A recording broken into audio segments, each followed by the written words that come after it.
Hei, tēnei te mihi ake, tēnei te mihi ki o koutou, e mātakitaki mai nei, tēnei whakataetai, Kaiawa, kei whea, kei waitaha, me mihi ki tērā ngā maunga ko Aoraki, te maunga, wai makariri te awa, ngaitahu te iwi, kei kore māua ko Tiv. Tiv, the 7th, as we're going to be called today, Tiv the 7th. Bro, this is us, we're ready to rock at Kaiawa 2025. Yes, very excited for this one, Hika. Kia ora te whānau. No mai, hoki mai ki Otautahi. Yes, the Kaiawa Invitational, the third year that it's run, I'm really excited for this. Yes, so this first game that we have up, we have got Amigos Cartel taking on some of the legends of Canterbury men's touch, let's say the last 20 odd years.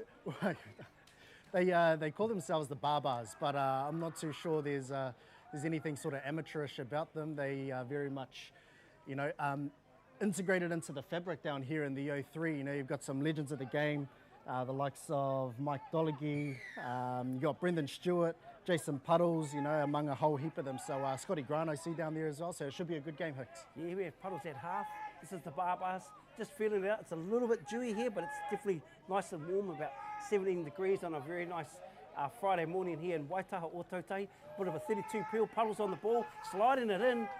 Ooh, just testing out that Amigos defence early on.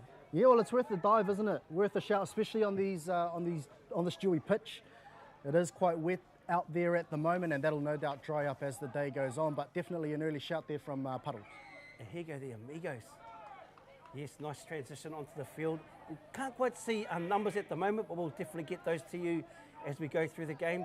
5th and final. That's great D from the Barbars, keeping them just shy of the 10, really. Yeah, it definitely is, and that's the way that you'd want to start a game, isn't it, Hicks? You know, they only just got over the 10-metre line, and still another sort of 15 to 20 metres out from the try line. That's a great set, great opening set defensively for the Barbars. Yeah, just checking it out. Looks like a couple of very well known. Looks like Cully's on the ball there. Just a nice little bow up. Very good floative early.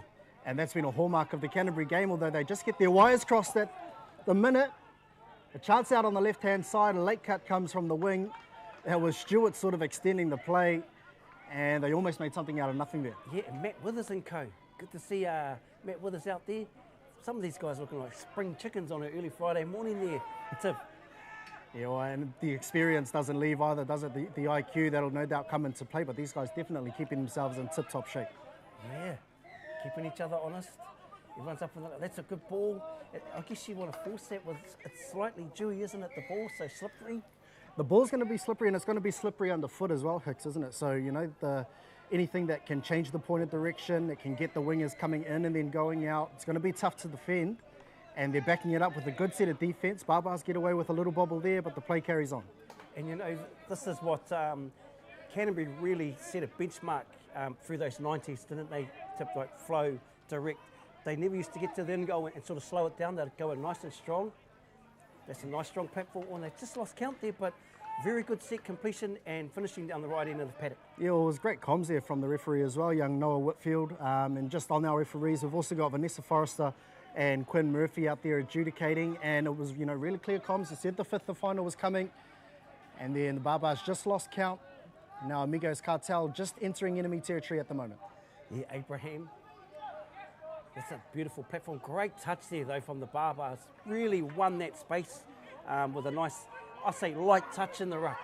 Like it's you know, men's touch, isn't it? So you've got to be strong, you've got to be firm, and the refs aren't going to give away any easy ones, as we see young Cooper Hayata out of Hamilton Boys High School. Awesome to see him running around with legends of the game. Be great for his experience. Yes, and here's his father just sitting at right middle. Blair, so they've both come down. It's a whānau affair here in Otautahi. Here goes Blair Hayata, fresh back from the World Cup with that gold medal. And it's good to see him getting around the country. But here we go, Amigos. I think going direct could be a good ploy early on in this one instead of going lateral, Tiv. I think so. They went one to the middle there before going to their box. I think it's just that transition where the subbers are a bit tardy getting on the field, and then that sort of slows up their transition on the back end of it. As you see, touch 4 coming, and we'll see what they can come up with on the back end here. Yeah. It's a great drive. So Jordan's on the ball coming through. Got a bit of speed there. That's a great mirror. Great mirror defence. Even better touch there from Jared Pateman out wide. It was they had to mirror up hard, and they came away with the result there. I think lucky the Barbars. And we'll keep an eye on that 7 from Amigos, Jordan. He's definitely a player to look out for. Here goes Cully. Matt Withers. Oh, that's another good touch. They should go nice and direct here. Oh, a little backdoor play. Off 4. They've still got one up their sleeve, Hicks. Yes. Playing good advantage there. There goes Cully. They'll play through on this one. Just trying to find an open player. Yes. Yeah, hard to get around the very long limbs there of Xavier Tofare. And Stewart, yeah, showing all of his class there. He's a very experienced campaigner, long-time member of the Touch Blacks Open men's setup. And he just glided through the gap, didn't he? He got the play on call, just couldn't link up, but they do get a repeat set of 6, so we'll see what they can come up with here. Here's this little sequence. Looks like they might be trying to run a little spoiler play here, Tiv. I'm sure they've got plenty. I'm sure they've got plenty of plays up their sleeve. There they have. Oh yes, a little sweep on the link. Little face plant here, through the hands. Oh, he's still running. Cully's known for speed. Oh, unlucky. They were definitely trying to move them from side to side, weren't they? And I think that's the way to play it, you know, with the dewiness underground. Yeah, moving them from side to side is definitely a good shout. Cullen, he was very influential in that passage of play, but just unfortunately got mixed up the running lines. So Amigos Cartel, they hold on in that one. Yes. Both teams have been pretty precious with the ball, not pushing too much. At this stage, the Barbars are definitely winning, I feel, the territory game. They're trying again, short side. Gordon got in the in goal early, so they've gone back to this right side and tried to go on a short side scoop, but the Barbars are up to the task. Here comes the fresh legs, Tiv. Yeah, and I think they definitely are winning this orange zone, and that's why they've been able to get so many chances down at the line. They've definitely had the lion's share of possession and territory as well. So as the scoop comes out of dummy half, looking on the 32 pick, tries to hit the link, but Amigos Cartel, it was great defense there. I think that was Bailey Gray that just manned it up. Yes. Great to see. Nice, and the refs are opening these fields up for her. Vanessa there. Very consistent sevens as we come through the field. Nice snaky run. They've got on nice and early on this one, the Amigos. They've got over halfway.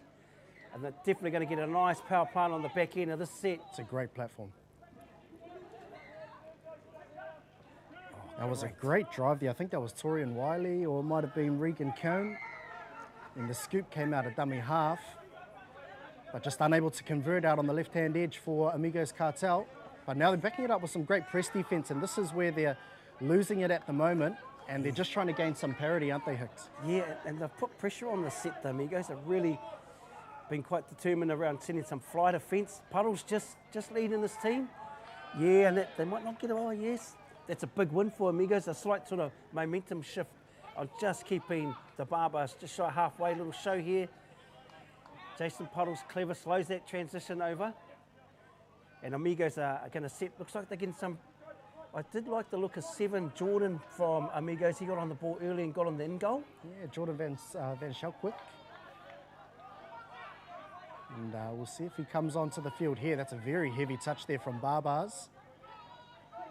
He had 7 on, got away with it. Play on. He's Jordan here. He's going to get bowed up here. He's got a bit of speed. Step back. Oh, yeah. Yeah, you could just see early on that things were starting to happen with Jordan and around Jordan, and he just played his cards right there on that nice backdoor helmet or that sweep tip. Yeah, it was a great play, and it was a great identification as well from Torian Wiley, the try scorer, who noticed that the Barbars just backpedaling behind their try line, and that just opened up enough space for him to dive over the line. Here we go, Matt Withers, Lee Hayata. Got a bit of experience out there, well, this whole group's experience. They do this well, the Amigos. They really put pressure on, send a bit of defence up. They tend to fly across. That's another good solid touch there. Hamish Steen for the Cartel. Yeah, well, I think going back to what you were saying, Hicks, if off the tip-off you can get touches 1, 2 and 3 before the attack even hits the 7-metre line, then you're only having to defend one strike play. And Amigos Cartel did that quite well, although they gave up the penalty on the back end. They've got an overlap here. That was a great platform, good setup, just lacked a bit of execution, but that's definitely a way to nullify that defence from the Cartel. And they've got their wind in their sail now, haven't they, Tim? Yeah, 100%. And now Amigos Cartel, we'll see if they can back up the set that they had earlier. I was really impressed by Regan Keown coming on the field now. He set a good platform the last set, and he sets another good one there. They take them on short side. They get the play through call. He just needs a friend in the in goal. The pass goes to hand. Mike Macquarie touches down on the right-hand corner, but it all came from that platform, didn't it, Hicks? Yeah, Ihaka Abraham, like you said, power plant. Ihaka comes on. We sort of highlighted players 7 and 10. We're just getting these numbers correct. And the short side scoop has proven twice they've got in the in goal, 50% strike rate, so you might as well go back to that play, Tim. Well, if it ain't broke, isn't it? You know, that's sort of the old adage. And now Barbars, they'll want to strike back here. That's better. Yeah, they're just, like you said, they're really putting pressure on here. The Amigos, they know the value of making, that's touch 3 coming out. They haven't even hit the 7 yet. That's an excellent defensive set, isn't it, Hicka? And, you know, it's what we were talking about from the previous set. Target touches 1, 2 and 3, and then the Barbars don't even get a strike on the back end of that set. So that's a huge win for Amigos Cartel. And I think the important thing, Tiv, was when the Amigos were making the touches, by the time they were 3 steps back, the ball had just been passed. And so they were really winning that range between the defence and the attack. Here's the short side pick again.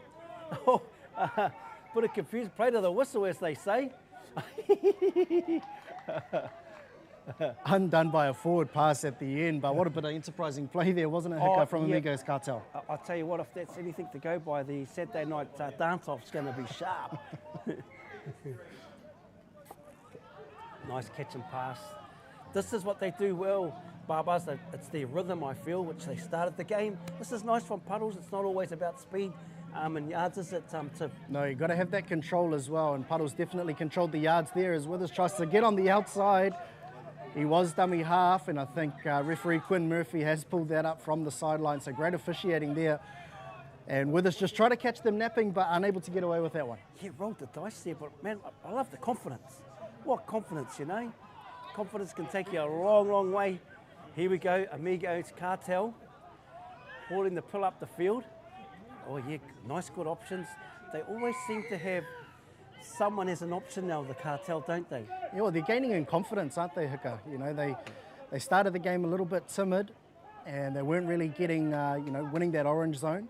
But now that they've gained a bit of parity through the middle, they've opened up their options, and now they've had a couple of cracks on the 7, and they try to go through again. Shan hug there. Shan hug, Ihaka, Abraham. This combination.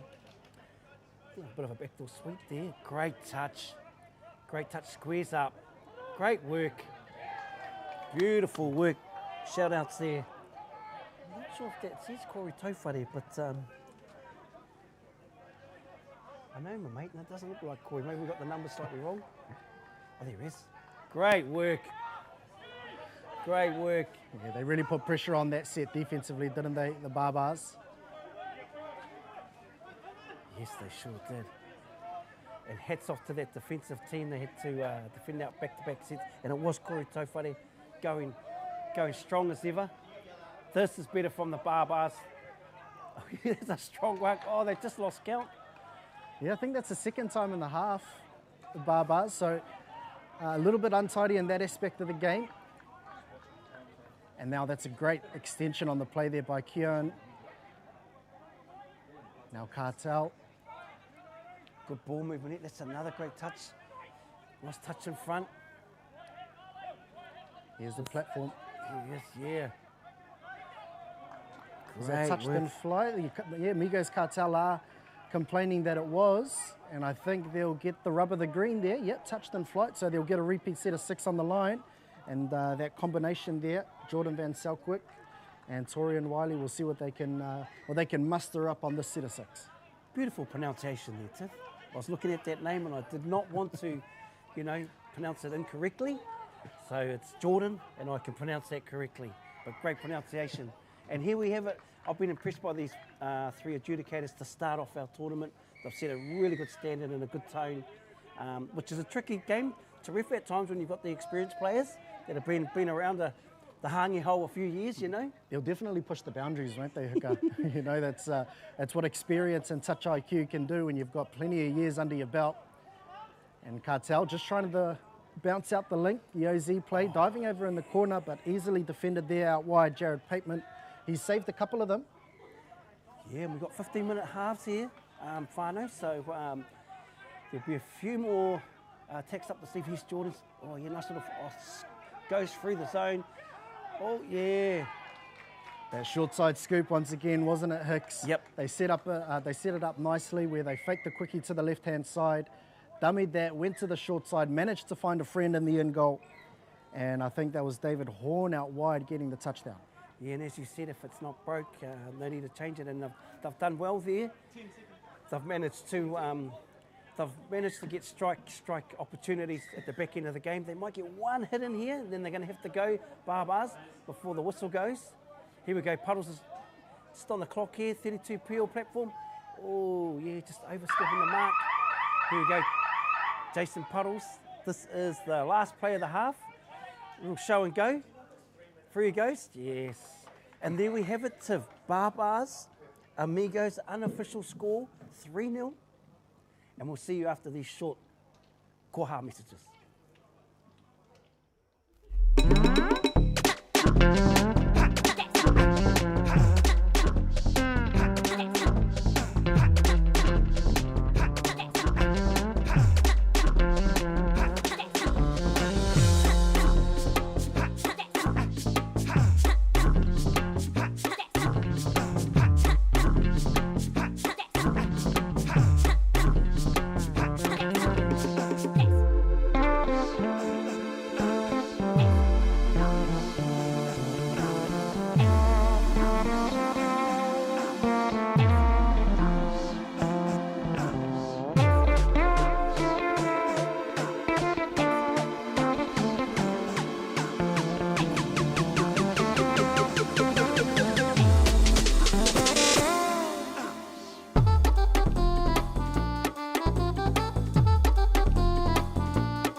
au mai hoki mai, ki tēnei o ngā whakataitai, Kaiawa, kei konei māua ko Tiv the 7th, as we all know, 7th touch in the house. We're in this beautiful part of our beautiful country, Te Waka Māui, Te Waipounamu, Church, as they say. Tiv, this is the first game of the morning, and your thoughts? Yeah, it's been a funny old game, isn't it? Because Barbars, you know, you'd think that with all the experience that they have, that they'd be up on the score sheet, but it's actually worked in favour of Amigos Cartel. Barbars definitely had the fair share of possession and territory in that first half, just unable to convert. They created a number of half chances, but just lacked the polish to be able to execute, and I think probably early morning jitters, first game of the tournament, could be a bit difficult, but Amigos Cartel, they did well to wrestle momentum in their favour and then managed to convert on their opportunities that they were given down on the 7th. Yeah, and here we are straight back into it, and we have our man Ihaka on the ball, Amigos. If you've just joined us, they're on the ball, Amigos Cartel. They've got a couple of teams here at the 2025 Trident Homes Kaiawa tournament. 32 peeled, just engaging that defence. Great touch. Matt Withers seen that set up many, many times, hasn't he, Tim? Yeah, and all he had to do was just step forward. I think they took it just a step too close to the defence, and Withers, all he needed to do was just take one step forward and make the touch. Man on here, out wide. And is that ball down? I think so, and well rewarded. If there's a player within that Amigos Cartel team that has deserved the try, it definitely goes to Regan Cowan. The slam dunk to boot. He'd be hoping that slam dunks were 3 points. Yeah, totally. And I just want to give props to the middle defenders there, Kori Taufari. They really protected the outside shoulder, and they were just one step off on the outside. But here we go, back into it. The Barbars, Blair Hayate at half. Got his young son Coops. Oh yeah, push the bus. And that's that pressure there to touch too. They put a bit of pressure on, push the pass, and hand the ball over. Yeah, well, it's what defensive pressure can do. And Amigos Cartel definitely rewarded in that aspect, and they've done well. They started the game a little bit sluggish, but sort of midway through that first half, they came into their own and started to apply a bit of defensive pressure. And now we'll see if they can convert. The big dummy goes. Second phase, there were acres of space out on the left-hand side. I think if he had just dummied and took him off to the left, yeah, there would have been a done dinner there, the Canterbury Barbars. Yeah, and just Bailey Gray, just looking really confident on the ball. Once again, Quinn steps up. Probably the highest level ref on this one, but they've worked so well, this combination. This is that rhythm we talk about. Oh, look at it, just needs a nice power putt. They're going to go through the hands. Oh, great touch. That was a big, definitely a saver there by David Horn. Also at the World Cup this year. So just starting to see who's who out there. That would be, they'll be happy with that set, I think, the Barbars. Oh, they'd be happy with the set. I think they'd probably be unhappy that they didn't convert because they had a 4-on-2 overlap. And it was just a great defensive decision there from Horn. But yeah, the fleet-footedness there of Nigel Heath, stepped off the left foot a couple of times and created the space, and now applying enough defensive pressure. Well, actually a bit sloppy there from Amigos Cartel. They've been caught with 7 on the field, and I know that the Barbars have appealed for that a few times. They've managed to get one there, and now they'll get a tap at halfway. Great work, Noah, and also as sideline adjudicators, because yeah, they got away with it in the first half, but they're on to them this half. Here we go, back at it. Barbars on the ball, bit of a late sweep coming around. Just going to run them, keep them honest. Oh yeah, nice work. Yeah, Rowe got a hand to that, knocked it down, working down a very skinny channel down the left-hand edge. But they managed to get the repeat set of 6. Withers on the field, and he'll be pulling the strings here, won't he, Hicks? He sure will. Yep, oh, a little tuck playing behind. I'll tell you what, we've got the Masters coming down here sort of towards the start of March, and we'll see a lot of these players backing up, and they're looking sharp, very sharp. Long ball out wide. Yeah, unfortunate there because it was on, but just a slightly delayed pass. Yeah, Leon Stone. It definitely was on. And a slightly different picture that they threw at them this time, Tiff. Yeah, well, they went with quite a few sweeps in that first half, didn't they? And that was the first time that we've seen 33 peel. Where the link comes in short, they wrapped into the short side, and they did strip them for numbers. The long ball went out as we see a little pop play, and great defense there from Brendan Stewart. He saw the play coming and adjusted accordingly. Yeah, you're not going to get around Cully that easy, are you, Tiv? No. Very, very strong defensively. Yeah. And I know you've played a lot together. One of our great touchbacks wingers, Canterbury wingers also, and here we see him in the middle, just shows his IQ of the game. Yeah, IQ, shows a bit of versatility, you know, and he'll be looking to lead this defensive effort on this set as they look for the quickie to the infield. There's Abraham just testing out the waters, tries to split the middles. There's some things that just don't change with players, and those two middles just doing everything correct up there, outside shoulder, corner squaring up, blocking under, just really, really good to watch. Textbook stuff. Yeah, and as we see it again, and it's just exactly what you're talking about, it was great defensive positioning at the touch there from the number 7 from the Barbars there, Leon Stone, and then that made it man on, and then the long ball went. Probably lucky there actually, Pateman, to not give up the outside. But Barbars defended that out, and now they'll work their way off their try line. Yeah, this is how they started the actual game, this rhythm, great work, nice physical touch there. And we are in the home of physical touch, aren't we, down here, the middle of the south. That's good rhythm, Corey, just taking his time. You know, they did lose count, but didn't rush things. I think they're probably the orange zone transition on be an area I think the Barbars would just like to clean up. I think so, yeah. They did well sort of in the first half, especially in that first sort of 8 to 10 minutes. And it's definitely slowed in the second half, but they have kept the rhythm. So the pace has slowed somewhat, but they have kept the rhythm. As Hayata gets caught jumping in the lane and they run the numbers. But a penalty has been called, a forward pass there, and I think Barbars will be breathing a sigh of relief because that was Bryn Rowe touching down on the right-hand corner. It would have been 5-zip. He is young Coops, and I'll tell you what, he'll look back on this when he's a bit older thinking, man, I probably didn't even know who those dudes were. You know, just the impact that Canterbury men's touch have had on our game through that big 90s when they reigned. But here we go, Puddles is in there. He was a part of that reign. We won a gold medal up in Wellington as a young pup. Yeah. That's a nice finish again from Puddles, just that slow transition. They get set, Hayata can lift here, put a little bit of pressure on their exit. And that's what I was just about to say. You know, that experience and IQ coming into play there from Jason Puddles. He knew that there probably wasn't much of a strike opportunity on there for the Barbars. So he just took it all the way to the 7-metre line, just try to get as far as you can into enemy territory as you can.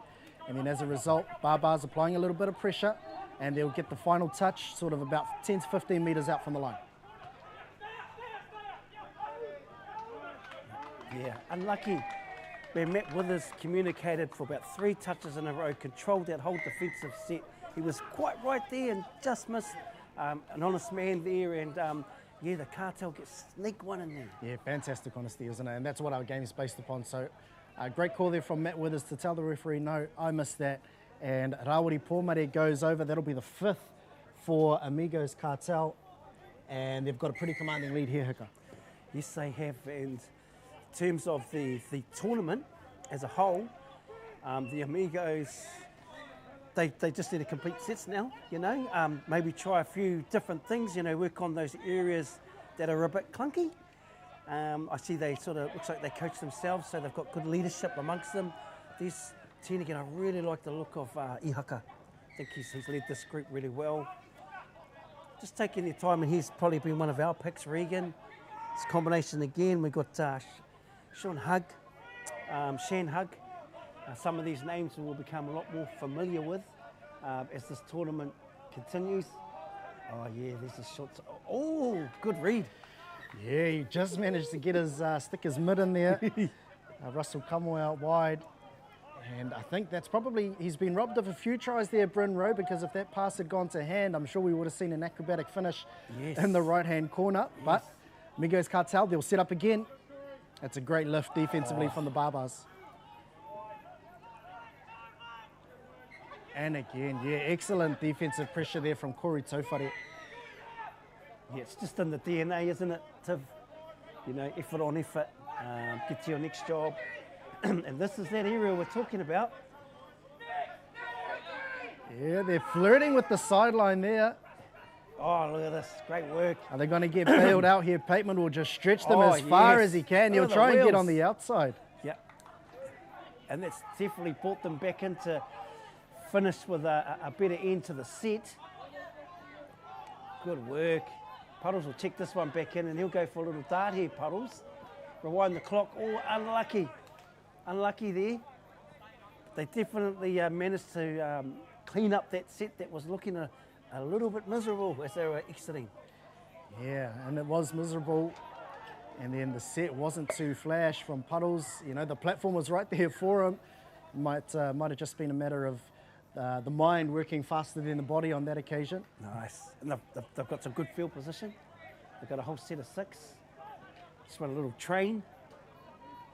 Touch one, Puddles is there. Just looking also, we've got Mike on the ball. Blair Hayata's come onto the field. Yeah, nice. They look really good when they go direct, the Sparbars team. Good work from Blair. Puddles is going to have another pick. This is coming off. He's got a nice little left foot, Puddles. Oh, they're over the line. Great finish. Great There finish. it is. They'll get there first for the afternoon. Puddles, he was really dictating traffic on that set of 6. The Amigos Cartel backpedaled a long way past the try line, and that just gave Puddles enough space to loop the long ball out over the top. It was Craig Fortune stepping off the left foot and touching down to grab the Barbars first of the morning, and I'm sure they'll be happy to not end the game with a blank sheet. Definitely, definitely. And, you know, they got that off a good turnover on halfway. And they just managed to manipulate that last play. Puddles had a whole lot of time. Well, here we go back at it. Now we have the Barbars putting pressure on the tap off, saving themselves. Corey Taufare, defensive machine. They're going to step back here. Hayata needs to get in with us through the hands. Great touch. There's Pateman again. He's saved. That's probably about his 4th or 5th of the morning. And they had the Canterbury Barbars really coming in laterally that time. Bateman. Yeah, he sure has. Another touch. Bateman. And he back to back. did that one from Link as well. He's been out on the wing for most of this game, and then he's just managed to save yet another one. That was 2 in the same set. What a defensive effort there. Mr. Reliable. Yes, with his looking sharp on the ball, Matt. Nice micro skills coming through. Nice work, Corey Taufare. He's done a mountain of defence with this group. Yeah, oh, unlucky there. It's just been that little Achilles heel, unfortunately for the Barbars, that little orange zone. And we've just got a message from a couple of the brothers over there on the Gold Coast, that proud Cantabrians. So a big mihi to all our Skinner whānau over there on the Gold Coast. But here we are back live. If you've just joined us, this is the Trident Homes 2025 Kaiawa tournament. This is the best tournament in the South Island, and we'll definitely go toe-to-toe with any of our tournaments throughout the country there, Tim. I think so, and I think you know, a bit of that inter-island competition is what's sorely missed. You know, we only really get it at provincial level, but it'll be great to see club level. You know, we do have Pearl Jam, the reigning 2-time Whakatane champions, down here for this weekend, as well as Steelers, a mixture of both Waikato and Auckland. As off the right foot goes Bailey Gray for Amigos Cartel, but great touch there from, I think there might have been Leon Stone, just trying to pick out a number. And you know, the Barbars, you might beat one player, but they definitely close the space so well. They close the space so well. You never see them ball watching, I guess, TV. They're always sort of know where they should be. Well, they're never fully beat, are they? They Nah. make the attack work for that one, as we saw on that occasion. It was Jason Puddles coming up with that defensive effort. And they managed to hold out the Amigos Cartel there. Yeah, and my personal humble thoughts are, I think they've been the better team on the scoreline defensively. Whereas through the field, definitely that fly defence from the Amigos Cartel has probably been the better. But I've been very, very impressed with the scoreline defence of the Barbars. There was Regan Keown there, knocking the pass down. And now Barbars will get a repeat set of 6. And we'll see if they can add to their lone try here. We've got Hayata out there in the middle of the field, working with Kamo as the sweep goes around to the link. Hayata steps off the right foot. Pass back on the inside. Easily defended there, though, from Amigos Cartel. Yeah, they they could sort of see that play coming, couldn't they? This is, yeah, nice. This is a bit of DNA from Canterbury. 32 peel, 32 long. Unlucky. Just that last pass drifted a little bit forward. But yeah, definitely, yeah, the Canterbury DNA that you're talking about, where they just like to stretch them from sideline to sideline. They had them on that 32 long, and then the extra pass that went to the wing, unfortunately, just drifted forward. But it was looking promising there for the Barbars. And it's, we don't see it enough, I feel, Tiv, the 32 long. I think it's for some reason, there's other plays that are great plays, but the old 32 long. Well, I think now with the 7 metres really opening up the field, I think now it's starting to make a comeback, and there definitely is room in the game for it, as Amigos Cartel try to go a little bit more direct on the strike play. Tried the miracle flick out the back door, that was wily. And the ball went to ground, and so the Barbars, a couple of metres off their 7, will start to work their way up the field. That miracle flick looked like me, Coronation Park and Palmerston on a Wednesday. But there we have it. Matt Withers all the way right to the hooter. Oh, and they're going to go through the hands. There's Jordan on the ball. Yeah, and I'll tell you what, put him in the first slips, number 6. Put him in the first slip. But we've got a penalty here. Who's going to step up? Far side of this game. They might just take the touch here. Kind of get the feeling this game doesn't want to finish. Yeah, Hayata extends the play. And it's going to go back the other way. Oh, offside. Just give it to them, Quinn. Yeah. Just give it to them. Yeah. I know we have got a couple of big tournaments coming up, so the adjudicators will make sure. You never know whose eyes are on these games, Tim. Yeah, definitely. You've got to dot the I's, cross the T's. And we're well past the final hooter as the Barbars, will they die with the ball? I think they eventually will. The touch is made by Amigos Cartel. Technically, it could have been a touch and pass, but as the game comes to an end, it is Amigos Cartel that come away with the win there. 5-1, the final score. And join us after the break as we come live to you with more action from the 2025 Trident Homes Kaiawa Invitational.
hoki mai ki tēnei o ngā whakataetai. It is the Trident Homes Kaiawa 2025 tournament here in Waitaha, Otautahi. But I've got a very good friend joining me on this one.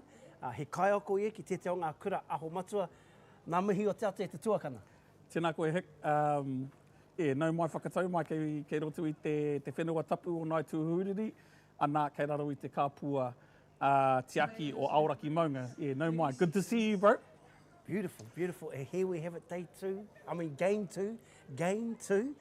And it's a little bit of a southern derby, as one may say there, Rhys. Yeah, Taka Toast, the local lads here. Team started with a bunch of mates, predominantly from Brad Morgan McGee. Him and his brother will be running out there today. Liam, his younger brother, who has just been selected for the Canterbury Open mixed team, number 8 there. So looking forward to seeing him. And then we've got our lads from Otaku that have come up here and under the guidance of Kyle. So Kyle, great coach. Believe he's running the Otaku men's side. So yeah, looking forward to this one, that's for sure. Did you say Canterbury Open mixed? Great to hear there's a Canterbury Open mixed There's going to be a Canterbury Open mixed team that's going to re-enter the fray, and I've been lucky enough to be freed up for that weekend. Yeah, and I've been assisted locally by Jason Puddle. So he just played in that last game, and being a mixed expert himself, I'm learning the way of the mixed game, and you might get a phone call every now and again for some muffy, bro, but yeah, looking forward to this game anyway, with Taka starting with the ball. This is one of their go-tos. They go for a 32, drag it across to their winger, but their winger is actually one of their strike players as well, Roman Kino. So here they go, they're driving in, 8 out. They were looking for the peel there, the short side dingo. But yeah, just a little bit of early jitters, still a little bit of dew maybe down there. Yeah, and I heard the name Kino, and I'm pretty sure his dad's a very handy hoya. A lot to do with New Zealand secondary schools. Might have even won a mixed title with Rolleston College 3 years ago. They won the mixed, and with his boys obviously. In the middle there, on this left middle here, that's the eldest boy, Hunter, and Roman you'll see out there as well. They're a tidy wee combo, and formerly of the armed forces, but now coaching Rolleston College as a Paua Māori. So here we go here. Tommy Turner, New Zealand 30s representative, on the strong plant there, and Brad Morgan here, who was there at half in the bucket hat there. Nice. The Royals just feeling their way here. Arrived last night from Otipoti, Otago. Yes, very stable middle defence there on that platform, Nacho. Yeah, no, and Kyle, he's a sound coach, great coach around systems, and obviously the corner shutdown defence early is going to be a nice solid platform to work into this game. As they work down, running the standard latch, looking for a 3-3 option here. That's a great drive right on the 8. Yes. Look at the scoop short side, takes the corner on. Great touch by Tom Turner. Yeah, that's big Gus Fawkes there, number 6 for the Royals, and we see we've got a couple of Lax boys out there representing the Lax club. There's a nice, I've seen Tane Hand come through the field. These Royal boys, I see we've got Chow on the wing here, number 2 for the Royals. So it's a very, very well-balanced Royals team up against a very, very well-balanced Taka Toast team. Yeah, 100%. Here's Mateus Marsh looking to come onto the ball now. Look for him to strike on last touch. Good platform. Yeah, just a good set of touch there. Obviously, Canterbury is well known for their style of touch, and good corner shutdown defence over there. Tommy Turner picking up the touch from the middle, and then they get to the box and they look for a last touch. They'll look to grind Royals into the ground here by the end of this game. They'll be in no rush, and then we can see a mistake from dummy half. Yeah, if we saw the transition, I guess, from defence to attack, it was quite slow, that first hit for the Royals, so they'll look to clean that up. But as we know, these days our wingers tend to play very, very big minutes, and we've got Chow out here for the Royals, and I dare say he'll play a whole half, 15-minute halves here, day one, and we'll be full 20s. Oh yes, just got on the outside, really latched that middle defender and just enticed that link to bite late, Nacho. Yeah, without disrespect to the rest of the players of Taka Toast, that's their strike team out there. That was the 2 Kino brothers and young Tom Rufu. Now that combination you'll also see at the Nationals in the under-21 mixed team. So bright future in the mixed grade. I'm happy to say down here in the 03. Yeah, I'm sure. Is that Tommy Two Guns? Tommy Two Guns. Yes, it is. But yeah, and a combo with the Kennel boys is becoming a very potent combo. Taka Toast on defence here. Yeah, Oh, great nice face defence plant. there from Liam McGee, the younger brother of. Yes. You know, that was very, very patient attack. I love that face plant, and we will get the names. We haven't got the sheets yet. 3 for the Royals. And you talked about they had a strike attacking team, Taka Toast, and then they've got a sprinkle of very, very experienced players. I see Matthias is out there.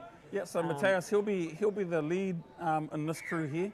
But yeah, they'll pretty much be, if they can get a bonus off this tap off, that'll be good. But yeah, it's by no coincidence that the 2 Kendall brothers and Tommy are in there. I see Jake Fowler's out there. That's a great touch there, way to win the range. Fowler's defending up, just gets on the outside. Yeah, beautiful touch. Yeah, great touch there. there. New Zealand 18 boys, Jake. His older sister also Liv, another great talent out of Otipoti. And it's awesome to see this team, this club team up here.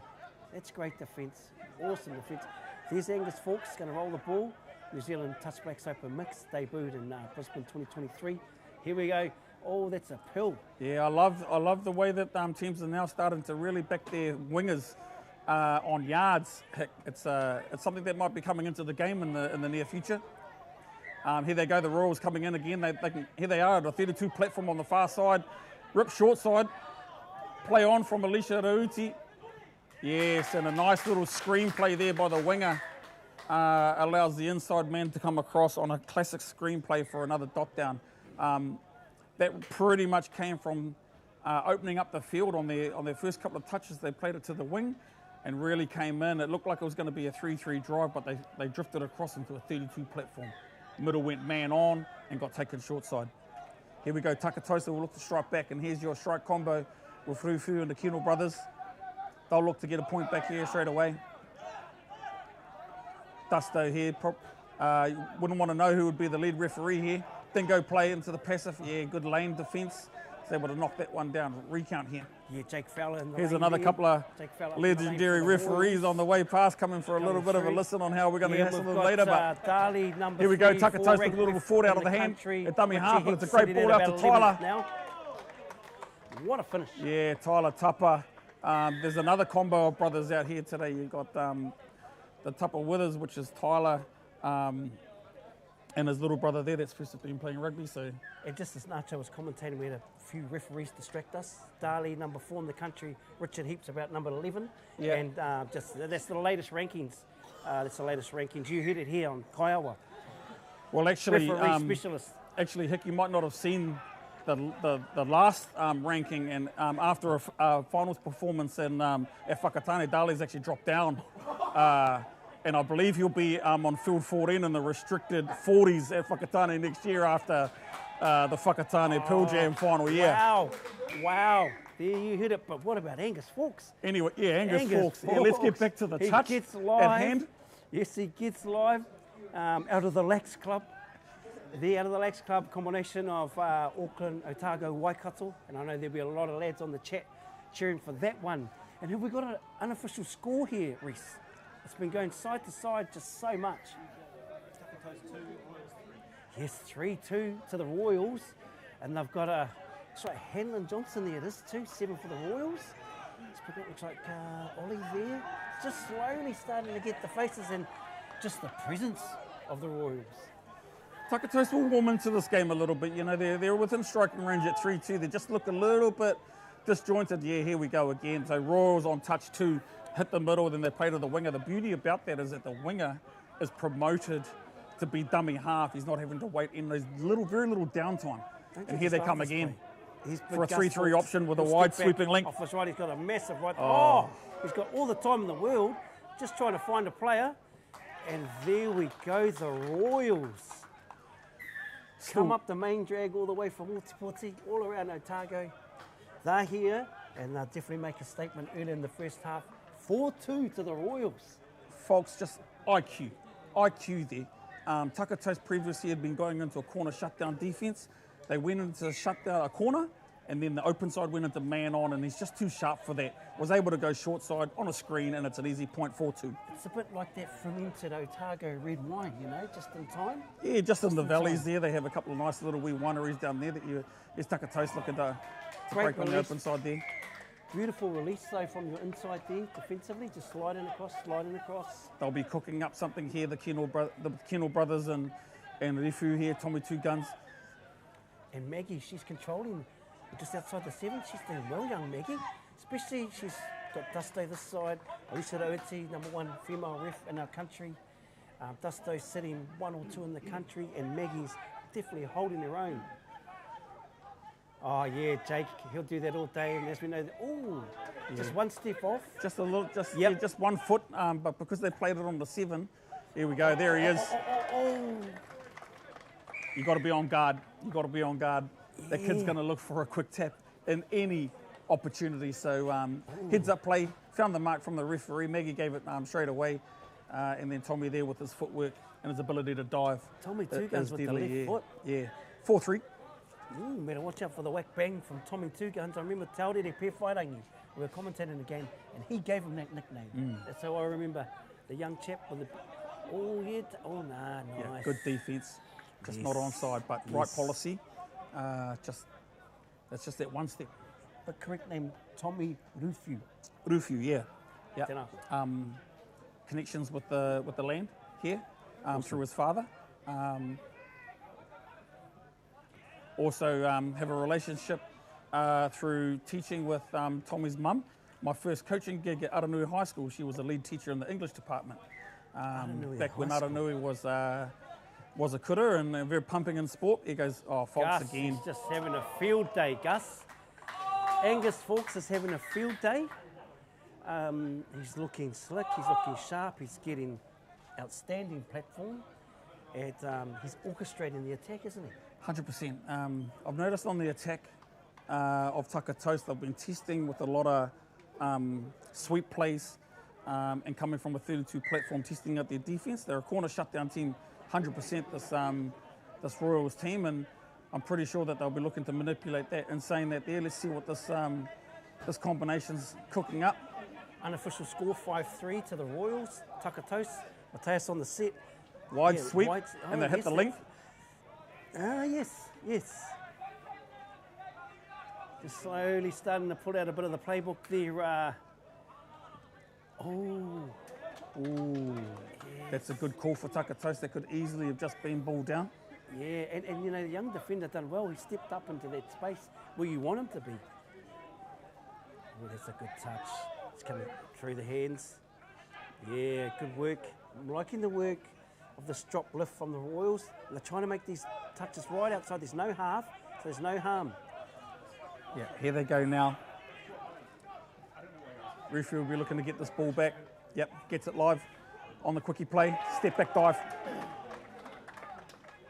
Defensive policy there on the corner shutdown. The Royals, they stick to it, but they just, with that guy, with Tommy Rufu, you just got to be super tight and shut down that step back dive. He's too good on his feet. He's sitting in the Canterbury men's squad? No, Tommy's playing, he's committed to the 21 mixed. That was the team that were unfortunate in losing the final last year. But they got a very strong mixed side this year. I would expect them to be in the final of the 21 mixed grade again, Canterbury. There we have it, 5-4. 5-4, they won't go away. No, Taka Toast definitely won't go away. Knowing the engine that Taka Toast have. Here's Big Gus, he's back out there. Angus Fawkes, 6 for the Royals. Yes, yeah, they got away with that one. Oh, he's going to use his left foot, he might go wide here. Crossover, step back, short, great defence. Yeah. At the moment, he's sort of got 1.5 players marking him now, Angus. Yep. So that was a nice option, that little check. Beautiful option. Yeah, and then you can see Brad Morgan really bringing some speed off the line to try and shut down Fox. Trey Russell got to go on the outer Trey, slide it in.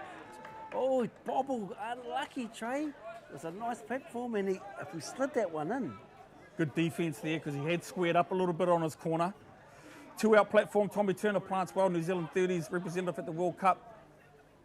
And here goes Brad Morgan, this is his bread and butter. He just goes forward, great accuracy. Keno on the latch, younger brother Roman, Hunter on the drive on last touch. believe that was a falcon. Here we go, Royals. About 3 minutes left in the half. We're playing 15-minute halves in the round games here. If you've just joined us, Trident Homes Kaiawa tournament here in the beautiful Te Waiponami, Te Waka Maui, Waitaha Trey Russell up the field with the big meters. Hendon Johnson comes through. They've just got to keep this rhythm. You've got to engage that touch though. It's a nice power plant. Oh, he's just trying to find. Yeah, probably needed to take that drop. Hendon, he's got good feet. This is where you need to engage the touch. Got his backdoor sweep on the link. He's got to feed him. Middle's going to have to get under. Yes. Yeah, great touch. Great work.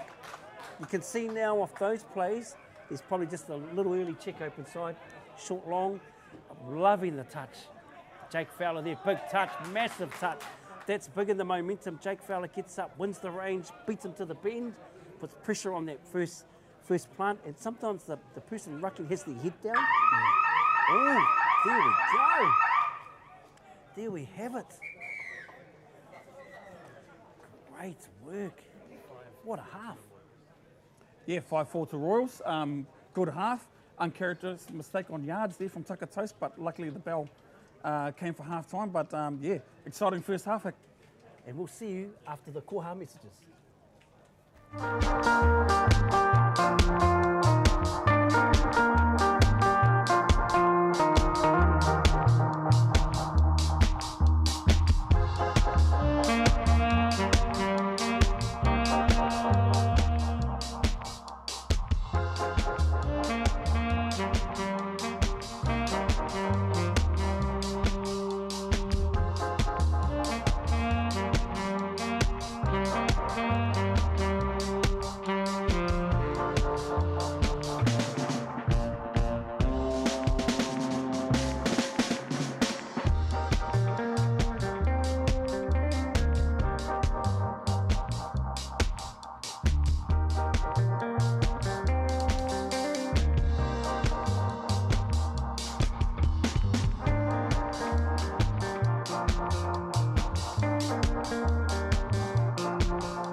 If you've just joined us, no mai.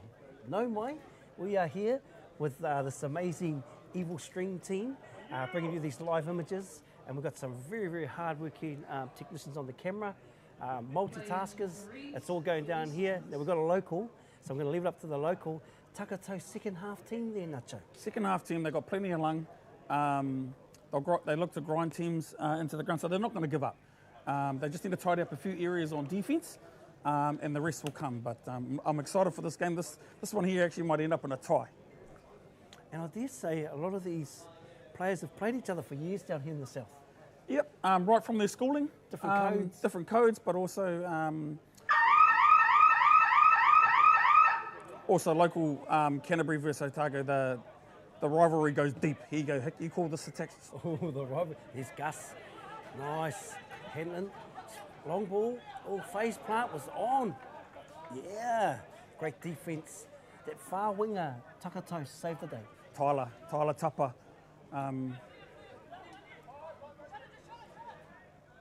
There he is. Oh, yes. Yep. He's had very good placement, good adjustments. Taka Toast, and that's how you start the second half. Yeah, 100%. So they've gone in the middle there with Tommy Turner, who's really developed this game late in his career. He's a former New Zealand youth player, but I took him to a World Cup in New Zealand. Hunter. He's a hunter-gatherer. Nice. And number 9 for the Royals, Jake Fowler, man, working hard, all through the hands. Oh, yeah. Probably that's where we needed a bit of patience there. However, very fast pace. Yes. I love the way that Royals just get into their mahi here. Yeah, it's getting a bit physical here on the outsides. Way to play through. That's good work by Maggie. Yep, playing the play through rule. Letcher comes And on for touch 4. It's 4. Nice power plant here. He's got it going strong. Yeah, great work. So Tane hand down the ball. Jordan hand. Oh. Roman Kendall in the lane from Link. With There's the a good towel. chase here. Yeah. Great way to finish and hit just like that after going hot on attack Royals after a great set of yards, and now it's 5-5. 5-5. Great work. Excellent work. You know, I think there was a stage there, they might have been up by 3-2. Taka Toast, as you said, they got the lungs, and they're definitely a second half team, and that's how you want to start a half when you're trailing. Here we go, Trey Russell, tapping it off. Look at the energy from Taka Toast. Yeah, that's better. Really want to be trying to attack on 3, but it's good work from Taka Toast because they're going to attack on 4 and then they're going to only have 1 left up. Sweep here from Gus. He might go back. He's got a lovely long pass left to right. That's great work, tapping. Be really, really happy with the far side winger there. Plenty of potential in that kid out on the wing there. He's also a top-end rugby player, so as most of these boys out here play the winter code, but let's hope that he stays in touch for quite a long time. He's a very, very good winger. And here they go, Taka Toast into their work on a 2-1 drive. Middle takes over, Mateus Marsh. Dusto's going to do him for a heavy touch. Retaliation, unfortunately, in this game is a harsh learning curve, but Royals, after that little bit of discipline from Marsh, maybe that's a trait in the family, but I'm sure they'll be watching from the lovely, as most of them would say, the real Bay, Hawke's Bay. Beautiful, beautiful part of our country. Here they go, Royals will look to get on attack. Here's the McGee brothers in the middle here. Brad on the right middle here. He'll be controlling everything, what he wants from his brother. Takes the corner away. Good attack, short ball. Yeah, they've really tightened up their defence now. Last touch. Here we go. Dusto's just taking good control, and I like that Dusto pulled up that penalty because probably 2 sets before it was a little bit niggly, and when it was niggly, yeah, sometimes that can get a little bit out of hand. So well done, Dusto. Stamped his mark back on the game, and here we go. Taka Toast looking to exit. Yep, Taka Toast here. Looks like they're shifting it to the wing there. Brad Morgan McGee here. He'll be on the 3rd touch. Here comes the latch on Refu. Yeah, good press defence at the moment, and now they're looking into the transition. Taka Toast, Tommy looking for an option. Great last touch option. Oh! And on a late cut on the short side. And you know, those sort of touchdowns, they come down to the 1% communication. That one thing that sometimes is either there or it's not, and it wasn't. There was 2 players, either could have made the touch. No communication, that's a real easy fix, and we find Taka Toast were trailing 5-4 at the break. Now they're leading 6-5. That's a second half team, that's for sure. If they get a leader in the first half, they're very, very hard to run down this side. Here we have Chow, blue boots for the Wolves. Just checking across. So Jordan on the plant. They might feed the planter here. Back to the planter. Short, long. Oh, yeah. Easy read. And that one you want to, I think that particular setup, I would either plant on the 7 or just outside, just to keep that link defender honest. It's going to come short side. Yeah. Yeah, just a little bit too far. It has to be on 7. And Taka Toast, here they go. They're into their work now.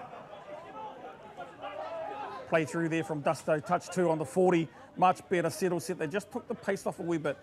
Marsh there on touch 3. Here comes the latch. And I just see the two adjudicators on that edge there. Alicia, Dusto, they don't miss anything. Look, yeah, play through, as I say. Yes, they don't miss anything. Just work so well together. Sometimes it's body language. Nacho. Here we have Taka Toast. Any heads up on their sequence? Yeah, another grouping here. So you've got McGee in here working away. A little wee quick play just to test them nice and early. Wouldn't surprise me if they come to this far side here. Look, Harmer will look to get onto the ball. Yeah, I'll tell you what, the old quickie step back tuck's definitely on. Tom Turner down the lane. Oh, yeah, just a little bit of miscommunication there, unlucky. And probably a little bit too technical for that play. that first one, they really conditioned the defence. That quickie step back tuck was definitely on, but it's great to see them with, you know, it's a long tournament, getting different attacking weapons on the board. But here we go. Taka Toast, they have got, yep, like I say, wind in their sail. He's Jake Fowler.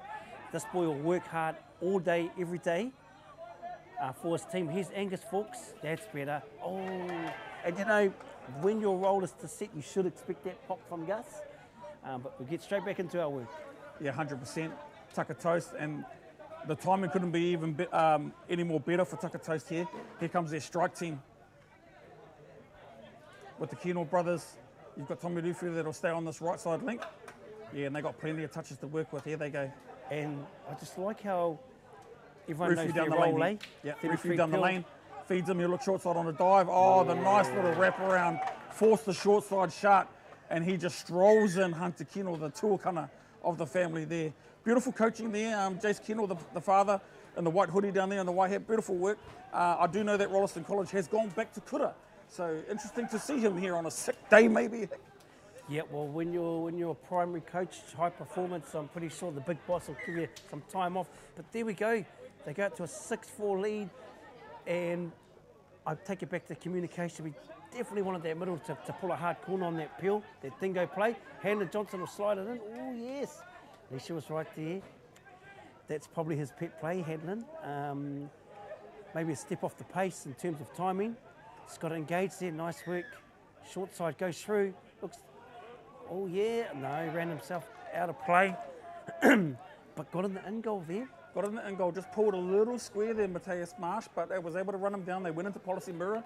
If you do get beaten, which means that you just pick up your player and you just try and run them down, especially when they scoot from dummy half. Good recovery here on D. Nice exit, Matthias on the ball. You know, they are getting consistently very, very good exit when Matthias first receiver. Ball in two hands, eyes up, controlling the tempo. And generally on an exit, you know, you just want a real clean plant on touch one, but they easily get into the 10 metre, come back through the hands. Number 5 there, Brody Gregg, original member of this side, so he was on the plant there. A little bit lucky maybe to get that penalty, but hey, luck favours the brave. Here we go, Taka Toast looking for an early sweep, coming back to the open side, good feet, yeah, good defence. You can hear the communication on that defensive line from the Royals. Yeah, Hanlon and Ollie there. On the defence. Oh, geez, he sort of skinned him there, didn't he? At the ruck. Yeah, really dominated the ruck there. Hanlon just got, as we say, stuck in the mud a little bit. And Taka Toast, you know, these guys, they have shown up on their home turf. They're making a little bit of an early statement. No disrespect to that unit out there, but Brad Morgan, he was the lead attacker there. Got himself on a 32 platform and chose the right option. So great attack there, and Taka Toast really looking to solidify their lead here with an unofficial, I believe, 8-5. And I'll tell you what, I need to get the number who set that platform. He dominated that ruck. Very good. Maggie has really stepped up. You know, she's up with some of the best refs. Yes, nice work. And hats off. I don't have the number for 3, but if anyone knows his name, give him a pat on the back because he's worked tirelessly along with the young 5 for the Royals. And they struck back. Yeah, he identified the defence there, and he took his option on the short side there. And young Roman Kino, he will be, he'll probably be thinking what his decision there to come slamming in from the short side there, but I'm sure he'll get that back on attack. Yes. Good little unit here too on for attack for Taka Toast as they work their starter play, which is a 2-1 into a middle power. Marsh looking to come back door. Here goes Greg, back door. They take the option on the short side. Yeah, good defence, no panic there. That little follow was on there, so there's quite a gaping hole in the middle. Here's Greg again, coming off his right hand, takes a short option. And you can really see the selflessness of Taka Toast when you've got different attacking players. You know, the main attackers are happy to start moving the ball around and giving different players. Well, got away with that through the ruck run there, Nacho. Yep. There's been a couple that they got away with here. Goes Royals now, looking to take the corner into shutdown defence. Once again, Tyler Tupper out there. He's doing a great job. He's a solo, so yet to sub on that far wing. Take the drink bottle style.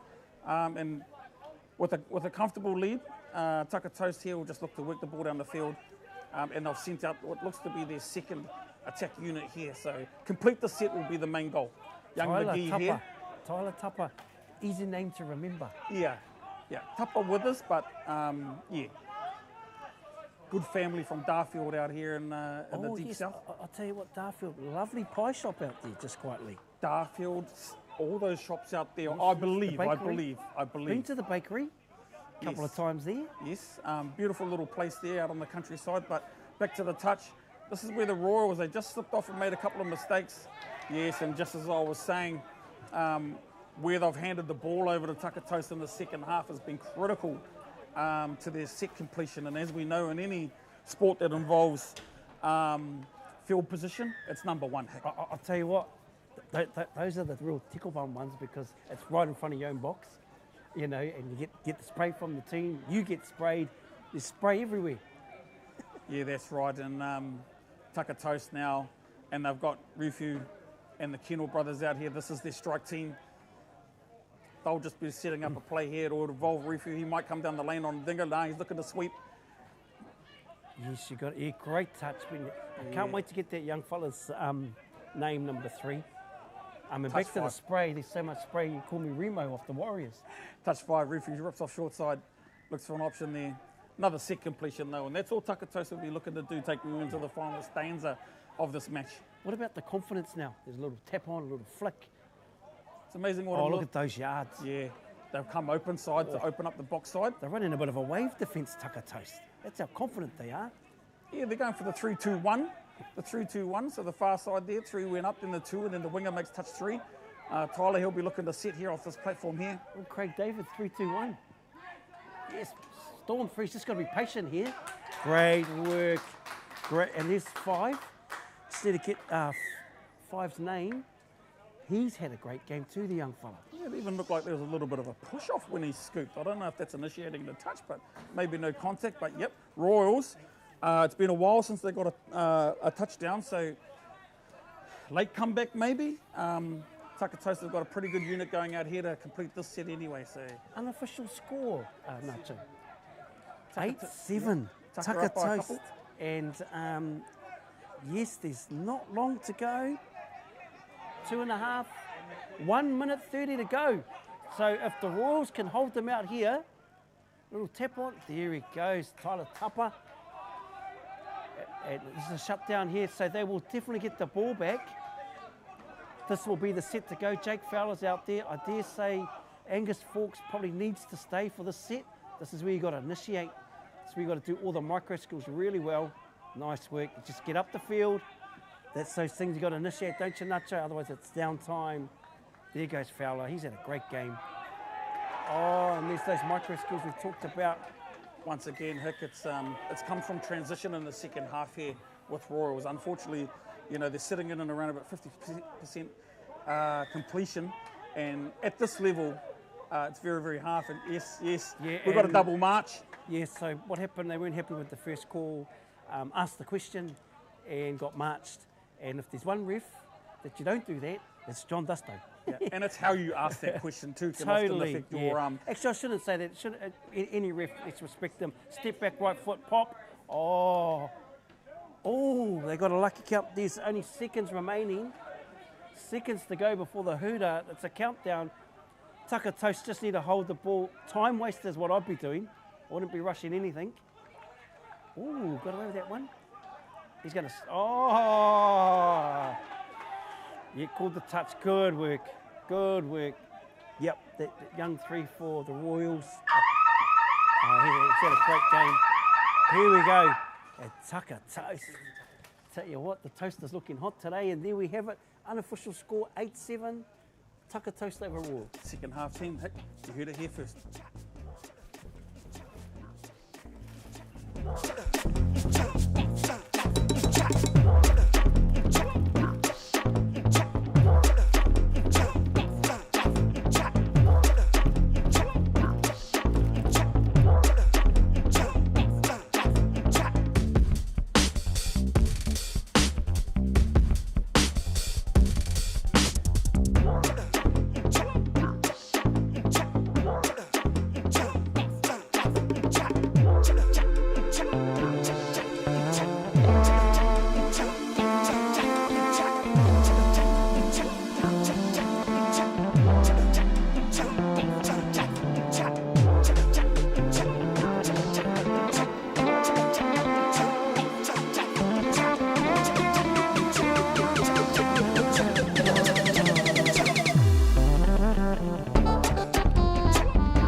Kia ora e te iwi, no mai hoki mai ki Otautahi for the 2025 Trident Homes Kaiawa Invitational. We've had a couple of cracker games to start the day, and it is only up from here as we have the defending champions from Whakatane, Pearl Jam, going up against the local team Factory here from the O3. My name is Tivoli Guthrie, and I'm joined in commentary with long-time Canterbury men's player and former New Zealand 20s representative, Aaron Fiveash. Aaron, how are you today, mate? I'm good, man. Thank you. Pretty exciting game ahead. We got a rematch from the semi-final about 2 years ago. These two teams came together, put on a pretty exciting game out there. So should be a good one. Yeah, and you'd know all about that. Obviously, you are one of the founding members of Factory. Talk to me a little bit about them, bro. Yeah, so we've been around for about 10 years now, out of Christchurch Boys High. So a lot of the boys, as they finish high school, we sort of take them on and build them from there. Just somewhere to go with your touch sort of when you get out of high school. So yeah, should be some good talent out there on the Factory side of things. And just looking through the Factory team list, we've earmarked a couple of players. Obviously, they've got New Zealand winger in there, Will Hamilton, obviously another long-time Canterbury representative. Who are the other players that you think would be ones to watch out for? So Harrison Kirk, he's currently in the touch black squad. He should be a good link to look out for when he's on the ball. Another one would be Maddox Wright, just down here on the right side link, number 3. He just won secondary school nationals under St Bede's, and Harrison was actually his coach, so there you go. Bit of connection there. And just speaking of that New Zealand secondary schools final, on the opposite side of the ball, we've got Ezra Morgan Tawhia, who's just made the touch, so that'll be an interesting one-on-one matchup as we see Pearl Jam in the pink strips going from right to left on your screen, Factory in the light blue going from left to right, and straight away getting to the 7-metre line, looking to run numbers on the left-hand side. Ball goes to ground, and an interesting start there from Factory, just ball not going quite to hand down. Now Pearl Jam, this is what they do better than most. They come through the orange zone. And just getting their transition, just getting the numbers right. The strike dump comes in. And just looking to engage. Throw the ball out the back. Play through is the call there from the referee. And then it was looking interesting there. Tamatea Winiana looking to link up with Falau on the left-hand side, but defended there from Factory. Good first set from Pearl Jam, looking sharp out there. Hopefully Factory can grind this out and get back down the other end, get a couple of good attacking sets. Yeah, and quite an interesting thing, wasn't it, Aaron? They came on an away set on their first set of the game and finding some purchase, maybe a chink in the armour that they've identified in this Pearl Jam team. Definitely, and as you can see, they're getting down the field quite easily here, so we'll see what they can set up for. The sweep comes around, they've stacked the right-hand side, which opens up acres of space on the left. And that's an awesome set there from Factory. They've gone from 7-metre to 7-metre and almost put on a try. That's not a bad set. Great set, all right. And look, they're going to get the turnover here. Another attacking set. Let's see if we can get Harrison on the ball here. Just really applying that pressure to Pearl Jam. Pearl Jam, obviously a very strong team, as I mentioned in the pre-game, defending 2-time champions from the Whakatane Touch Tournament. This year they are missing quite a few key names at the Kaiawa Invitational, missing the likes of Lance Davids, Nathan Rollinson, 2 New Zealand representatives that are integral to this Pearl Jam team. And so they've called upon some of their wider squad members. We'll see how they fare throughout the tournament as Pearl Jam approaching their sub-box. The numbers streaming onto the field. Really stretching this left-hand side, getting their numbers a bit mixed up. Here's Durban Burgess on the ball, looking to get on the outside. The late switch, the cutout ball to the left, really stretching this Factory defense, the long left to right ball. And Hamilton identified that rather easily. Great defense from Factory there. Again, let's see if they can yard out hard here, win that orange zone, get down onto the line, get a couple good sets. And I think that's what it's going to come down to, isn't it, Aaron, is that battle throughout the midfield, as we've seen throughout the morning. The teams that can sort of gain the ascendancy throughout that orange zone, they really do put themselves in the best position to win. As Lim comes onto the ball. Now Factory setting up at a 3-3. Yeah, there was a little bobble there. Referee has seen it. And we've got 3 in operation today. Quinn Murphy, Richie Heap and Caleb Downs. And now Pearl Jam, that's a heavy touch there. Probably 3 missed opportunities from Factory early, losing it early in the set, so probably need to clean that up. I will say that Pearl Jam have had the earlier game where Factory had the bye, so it just might be a little bit rusty coming into that first game for the day. Yeah, and I think that's probably important to note as well. 5 teams in each pool throughout this tournament. Morgan Tawhia goes to throw the cutout pass, ball goes to ground, and now Factory will work it off their 7-metre line. But yeah, 5 teams in operation per pool. There's 2 pools here at the Kaiawa Invitational. So 10 teams all up. And Factory, they had the bye early this morning. Pearl Jam have already had a game under their belts. So first game of the day for Factory, and that's another strong touch there from Morgan Tawhia, although referee Richie Heap, very experienced referee, and he says that there was a foot in there, so Factory will get a repeat set here. Big 50-50 call. Fortunate to go the Factory way. Just let's hope that they can make the most of this set.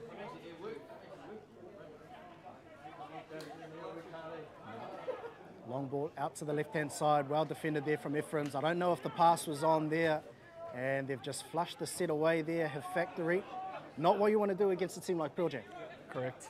Throwing the ball away early in the sets. Definitely need to try and complete those sets. Give all 6 touches an opportunity to get that touchdown. And Pearl Jam really using the width, some excellent long passing just to really spread the Factory defence. Approaching the 7-metre line, Factory, they've done well just to back away into their 7-metre line. The strike comes, step off the right foot, short ball. The ball was down, Factory are claiming, but the honesty there coming in. No touch was called, and Pearl Jam, they strike first there. Good try there, a little bit loose from the Factory player.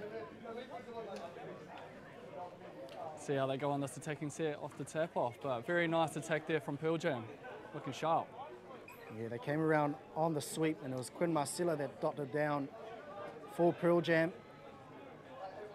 And Pearl Jam very aggressive off the tap off, trying to keep Factory off the 7-metre line. So Factory just looking to check the ball around.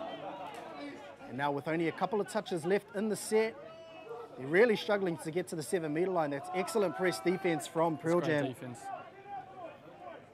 And now as a result, they're striking from about 10 metres out, although that might be all they need. They've gotten into the in-goal area. They've found the extra man.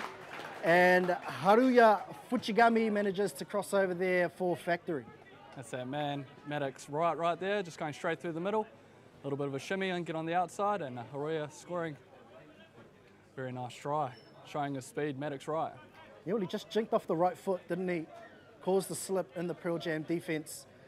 And then he had acres of space, loads of time in the in goal just to find an extra man. Managed to find it to draw Factory level. We're here at 1 apiece in our 3rd live stream game of the day at the 2025 Trident Home Kaiawa Invitational. Pearl Jam with the 2 brothers in the middle there. Morgan Puturangi, Morgan Tawhia. Louis Nicol comes around on the sweep, throws the ball over the right-hand shoulder, and it has drifted forward.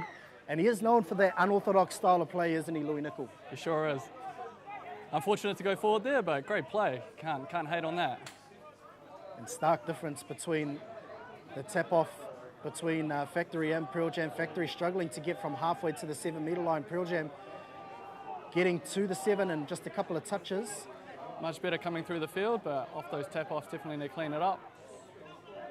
Yeah, it was a great platform, and I think that's probably one of Factory's better sets in the game. They knew they didn't have to score as long as it's getting as close to the 7-metre line as possible. They just went from 7 to 7 once again. And now they'll look to back it up with some big, strong defence. Fortuitous there for Morgan Puturangi. Claiming that it came off a Factory hand there, although I think referee has waved that to go play on. Falau looking to stretch the field. Durban Burgess, there's a couple of them in action. Couple of brothers, as that's Dan on the ball. He'll scoop to the short side, and now he gets through to the in goal. Can he find the extra number? It was an early touch there from Hamilton.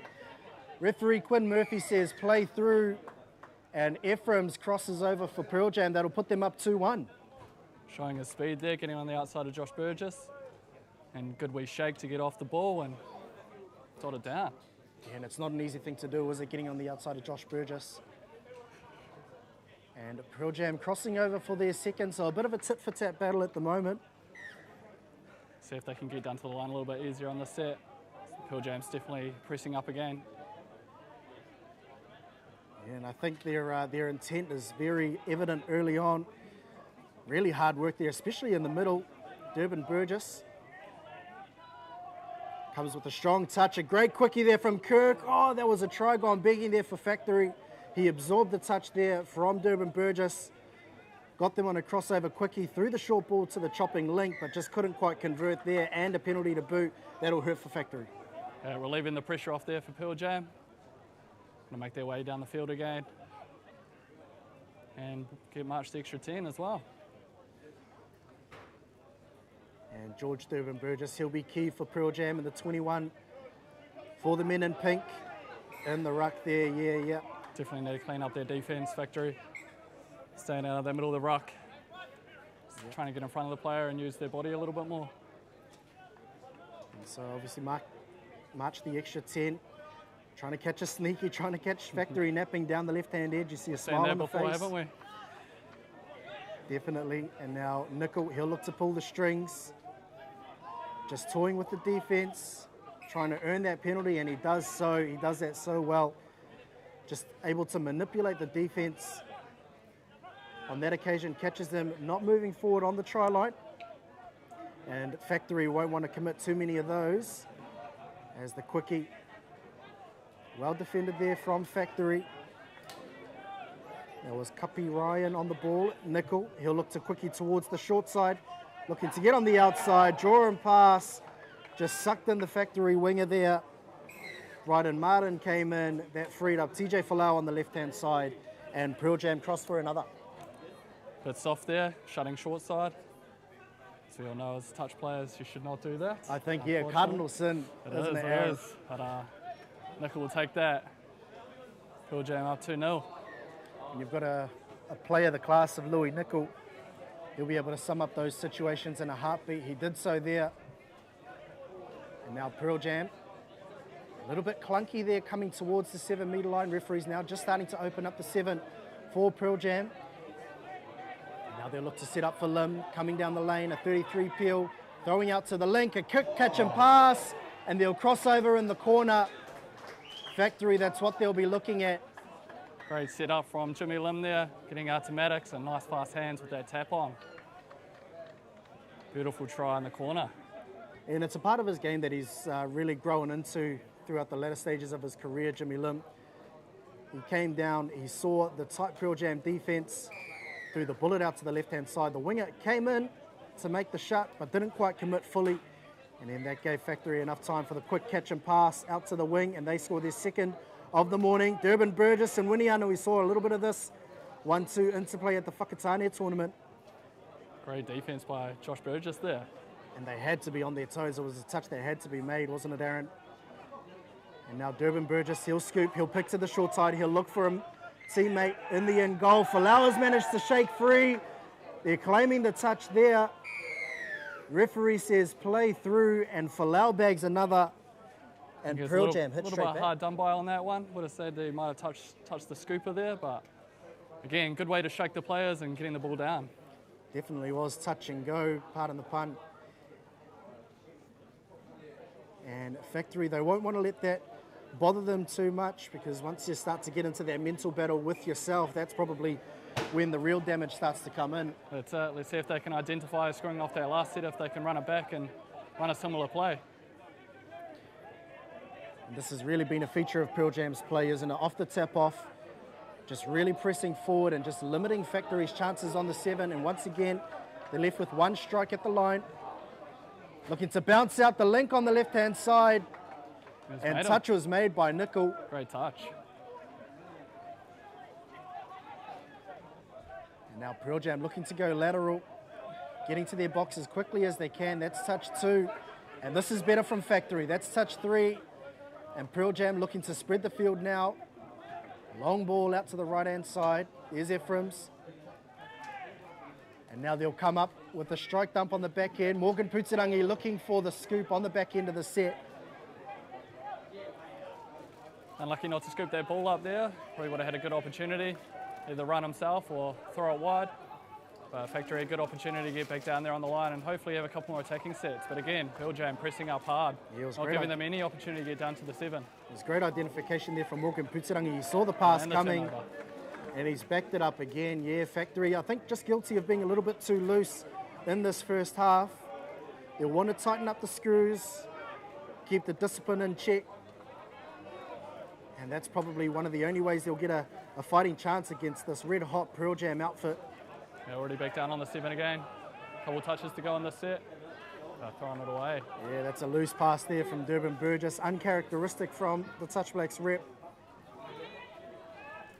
Now Factory working their way towards the box, and another soft turnover. Pearl Jam, they've got numbers momentarily out on the left-hand side.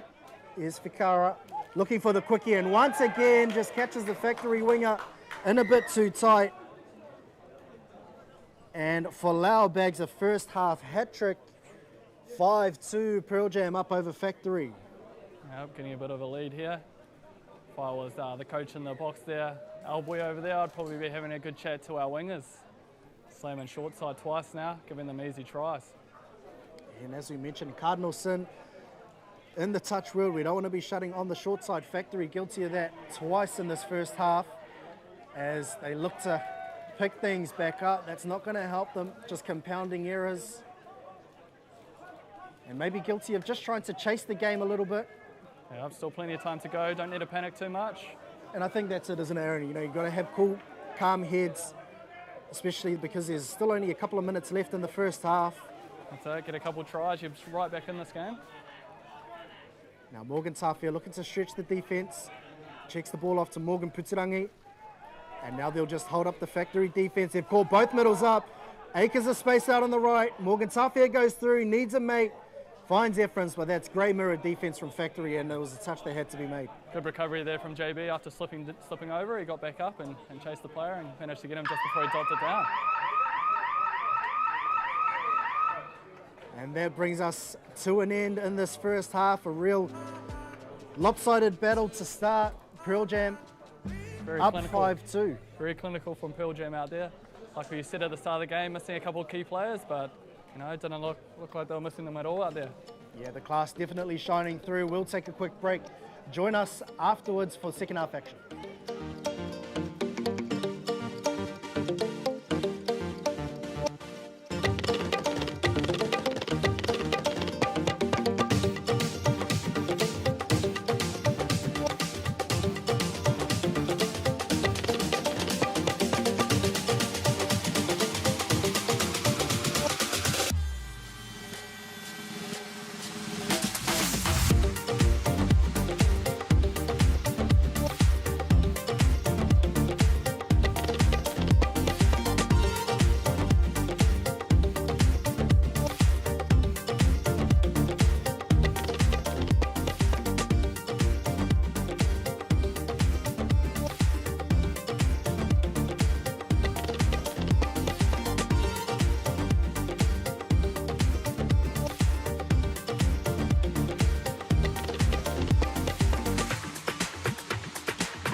Welcome back to our second half coverage of this fixture between Pearl Jam and Factory at the 2025 Trident Homes Kaiawa Invitational.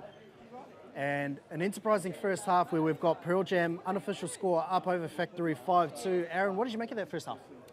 Pearl Jam off to a great start. Obviously with the 5-2 lead, speaks for itself. See if Factory got a bit of a rock up at half time and come out with some better defence off the line here. As you can see, they're already pushing up a little bit better. But yeah, can't really fault anything Pearl Jam's been doing. Yeah, and they've just been sticking to their guns, haven't they, Pearl Jam? As we mentioned, they're a very classy outfit. They've got plenty of experience on the New Zealand touch club circuit. As we see, they throw the ball out. Lim lifted well from right link for Factory. Really directed the attack back infield. Winiana looking for that sinker ball. Great touch out wide there from Martin. And that's better defence there for Factory. Much better defence. See if they can hold them out for this final touch here. And get down the other end again. Big yardage set coming up for the Factory team. Really set the tone for the second half. Otherwise, they might be in a little bit of trouble with Pearl Jam really making a mark on this game. Yeah, and that was actually Quinton Kapi-Ryan and some very heavy touches there. Referees letting them go as the long ball goes out to the right-hand side over the head of Ephraim's. Hamilton will take them forward. Now Factory, they've got a couple of touches left up their sleeve. There's the last. They skin him short side. And again, just that pace off the mark. You picked him pre-game, Maddox right. He set up one of their tries by doing just exactly that. And he's almost set up another one there. Electric off the mark. See if he can flick that over the top next time. He already managed to draw the interest of Louis Nicol from link for Pearl Jam. But it was a difficult pass. He would have had to thread the needle. And now Pearl Jam just streaming onto the field. They've got numbers to burn. They've come on with some purpose. The ball goes out to the left-hand side, but that's a great touch out wide there. Will Hamilton and Pearl Jam, they had some blasters on there. Great set coming out of the box there. Nice setup, obviously pre-planned coming onto the field and trying to run that fly play right out into the corner. Durban Burgess driving in there for Winiana. And the long ball goes over the top. That's going to be Falau's fourth of the afternoon. And I think just catching Martin coming in a little bit too sharply there from the wing. The ball lobbed over the top. And TJ Falau, he's grabbing all the meat pies for today. Sure is. 4 for the day, eh? It's not bad. Great setup on the 32 pick there, ripping it along straight out to the winger. Great pass. And definitely not afraid of the grind here, Pearl Jam, as they've settled quite well into it. Durban Burgess shooting out from link. And a bit too quick for the referee's liking. Offside is the call. Now Factory will see what they can do. They're down by 4. This might be the set to make and break the game if they're going to get back into it. Gets the crossover quickie to the outside, just throws it away though. There it is, throwing it away early in the set again. Yeah, and guilty of that once in the first half as well, weren't they, Aaron? And just throwing away chances. They can't do that too many times. Yeah, not really building much pressure against this Pearl Jam team, and they're just getting out every time and guarding all the way back down the field. Yeah, and they've done well to get out of trouble there as well, Pearl Jam. So streaming onto the field, Kapi-Ryan will look to sweep around to the link. Tamapeao drives in. Now the long ball goes once again, and that's a better read. Was he taken out there from Nicol? The referee says no. So the ball goes to ground, and now Pearl Jam essentially getting a 12-touch set here. Yeah, get another opportunity, another 6 touches up their sleeve. See what they can make of it. Nicol's going to use the ball here. They bring Got Winiana the sweep back on the winger. Yeah, they like their unorthodox plays there, Pearl Jam. That time getting the winger involved. That was Falau. He scored 4, looked to dive under for his 5th. Would have had to work a little bit harder than the catch and put down that he's had to do so far. Winiana tries the same, coming around on a sweep. Good raise there from Harrison Kirk. Stepped up from link, just shutting down that lane. And now Nicol receives the ball on the out ball. I think just looking to do a little bit too much before he actually caught the ball. So the ball goes to ground. That's it. Already thought he was going to score that try. And why wouldn't you when you've got a player of his caliber? That's it. And again, Factory putting it down, eh? Ball to ground. Too many mistakes. Pearl Jam just having all the opportunities, just getting what they want out there. And I think the other thing, Aaron, is that it gives them a lot of field position as well. So yes, they do get field position. Yes, they do get possession, but they also get it in the right part of the field too. So Factory are guilty of being a little bit too loose. Yeah, just getting to play around, sort of try out all their plays that they've been practicing at training or at those past tournaments and seeing what works for the next couple of days. Nickel and Durban Burgess working in the middle. Just toying with the defense out here. Got a hand in there, so a repeat set for Pearl Jam, and Factory having to do a lot of defense, having to absorb a lot of pressure.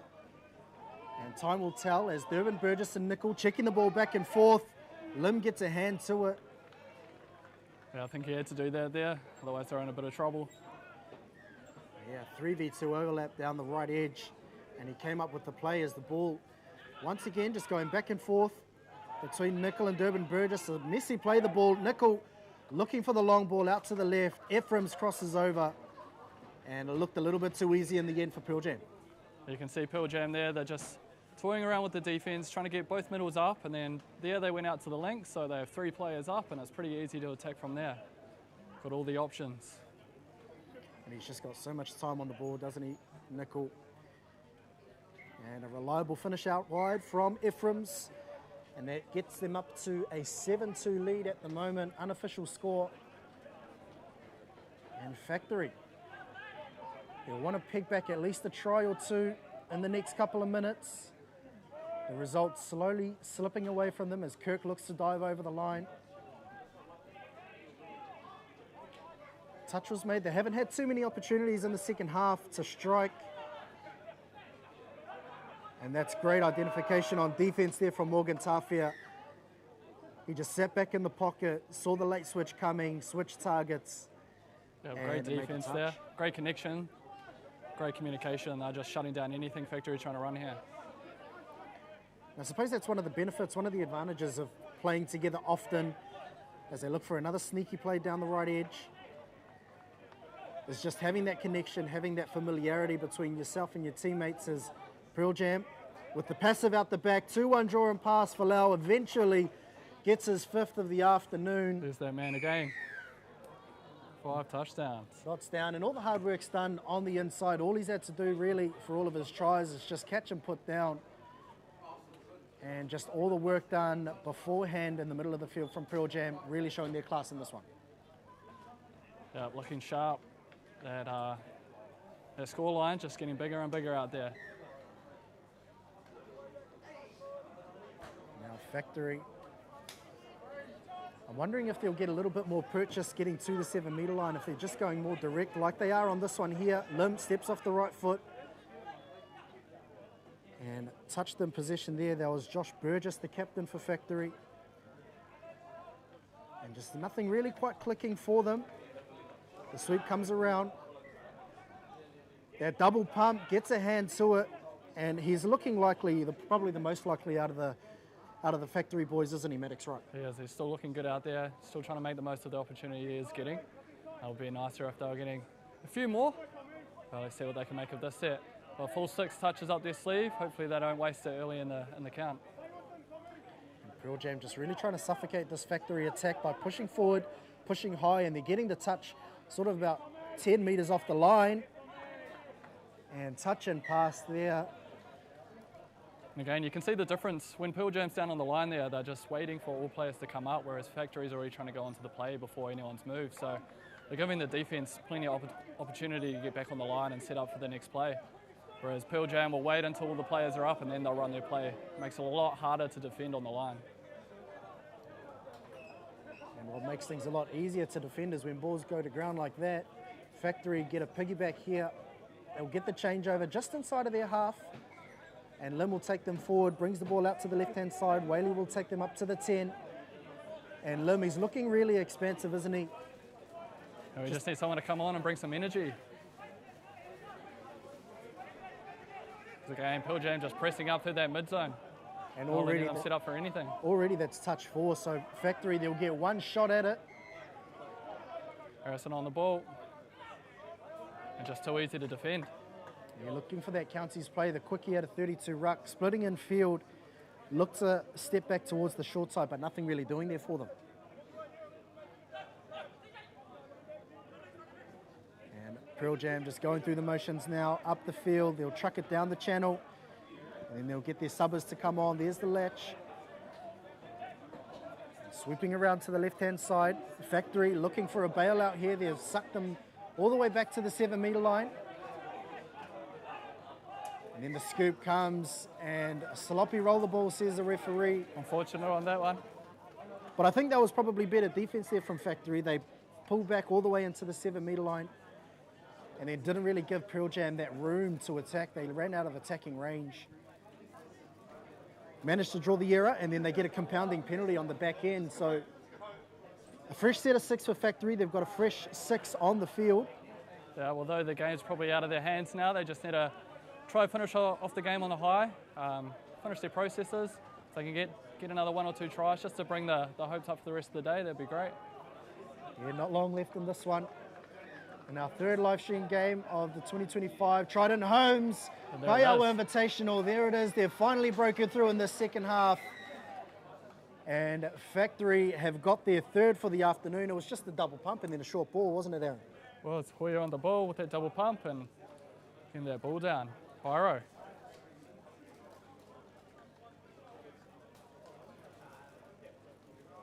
And it has been an unhappy first fixture for Factory, but they've got 3 as they look for another sneaky play down the right-hand side. And Nickel back over the shoulder. And great desperation and defense there from Factory. And Pearl Jam, once again, just that unorthodox play. They brought the subber on late. And works, doesn't it? Well, that's Crazy touch how 1 often it down on the works for them. 7. Fikara looking to dive underneath. Touch was made. And now Pearl Jam still got a couple of touches left in this set. George Durban Burgess looking to run in behind, and they've scooped through to the end goal once again, looking to get free. Ephraim's managed to shake Hamilton, but the ball not quite going to hand, although Pearl Jam will get a fresh set of 6. Holding was the call from referee Quinn Murphy. And just running that play where they fake the 32 peel and then go around the back. That's probably one of my most hated plays when someone's running against me. I think you'll find that's probably one of the most hated plays on everyone's list as they look to quickie the link. Fikara dives over. Touch was made there though from Factory. Yeah, lucky to get him just before he dotted that ball down. Burgess coming across to park himself at right middle. Here's Winiana. Gets the quickie, looks to dive on the outside. And I thought the touch was made there, although referee Richie Heap says play through. Play through away, watered it. Just got a quickie on the outside, gave a little stutter step, and managed to get on the outside of Caleb. And ball was down, so Pearl Jam getting their 9th of the afternoon. They're really fixing their muscle at the moment. They sure are, they're looking good out there.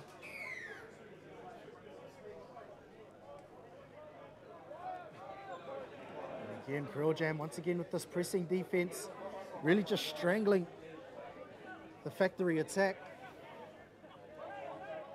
Lim coming down the lane, throwing the long ball out to the left, catching Falau out wide, and some fancy footwork to finish. Bryden Martin grabs another one. Some good footwork from Bryden Martin there to get it down in the corner, and again, nice double pump there from Jimmy Lim, rocking it right out to the wing. And what about the footwork out wide? He had TJ Falau scrambling. Yeah, a bit of work to do to get that down. And I suppose if he bagged 5 himself, then he's probably due to have one scored on him sooner rather than later. And Factory, they've picked it back to a 9-4 scoreline with just a few minutes left in this one. Pearl Jam looking to run a quickie, just faking that 3-3 peel down the lane. And on a static 5th and final, they'll look to dive with the football out on the right-hand edge. Lim comes up with an intercept, so that'll be touch 0, although the referee has pulled up a forward pass. Now Factory working their way off the try line. He was a mile offside. Referee spots that, and now they've got numbers down the left. Falau recovers well, but that's great meterage. That's great yardage there from Factory. It is. Let's just hope they keep it up here to get down to the line. They don't just slow down. I think they need to stick with those 33 plays. The peel coming down the lane there, it's working the best for them.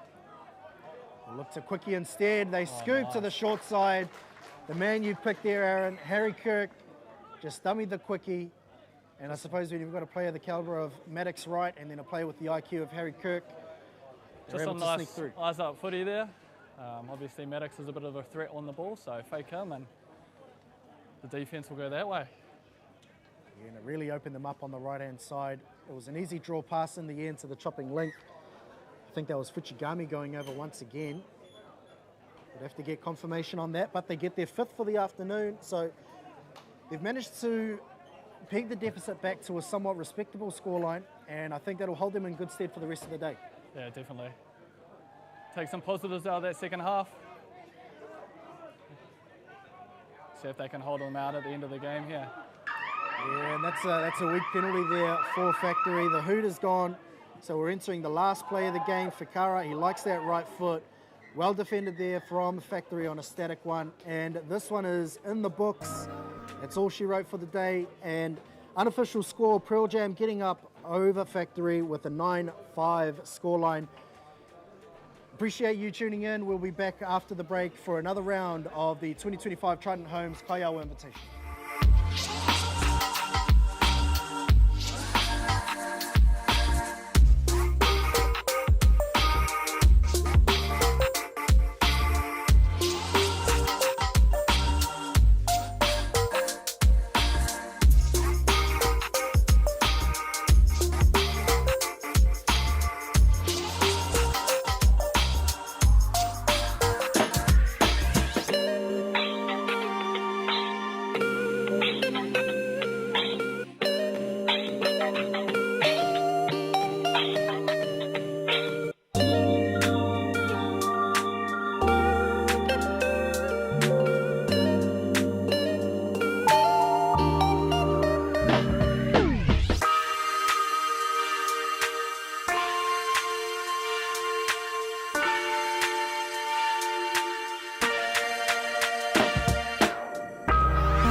koutou team, you know my hooky mind. We're straight back into this one, straight off the field from coaching there, joined by a very, very good friend. We call him Nacho, sometimes Pablo, but today it's Elboy. Or was it Reese? Yeah, bit of a eye-opener there, having Pearl Jam in that first game there, Hick, but huge shout out to Evil Streams.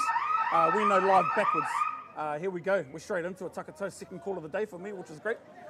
They'll look to work down here. This is their strike team here, the Kino brothers, Moriarty and Ufu, down the lane with a late switch. Yeah, these teams play regularly here in Christchurch out of a lot of the major competitions, so they'll know each other. Jimmy Taylor here running the defence.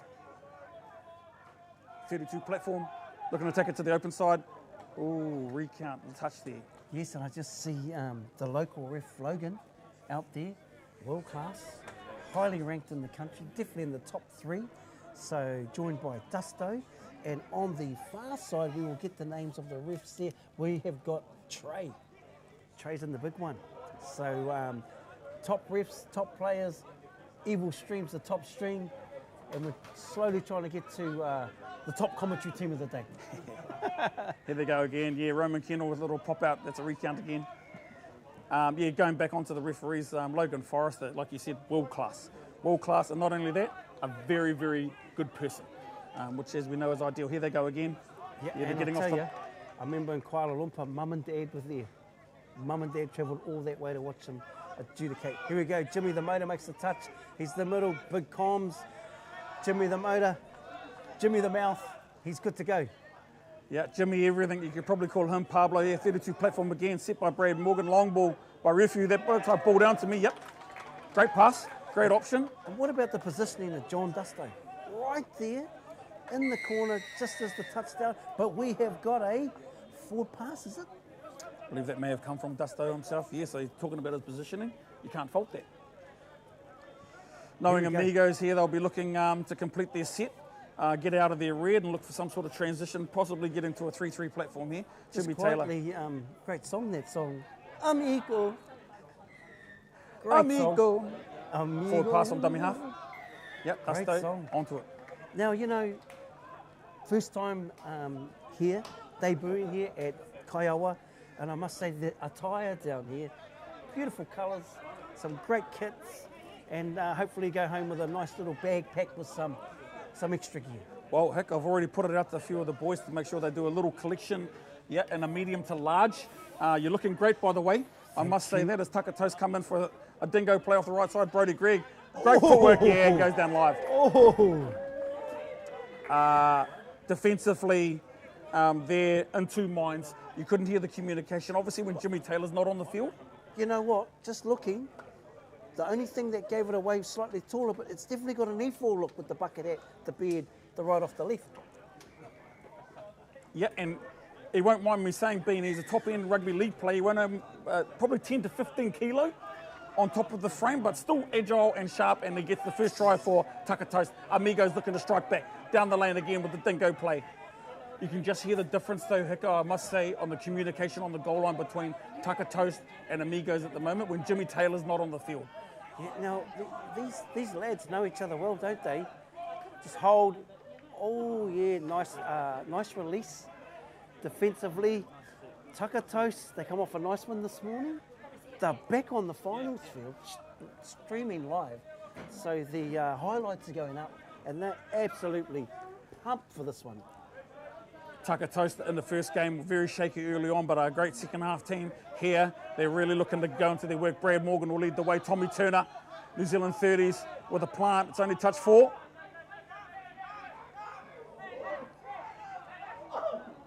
Oh, didn't see a signal from the referee that it was last touch, but... It's like we were talking about earlier, that Central Otago red. Definitely like the fine wine there, isn't he, Brad? Fine wine getting better with age. Unfortunately, won't be playing representative touch this year as he's booked in for surgery, but still a great player. High energy, big fitness regime. And here they go, Amigos. Taylor on the ball, looking to take the short side there. Yep, good defence. Taylor Tupper. Yep, Tyler. Tyler Tupper steps up again. Yep, and his younger brother out there on the wing there. Nice, 2 and 12. So there's Tyler. Tyler's the winger here? Yep. Yes. Change of numbers. Yeah, there's obviously going to be a change of number there. Jimmy the motor, and there he goes. He opens the account for Amigo. Oh, they're good to go. Tell you what, famous song. Yeah, very good song. Yeah, defensively there, just a little bit of a breakdown in the communication went down a wee bit.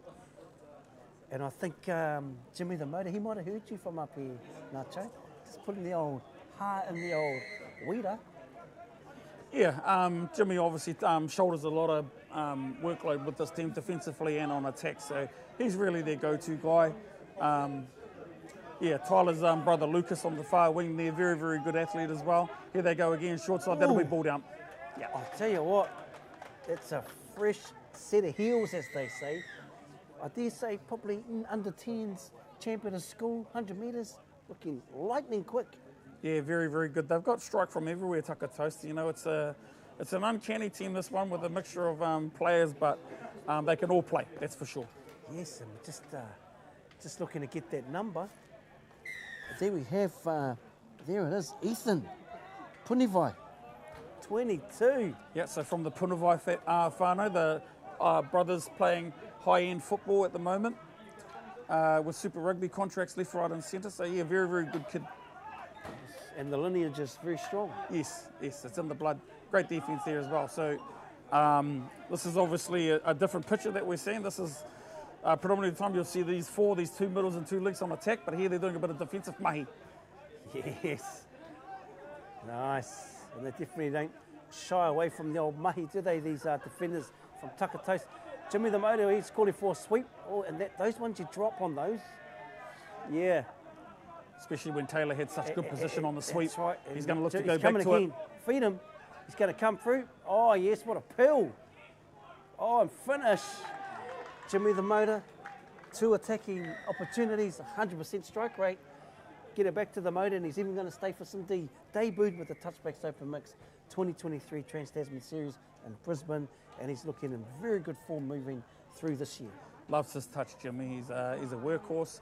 He goes forward, he does his job. Obviously, when the club level, he has a bit more time on the ball. But when I had the Canterbury Open Men's, he was definitely in my selection, that's for sure, because I knew you know what you're going to get from Jimmy. High energy and high work rate. Here goes Morgan again with his little brother Liam into dummy half. Marsh comes in. McGee at half, looking for the step back into the lane. Yeah, watch Lucas Tupper from the far edge here. Yeah, chewed him up before the half. These Tupper boys, they can move. And now he goes out there to make that other touch out the wide there. Yeah, high work rate, high fitness rate. I'm looking forward to coaching that kid in First 15 Rugby this year. Nice. I do like the Amigos' patience there. They didn't rush, you know, that next plant. They've got a fresh set of 6 on there. New players offers left short ball, touchdown, and that's patience for you, Nacho. They could have easily pushed the pass here and there, but they become patient, and we may have squared it up there.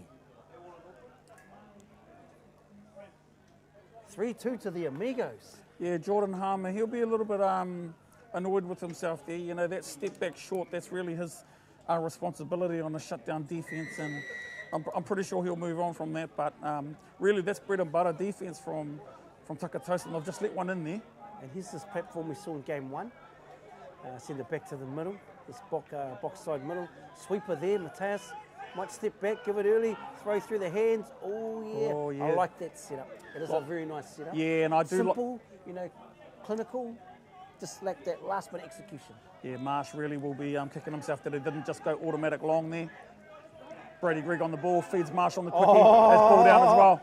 Ooh, forward at the ruck. And just a shout out to the Outcast whānau, Mateus whānau there in the Hawke's Bay, Anaru Nui, all the awesome, Jetta, all the awesome whānau there that Mateus always represents.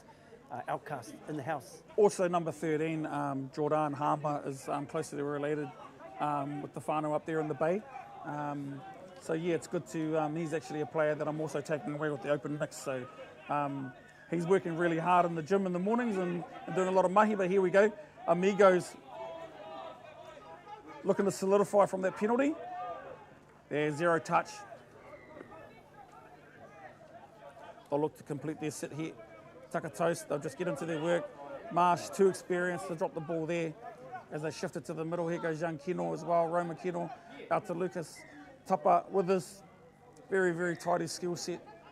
And here's their strike unit with Rufu. Yeah, He'll look to get live here, Hick. Just need to be patient here. Really try and condition this defence.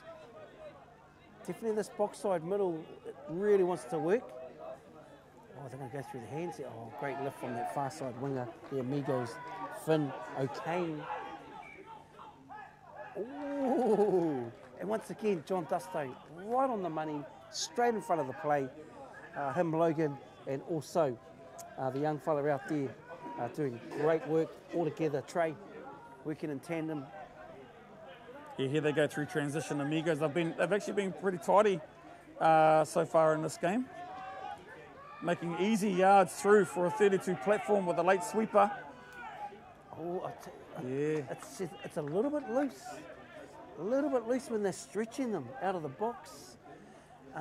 The far side defenders just aren't staying connected with their links of their middles at the moment. So especially on the back end of transition, there's separation being created. So Amigos will look to strike on that. They're rolling them through the field now, so there's a little bit more work to cover. Ooh, there was a nice lift from that outside winger there. 12 for Taka Toast. Yeah, Lucas Tupper with us, very good. Taylor on the plant, gets the plus. Oh, unlucky. That was definitely the right pass selection. It was just probably a timing issue, but nice catch pass release from Jimmy. Kennel drives for 2. Yeah, Tommy Rufi, you just got to keep your eye on him every single moment he's in and around the ball. Yeah, you still don't really want that. Was going for extra metres instead of consistency through the field. So let them off the foot a little bit. Tommy there, Turner on the plant. They Liam got McGee speed takes to burn short side. these boys. Here he goes into the end the goal. Speed. Yeah, so Liam McGee there got on the ball there and ripped short side and was able to create an opportunity. And it's just a simple offload once the defence collapsed to Jordan Harmer for the dot down. He'll be happy to get that one back. Yeah, so Liam McGee there on the ball, fresh out of high school. I believe he's now an intern with video analysis with the Crusaders at the moment. So career is humming along, and yes, he will be representing Canterbury at the Open Nationals in Auckland coming up. Oh, he's looking like a great mix player. Amigos, back at it. All drawn up now, 3-all. If you've just joined us, this is the Trident Homes Kaiawa 2025 Touch Tournament here in Puna. And no better place to play touch this weekend than Christchurch, Che. Just the perfect day out here on the western side of Christchurch. You know, there's a little bit of cloud cover, so it's comfortable for the players. 19, 20 degrees, so we're nice and comfortable here in the polo shirts. Hick, and I must say, you're looking sharp, bro. There's a spring in your step. I know the gym's going well, and obviously when we eat from Tangaroa, our nutrition is on point. I tell you what, man, that was a beautiful touch. Really, as they say, bent him to the bend, got low, bent arm, and Logan was right in front of that. And when you're trying to plant the ball on one foot, it's not ballerina.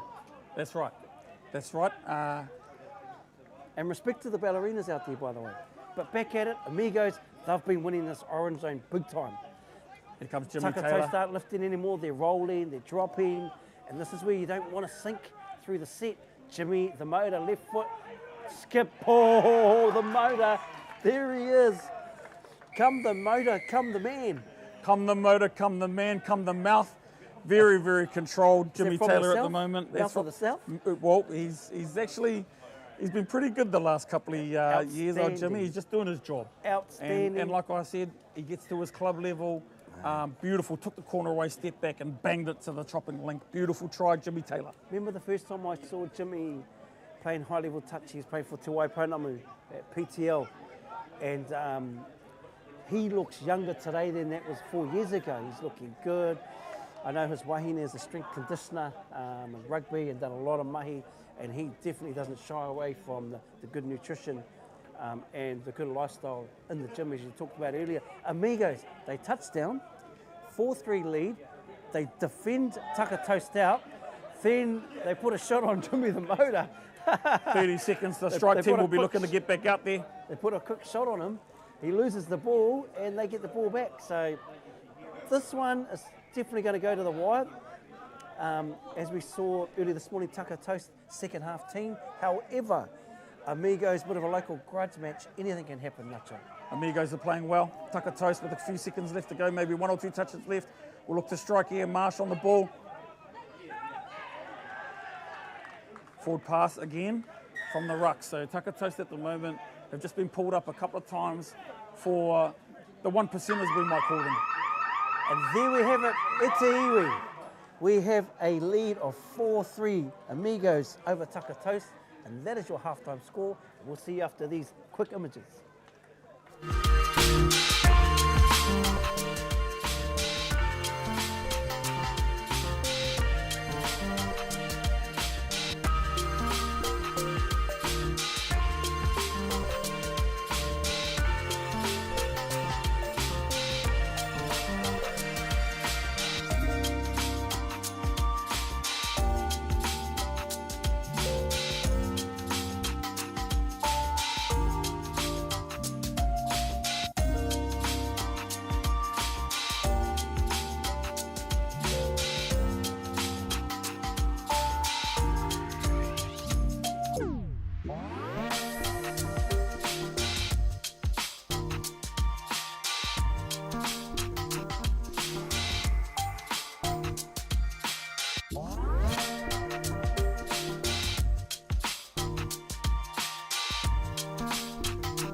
Kia ora te iwi, nau mai hoki mai. This is the evil stream coming at you from Te Waipounamu, Te Waka Maui. I'm joined here by Reese, local, and Amigos 4-3 over Taka toast at half time.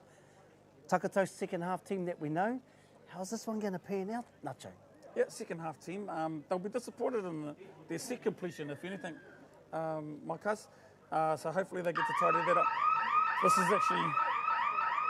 This is a good defensive unit here, so without having to touch wood, Brad Morgan, he'll be running the defence here, and I know that they like to play a high link here. So yeah, and I noticed this morning when they needed someone to step up and lift that ante, Brad was the man. Yeah.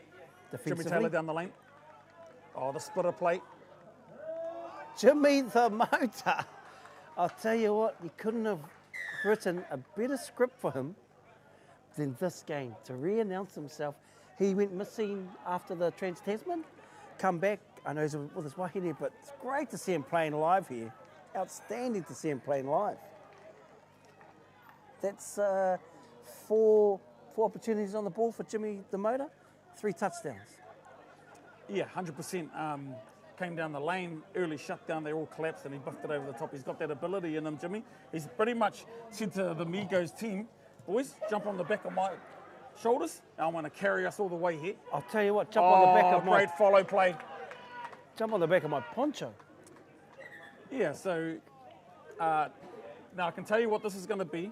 Offside? No, there's a block play. They run a block play where the dingo who comes down Yes. the lane Blocks takes the the- space. Yeah. And then the follow happens inside him and they block the player out. However- Obviously Logan Forrest has identified that. That's the on-field referee. Says the touch wouldn't have been made. I'm happy with it. Here goes Taka Toast. 5-4 Amigos lead. We're just tapped off. Big shout out to the president, Nathan Silbury, who is the mastermind behind this kaupapa, Aotearoa, and to all his selfless, beautiful working team also, Nacho.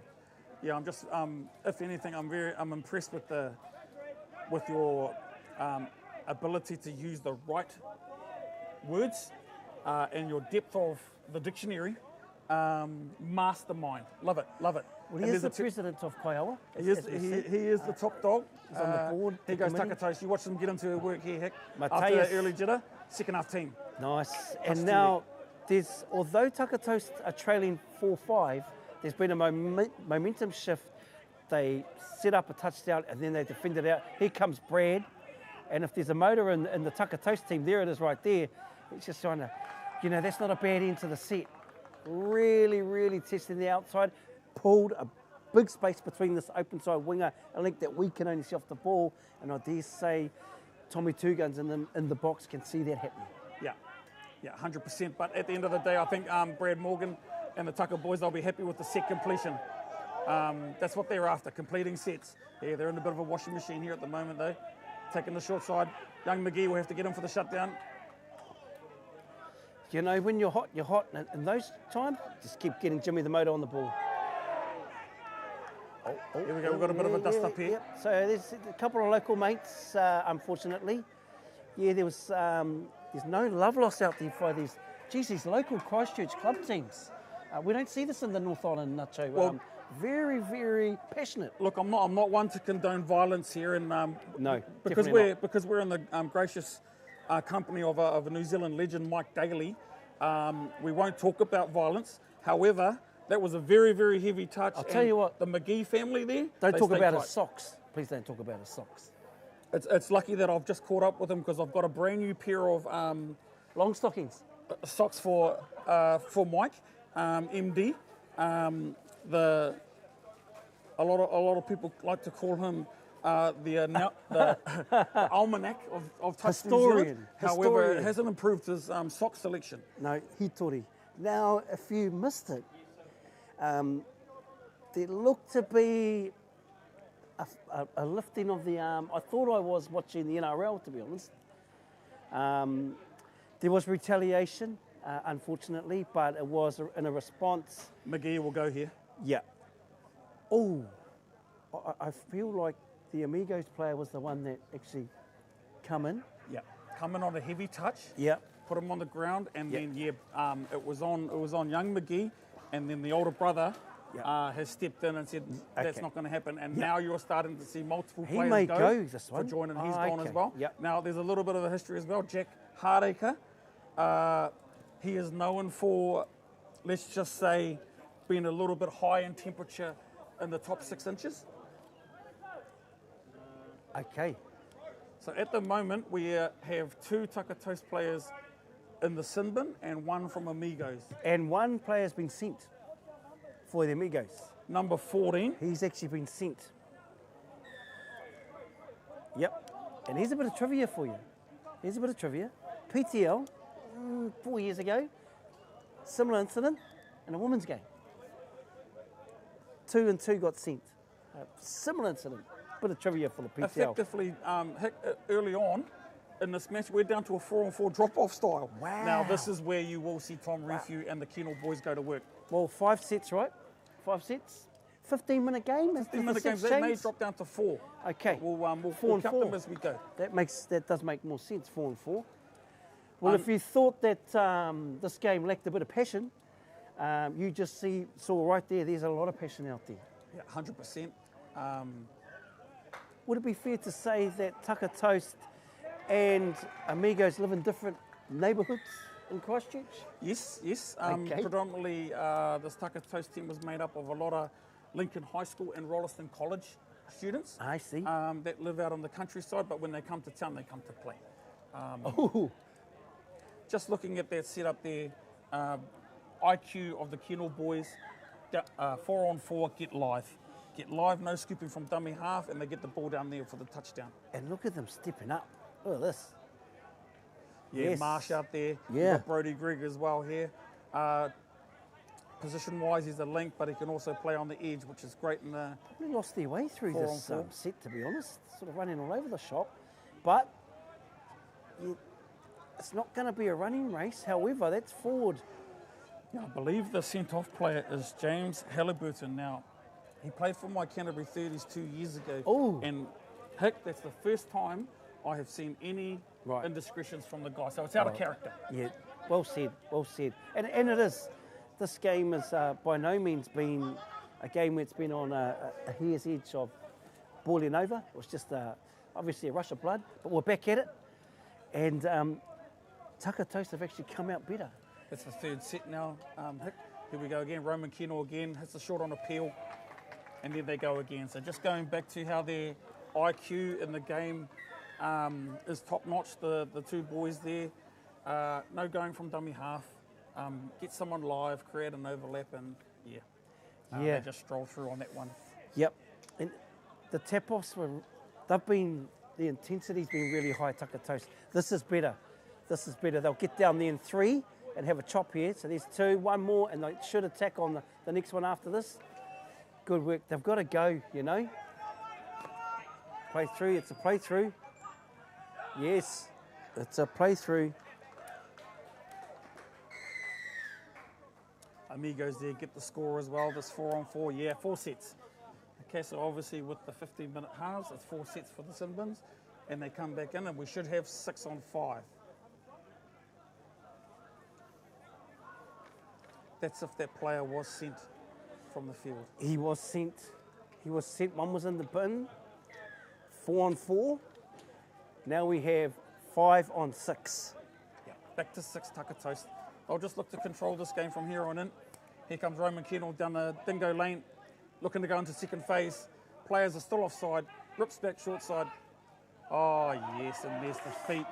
There's the feet of Tom Refugee. I'd love to pick, if there's one thing I'd love to do before I finish with coaching in Christchurch, is to get that kid playing men's touch and just see how far he could go. Nice, and that was great defensive work. Only 5 players. Jimmy the Motor, good honest man, and just missed. And Tommy Two Guns, Tommy Rufu, takes them out to a 7-5 lead. Yeah, and unfortunate timing that scuffle on the heavy touch. 7-6, correct score. 7-6. Here comes, Jimmy Taylor on the split, goes towards the short side. Yeah, penalty there. Yeah, Shorty, gee, I love that kid out on the far side there. He's the best way to put Shorty is that, obviously from his nickname, but also he's well built, sturdy. Sturdy. Yeah, sturdy around the thigh area. Here we go again. Amigos down to 5. Oh, Yeah, look, Jimmy yeah. he's trying to squeeze out every little inch, and unfortunately on a sideways plant, Dusto's too quick on that. He is far too quick on that. One of Pairoa's finest. One of Pairoa's finest. There's a few out of Pairua, Yes. just quietly. No Dali. more so than the Fox family. And Kia ora. Kia ora. still a lot of us down here send our thoughts out to Nairi, the Fox whānau on the passing last year. But moving on back to the touch here, down here in Christchurch. Beautiful weather now, great Tēnā. conditions. Yeah, tautoko ngā mihi ki tērā o ngā whānau. And hopefully we get to catch up with the sis Liana over the next couple of days. Oh yeah, I'll tell you what, 7-6. These teams at the moment, my mate, they're walking a very fine line in terms of the 7-6. physicality. But that's men's touch, and it's great to see. Let's hope that we can see some good skill set here as well. And you may have just come in from doing the lawns, hanging out the washing, and you're seeing, 6-on-5. Ooh, 6-on-5. What's going on? And we do have a player that has been sent by the Amigos, but they are holding their own. They are. Taka Toast will just look to continue to get onto their work and set complete. And just as I say that, there's a bubble at the ball, but there's some good defenders out here. Gee, this is going to heat up if Amigos can score with 5. Well, here's the motor, the man of the hour. Beautiful. He's always had a great catch and pass, Jimmy. It was a lovely ruck. Very, very physical ruck. Won it. They're still getting these middle defenders of Taka Toast, which is a bit concerning. Oh, Yeah. he unfortunately forgot that there's a player sent off, but that was the play. That was the play. I think Jimmy might have thought that his winger was going to hold for him there. Knowing that Jimmy could get on the ball, use his feet and create some sort of collapsing wing play there, but here they go down the wing again.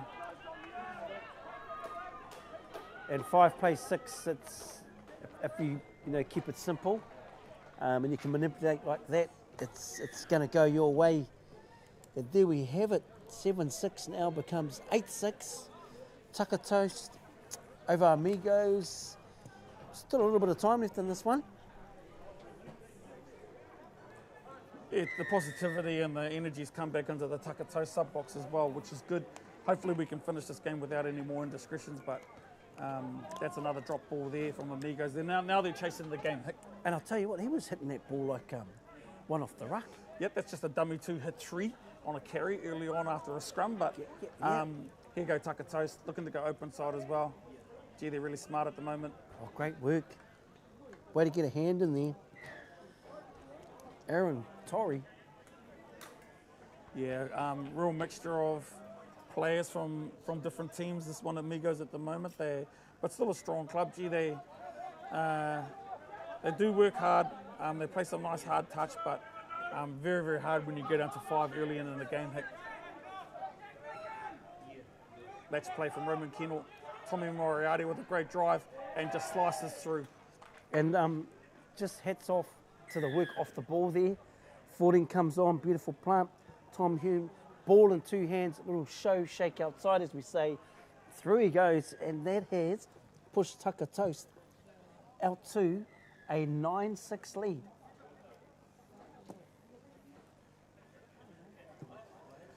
Yeah, a bit of an unsung hero in that grouping with the 2 Kennel boys and Tommy Rifiu is Tommy Moriarty. Very blood steeped in the game, knows how to play, and he'll be the unsung hero later on in the tournament for that grouping. He'll be the one to watch. And also shout outs to Dom Sipa. Jimmy, oh yeah, in the lane. Yeah, Dom Sipa, 7 there for Taka Toast. Done those jobs that sometimes go unnoticed. Yeah, Dom's a good player. He's just a really solid player and works hard, but more than anything, understands his role. Great shutdown D there from Liam McGee. I'll tell you what, Jimmy's attacking game has definitely been elevated hard. He's having a blinder. He's going from half. He's going to, oh, unlucky, he's going to go D. through. Good D. Just coming past the commentary team, we have E4's lookalike from Taka Toast. Great to see him.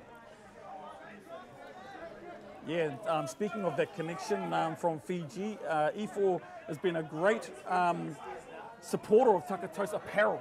Oh, pula whanaka whakalevu. Yeah. Yajara. Here they come here, Taka Toast on a 3-3 option. Ooh. Although it looked a bit clunky at the back end, Taka Toast, all they're worried about now in the second half is set completion, my cuz. And they're doing that. I know it's only against 5, but they'll just keep doing it until Monday comes. And what about the 5? Man, they're just still carrying the load. They do not look tight at all. 5-on-6, 5v6. Still moving. There we have it. And it's iwi. There you have it, Amigos. Taka Toast take that one out. 9-6, and had a little bit of everything in it. Join us for the next game with Evil Stream. Hei kona.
Kia ora e te iwi, nau mai hoki mai ki Otautahi for the 2025 Trident Homes Kaiawa Invitational. Thank you for joining us for our live stream coverage this afternoon. My name is Sivili Guthrie and I am joined in commentary by the lovely Kath Mulligan. Kath, how are you today? Oh, kia ora, Tim. I am doing pretty good. It's awesome to be back here at Puna for another year's Kaiawa Club tournament. Yes, the Premier Club Touch Tournament run in Te Waipounamu, and this afternoon we've got a bit of a local derby, I suppose you could say, about as local as you could get. We've got right. Kaiawa up against Kaiawa Next Gen, two teams based out of Christchurch, and it's set to be a cracker today. It is. It's a case of the young up-and-coming versus a few of the older heads here, so it'll be an interesting clash. Both teams out there in blue, but running from left to right, it looks like we've got the Kaiawa, and on the running right to left, with about to have the tap off, the Next Gen, the up-and-coming young fellas. Yep, blue versus blue, a commentator's dream, isn't it, Kath, as we've got Kaiawa Next Gen tapping off. That's right, we see our referees out there, Daryl Jones taking the tap off, and he's supported on the sidelines by Josh Irwin and Xavier Burton. And Kaiawa Next Gen just approaching the 7 metre line, a strong touch there in the middle. And I think we're going to get plenty of those, especially when we've got contrasting body styles, I suppose you would say. Looking to run a little follow play, and a bit of a crafty starter there from Kaiawa Next Gen. Yeah, they look like they've got a few options on their 7 there and not afraid to have a go, so we'll see what happens when they get some more ball down there. And as you mentioned, Kath, a little bobble at the roll ball. Kaiawa get away with that one. As you mentioned, Kath, a few older Canterbury heads in this Kaiawa team. Got the likes of Naza Silbury, who operates the tournament, supported by the likes of Alex Taifu, Tyrone Stowers, long-time Canterbury representatives, Jimmy Wihongi in there as well. In the ruck is not pulled up by the referee, ball to ground, so really putting the onus on the players early on. Yeah, that's right, and I even see a name out there we haven't seen for a while, of Michael Kavanagh, having a wee run out there, which is great to see him back on the wing. Yeah, just making the touch there, I think, or might be in the sub box at the moment, old Michael Kavanagh. Long-time New Zealand representative, so they've definitely got some experience there. As Kaiawa Next Gen approaching their final touch, looking to skip out a half. Yeah, good set completion there. They take it down to nearly at the 7, so they'll be pleased with that. Yeah, what a buzz it would be for all of these young pups to be able to go up against the likes of your Naza Silburys, your Michael Kavanaghs, your Jimmy Wihongis, even Grant Robertson I see is still running around as well for Kaiawa, so a very good team. That's right. And you know, a lot of these Next Gen guys, mostly I think all of them looking at that are all still at school, so you know, some of the up and coming players in our region. Some excellent exposure as we've got a penalty here going the way of Kaiawa Next Gen. And 8 teams in total for the men's restricted. You are watching a men's restricted battle between these two teams. As we set up for finals day tomorrow, both teams poised nicely. It's Kaiawa Next Gen. Yes. Just trying to get some organisation on the 7 metre line. Forward pass, yeah, I think just a bit of a skill error there. Yeah, just lost their connection there, which is a shame, but they'll hopefully fix that up for next time. Now just marching up the centre of the field. There's Kaiawa, there's Stowers with the ball. Comes out to the right-hand side, Taifu checks it back on the inside, and now they've got the rhythm, approaching the 7 metre line. Got a couple of touches still up their sleeve though. There's Taifu, he's got some great footwork. Look for him on the 7 metre line. There's the quickie bounce, the long ball looping over the top, and there's our man out on the right-hand corner. Michael Kavanagh, he's done that plenty of times throughout his provincial and international career. Dots down on the right-hand corner. Yeah, it was well worked. They squeezed the defence in tight, and then a great release out to Cav on the wing. As you say, he's scored plenty of those in many different singlets, so it's good to see him out there. Yeah, but I will say you look best in an Auckland singlet, Kath. Would you agree? Oh, not sure I can agree with that one, Tiv. Oh, look, I know the perception of Aucklanders. I know you think we like our almond milk latte, 1 sugar, but you know we aren't too bad there. So, Kaiawa Next Gen now looking to work their magic on the 7 metre line. There's Major on the ball, strike dump, and just unfortunately the ball going to ground there from Kobe Harwood. I would like them to move the Kaiawa defence around a little bit more before they get into their strike play.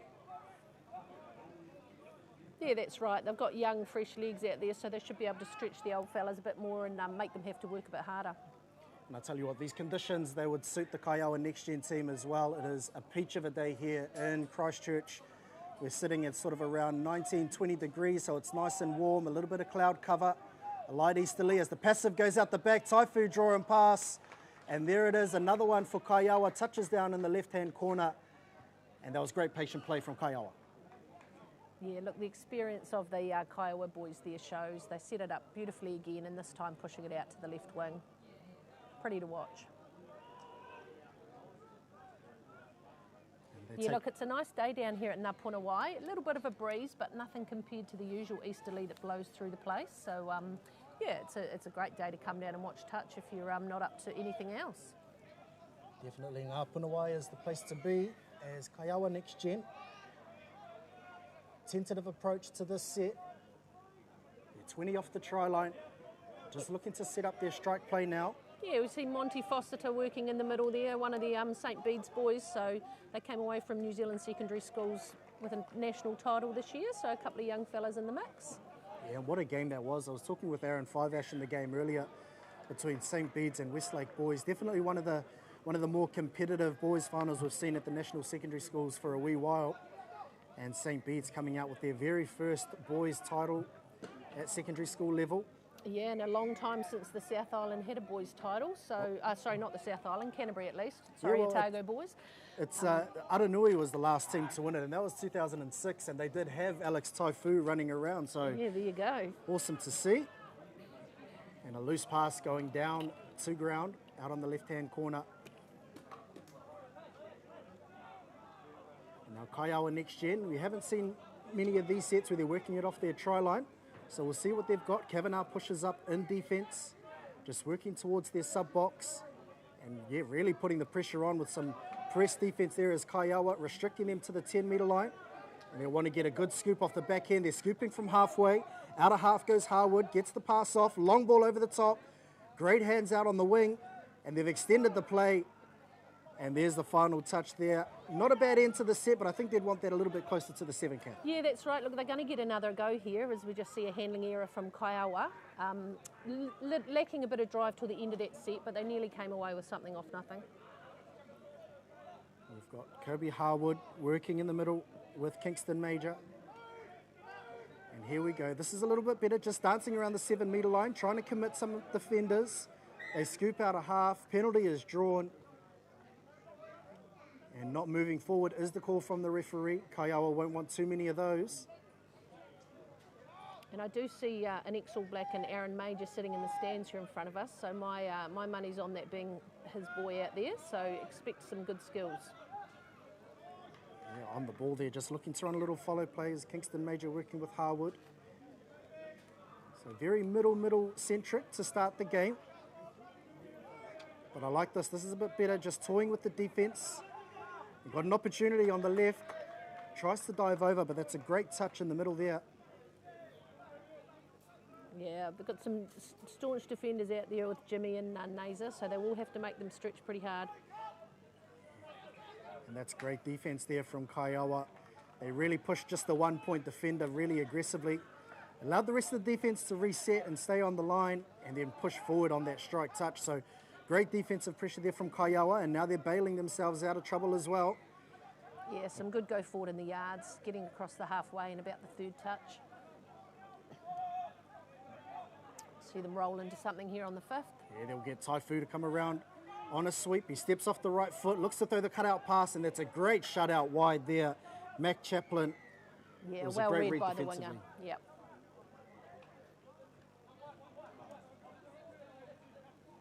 Bit more go forward here from Next Gen, which is good to see as they bring it towards the box. Here we go, just need those wrappers to come around and fill the middle of the field. And Reedy, he'll look to pick out a half. The ball goes to him to drive forward. And there comes the scoop, looking to work the footwork. Able to beat the first defender, and they've got numbers out on the left-hand side, although ball not quite going to hand, and it was looking likely on the left-hand side, just couldn't quite convert. Yeah, and it was on the back of some better yards from Kaiawa next gen, so they should be pleased with that. If they keep working those yards up, it creates some more opportunities. And they are a club that's in a pretty relatively strong position here in the Christchurch region, aren't they, Kath? They've got a few teams at this tournament in both the men's grades and the women's grades. Yeah, that's right, and they've got a really strong junior club too, with a number of junior teams playing at our junior modules. So yeah, plenty of strength coming through in those places. He's managed to skip to the outside, Silbury, with a bit of an awkward draw and pass. But they do manage to touch down on the right-hand edge, and they grab another one. And they, well, at least they had to work hard for that one, didn't they? Yeah, they did. It was wee while to come there. They ended up with a lot of numbers in a short little space there and managed to get it through the hands and score in the corner again. I think next gen should be pleased that they're not letting them score through the middle. They are forcing them to get out wide. Definitely is the place where you want them to score if they're going to score anywhere. If they're scoring through the middle, then you've got some problems to address defensively. So promising signs there from this team of youngsters as they work the ball up towards the 7 metre line once more. Again, those two, Harwood and Major, on the ball quite a lot, so they seem to be the playmakers in this Kaiawa next gen team. They get on the outside and squeeze through, and they'll grab their first for the afternoon. Yeah, that was a much nicer setup there with a 32 long, with the receiver taking that wide and managing to get outside his player. And that was Kobe Harwood. He's been doing a lot of the work on the attacking side of the football in the middle of the field, and he just got on the outside of Haki King. And then great manoeuvring of his body to squeeze through the gap and score. It was a well-taken try as Taifu taps off for Kaiawa, picks up about 20 metres on the first carry, and in 2 touches, Kaiawa already down on the 7 metre line. Taifu will look to work his short game once more. Again, working that same quickie bounce move, and that's a great shot. There was acres of space out on the left-hand side. Yeah, if he'd hit the winger, he was home, but the defensive read was strong and he's shut that one down.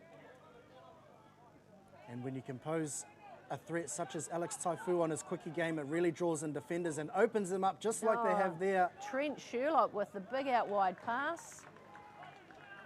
He's wound that one up and hit the winger beautifully on the left there. Seemed to go to the heavens and back, and it came down right on the button. And Kaiawa grabbed their fourth. 4-1 is our current score. We're about halfway through the first half. And this Kaiawa versus Kaiawa match, you are joining us here. If you are just joining us for the 2025 Trident Homes Kaiawa Invitational, we've got a men's restricted match going on between Kaiawa and Kaiawa Next Gen, as Kaiawa Next Gen looking to tap off and get back down to the 7 metre line. Just 2 men play through the middle there as they bring it to the 7. They're trying to work a bit of a splitter, and they opened up the room on the left-hand side, but just not quite penetrating the defence, and Silbury comes up with the defensive read there.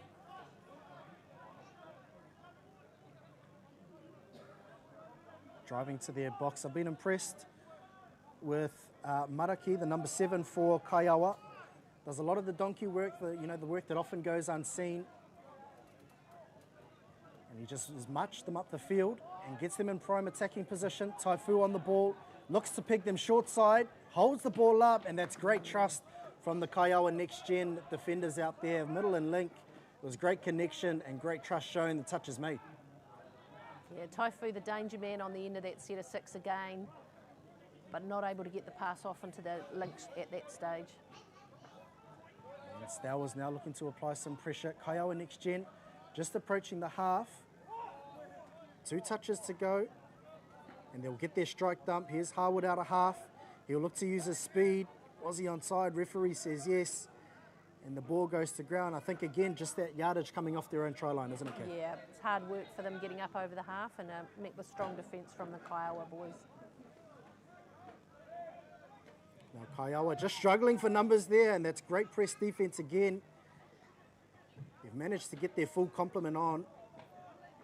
Yeah, recovered well there, and they'll still get something on the end here. Sherlock on the scoop. Oh, the great hole he's hit there, and he's managed to sneak through outside the defender. Yeah, it was just that body evasion once again. That was Keanu Taylor chopping a great line. And it was a fantastic short ball there from Sherlock. Just caught the Kaiawa next gen defence coming a bit too laterally. Yeah, and that Keanu Taylor was involved in this team last year with his old man Cody, the All Blacks. So good to see him still running around out this year, even if we've lost Cody back to the 15-man code. And how good is it as well, Kath, to be able to play with your whānau? Doesn't matter whether you're, you know, sons and fathers, mothers, daughters, brothers, sisters, cousins, aunties, uncles, even grandparents and grandsons. Our sport is such a good one to be able to play with different family members. Yeah, look, it really is. We're pretty special in my family. I don't do too much playing these days, but when I do run around, my daughter's out there. And my son's actually a referee running around out there tonight. So, yeah, touch features pretty strongly in our household from all perspectives. And now Kaiawa getting their subbers on. There's the latch touch coming. And now they've piled their numbers onto the field. And he'll lay the platform again, Maraki, as he checks off on the inside. And now it's Silbury, in fact, they would lay the platform. Stowers picks out a half, long ball goes. And there it is, Michael Kavanagh running back the clock with a beautiful aerial dive in the corner. He'll touch down for another. Flashbacks to that dive. I think we've seen spectacular finish like that from Cav in the black singlet before. Yeah, we've seen them time and time again, and he's managed to pull one out for this Kaiawa outfit as they take a commanding 6-1 lead into the halftime break. We'll take a break and join us for second half action after this.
And welcome back to the 2025 Trident Homes Kaiawa Invitational, where we have a local battle of sorts, probably about as local as you can get, as we've got Kaiawa battling Kaiawa Next Gen in a men's restricted fixture. Kath, what did you make of that first half? Yeah, look, it was not a bad first half. Kaiawa Next Gen had a couple of good cracks at the line, but just struggled getting their transition yards at times. And the Kaiawa boys scored a couple of lovely tries, you know, working them tight through the middle and then getting the long ball out wide. 6-1, and I think at least 4 of them were on the wingers, so yeah. And if you are just tuning in, we've got Kaiawa in the darker blue strip going from right to left on your screen now, and Kaiawa Next Gen, a very young team, in the lighter blue going from left to right as Taifu looks to run that passive out the back. They ran that to great effect in the first half, but that was a great pick there out wide by Jet Bun. Now Taifu looking to work with Wihongi. Gets the quickie, and he'll dive over the line, and that's probably one of the first tries we've seen where the try was scored through the middle, wasn't it, Kath? And they've been quite strong in that aspect in the first half, but just a little lapse in concentration there. Yeah, that's right. And the combination of Wihungi and Taifu, I think they've done that many times before. Little two-man play and managed to score through the middle. It's the 7th for the afternoon. We are working with 15-minute halves here at the Trident Homes Kaiawa Invitational.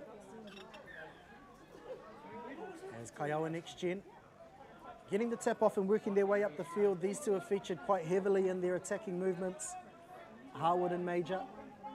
As on touch 3, they get to the 7-metre line and manage to draw a penalty. That's a relatively cheap one, actually, given away by Kaiawa. Just rolling back to the try line. It'll give Next Gen a full set of 7 on the line. Let's see what they can pull out of their attack. Harwood getting the crossover quickie, looking to step off the right foot. He had his runners out there on the left hitting holes, so if he has a look up there, there are some gaps. And they've done that well, these two, just working the ball back and forth between them as they look to bounce out the link. Step off the right foot. Has he dropped it? The referee says no. He's managed to keep just enough control of it. And I think that's Mac Chaplin that's crossed over there for Kaiawa Next Gen. And they worked it well. They sucked them in on the first play and then bounced the link out on the second play, and they've managed to cross over for their second. Yeah, tidy little bit of footwork and a nice short dive, so well done to Next Gen. Takes us up to 7-2. And I think what they probably want to avoid is getting into this ping-pong battle where they score and then let one in and basically nullifies any advantage that you've gained from scoring a try. So we'll see if they can defend this set. As Taifu, you've mentioned Kathy's the danger man, looking for that passive once more. That's a great hit from the winger, forward pass. He really forced the issue there. He came up with a great touch the set before, did Bun. And this time he's forced enough of a situation where the ball's drifted forward. Yeah, the wingers have had some good reads in that Kaiawa Next Gen, so they should be pleased with how that's going. Oh, and that one looked possibly a little bit forward from here, but we'll trust the referee. I think it travelled about a metre forward, but we'll play on anyway as Kaiawa Next Gen, with a couple of touches left in the set. The scoop comes out of half, steps off the right foot, and Taifu, as easy as you like, makes the touch on Bartram. Yeah, we see Kaiawa taking it up to their box now. Their yards have been strong, which has laid them a nice platform getting up into the 7 early in the count. But as thought I had the commentators jinx, but in the ruck there, so they'll get the penalty. And the ball will come up an extra 10 metres as well, as per the new rules that have been in effect. Well, new, but they've been in effect for the last 4 or 5 years. That's right. Any penalty in the ruck gets advanced up 10 metres for the attacking team. It really puts the onus on the defenders to be able to clear that ruck as the sweep comes around. They've backpedaled away.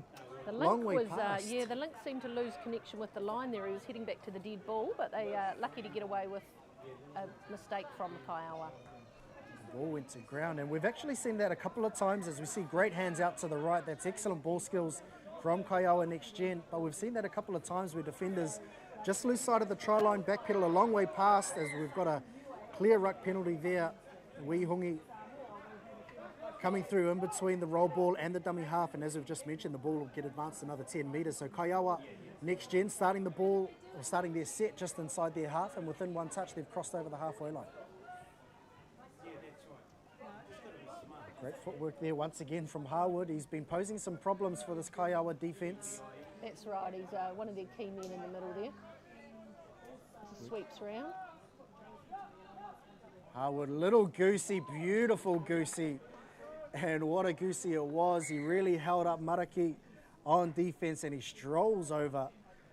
Great bit of individual brilliance there from Kobe Harwood. So they've pegged another one back and avoided the ping pong. So if they can put another stopper on and get back down there, they could bring themselves back into this game. Still plenty of time on the clock.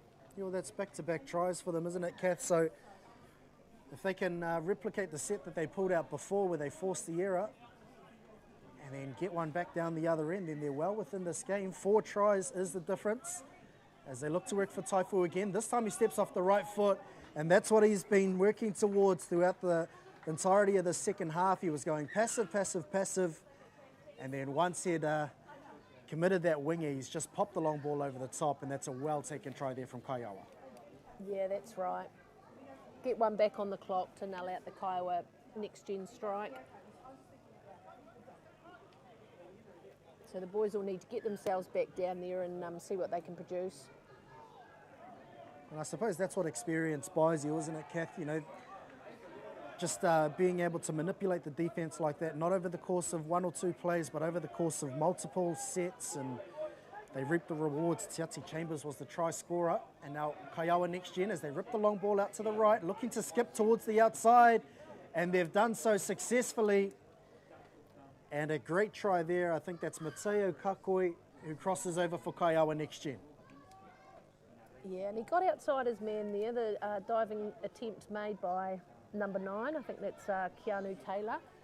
But as you'd said in the start of the game, you wanted to see them try and stretch the defence, and they've done it to great effect there and dotted down. Well, that's the second try that they've scored, isn't it? Skipping to the outside of the defending middle. And as we all know, if the well, you go back to the well if it keeps drawing water. As Kaiawa now approaching the 7, there's some purpose in that drive. Great defence there from Kaiawa, although they've opened up a bit of space out on the right-hand side, but the referees have pulled it back forward, pass spotted. Yeah, it was a great ball from the left to right, but just floated forward a bit there on the pass. Kaiawa next gen, that's the way you want to start the set, moving forward, but just left with an error. Ball going to ground there from Reedy. And now they're going to have to back defend again, that's right. I think Kaiawa will look to put the screws on them here and punish them for that mistake. I think so, they're up by 4. So we've got Sherlock over there on the right with a sweeper going round. There's Robertson with the ball, engaging that safe side defence. Second phase play, the ball is an absolute shocker. Drifts forward about 4 metres, I think backwards out of the hands though was the call from the referee. But just not quite getting the ball to hand. Yeah, it was a good setup on the second phase there. The space was out wide but unable to find the man. Yeah, the play was definitely the right one. Just the execution not quite working there for Kaiawa. And now Kaiawa next gen just crossing into enemy territory. As a great little pop play, there's Harwood. Can he use his speed to get through again? No touch has been made and they've extended the play. A dive over in the corner. Manages to evade the touch there from Alex Taifu, but a great try there. I think that's Bun once more. Yeah, look, that was a beautiful setup. The late rat with a no-look pass, and they managed to do some evasive skills and get it out wide. It's an entertaining touch for the crowd here. Definitely one for the highlight reel. In fact, there wasn't Bun, just struggling to see the number at the moment, but it definitely was a well-taken try from Kaiawa next gen. And they've picked the difference back to 3. It's 8-5 at the moment. And again, I think the emphasis just needs to be on stopping this attacking raid as the sweep comes around. Silbury looks to scoop short side, gives it to Stowers. Second phase once more, great defense shown. And that was a great touch there. It had to be made by Alani Kakoi. Obviously the older statesman looking to provide a bit of experience, and they've managed to defend that play well. That's a great defensive set from next gen. If they can get their yards across the line here and have another crack, they were really in it. Just looking a little bit tight out there. Yeah, I think so. You can tell by how narrow they're looking at the moment. And just playing, Kavanagh says, I'll take that, thank you very much, and that'll be touch 0. Yeah, again, experience probably coming into the play there, and was an opportunity to just put the head down and drive forward to get the yards. Come up with a handover. That's right. Instead, Kaiawa will start the set about 15 metres off the line. And they've got Taifu, who's really been the danger man for Kaiawa in this game. Working together with Stowers. Come over to a 32 ruck. He gets the ball back, Taifu. He looks to rip long. That's an excellent pass. But ball not quite going to hand. A chance gone begging. Might have been fought out of the hands, that one from the call from the referees. So next gen escaped with their try line unbothered that time. Yeah, you're absolutely right, Kath. Forward pass is the call by the referees, and This is where they really need to stick their heads down and just ruck the ball up the field. As you mentioned, we do have some tired legs, fatigue starting to play a factor. Kavanagh pressing forward like he's still got plenty of energy, plenty of gas left in the tank. Kaiawa trying to get a penalty from the ref. And there we go, the scoop finally comes on the fifth and final, just looking to work the ball down the skinny short side. And they managed to plug the ball as far up the field as they can, but it's only a couple of metres inside the Kaiawa half. Yeah, look, they fly up on defence there, trying to put pressure on Kaiawa, which is a good effort. As Kaiawa bring it through into their own half with their fresh legs coming in from the sub-box. We've got Naser Silbury out there. Yeah, speaking of spring chickens, he looks like he could still play men's open. Naser Silbury. Doesn't age, that man. Well, you know what they say. So look, there's a gap in the middle, and that's a ball down call from the referee. Yeah, and it was excellently worked, wasn't it? They just had the Kaiawa Next Gen defence backpedaling all the way to the try line. That's right, and Maraki's taken a good opportunity and dot down in the middle. And you know what, I think it was well deserved, wasn't it, Kath? You know, he's been plugging away, doing all the donkey work, getting the boys up the field, doing all the hard yards on defence. And it's a well-deserved try there from Khan Maraki. He crosses over for Kaiawa's 9th of the afternoon. 9-5 is the current score, unofficially, of course. And now Kaiawa Next Gen. They've done well when they've had opportunities down on the line. It's just a matter of getting there. It's been troubling them in this game. As Applegarth looks to get involved, they rip the long ball out once again. Numbers there if they can find them, but unable to get free. Good diving touch made. Yeah, we mentioned they did have a little bit of success ripping that long ball out as the ball dies out in the left-hand corner, and a fruitless venture into the half of that time for Kaiawa Next Gen. So Kaiawa now looking to bring it forward. Taifu bringing it wide to Kev. Oh, and just a wee mistake in the midfield there, so Robertson unable to hang on to the ball as it dipped towards his hands. Yeah, they tried letting the ball do the work there, didn't they? Just to try and bail them out of trouble. And as a result, ball goes to ground. Kaiawa Next Gen now in excellent field position. And they'll have a couple of cracks at the line here if they're smart about it. As the drive comes in, a bit of a static one. Harwood looks to dive over the line. I thought that was ball down, but an excellent touch was made from Keanu Taylor. Yeah, it was a good little jink and dive there, but he'll have another crack at it. Yeah, it's going to be tough trying to crack numbers these. on the left there, but once again unable to let it go to the link, and it's a 6-touch handover. Yeah, I was just about to say it's going to be tough trying to crack this Kaiawa defence through the middle, isn't it, Kath? They've skipped in that middle link channel, but nothing through middle, where they're traditionally pretty strong down here in the O3 as Taifu. A very flat pass at half.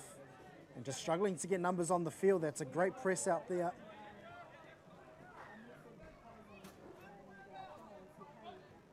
And now approaching the 5th and final. Here's Sherlock looking to step off the right foot. And that's a great defensive set there from Kaiawa Next Gen. Yeah, they should be happy with that, restricting them to the 10 there, and good opportunity for them to take it down and have another crack at the line. And that'll help their cause.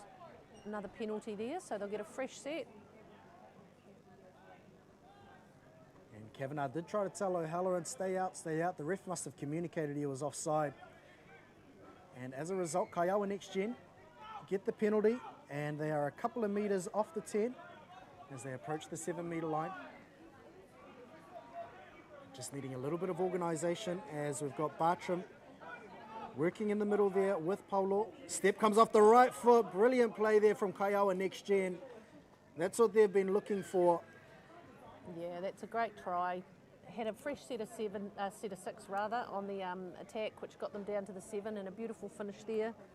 Peg one back with not sure how long on the clock, but they've not much at all, according to my man in the timekeeper box.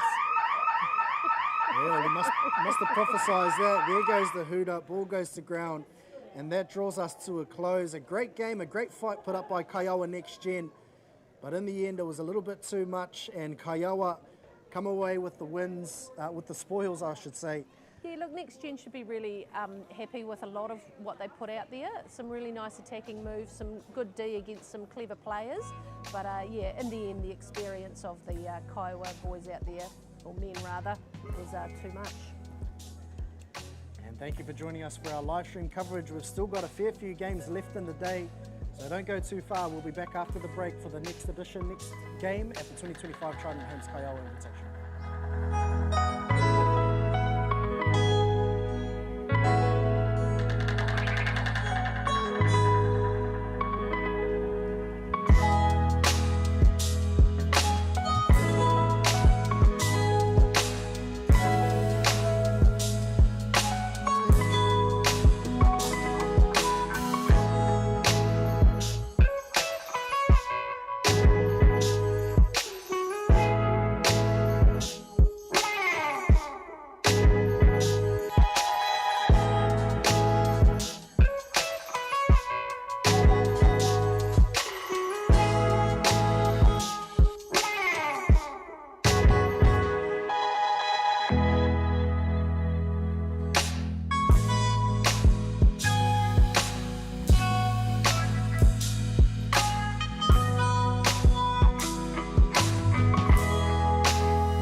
rangatira mā nau mai hoki mai, we are here with the evil live stream. Yeah, live backwards. How you like that? We know live backwards, Hick. Yes, and we have the Royals that have come up the main drag all the way from Otago country, Otipoti, playing over the salary cap Steelers. I don't know how far over the salary cap they are, but they're over it.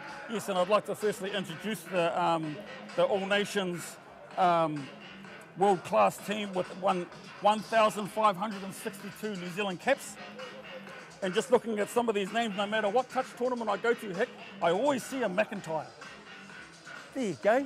And just a big shout out to our man, Peter McIntyre, who's up there. And I'll tell you what, man, if you ever want a glazed ham, a van, a diving suit, a sleeping bag, you name it, Peter Mac's your man. Peter Mac, I do appreciate, if you are listening, the dive gear that you did give me for my quest to slay all the crayfish down here in Christchurch. But just looking through this, Tawhiri Mason, he's experienced, yeah, McIntyre. You're looking down the list, none other than Hot Feet E4 Jones out of the mighty Waitere Club. Shannon Tormoody, the skipper of that club. Tāwera all here, cut it out. Tauranga Moana. Tauranga Moana, do not give me your short side. Legion, well over the salary cap. Hotham, there's no way he should have been left into Christchurch.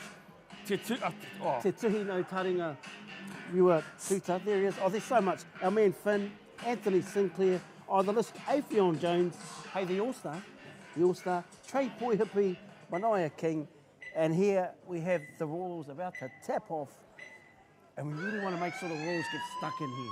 100%. Let's go Royals, I reckon. Is that a bit of a chant? Starting up a chant there, Nacho?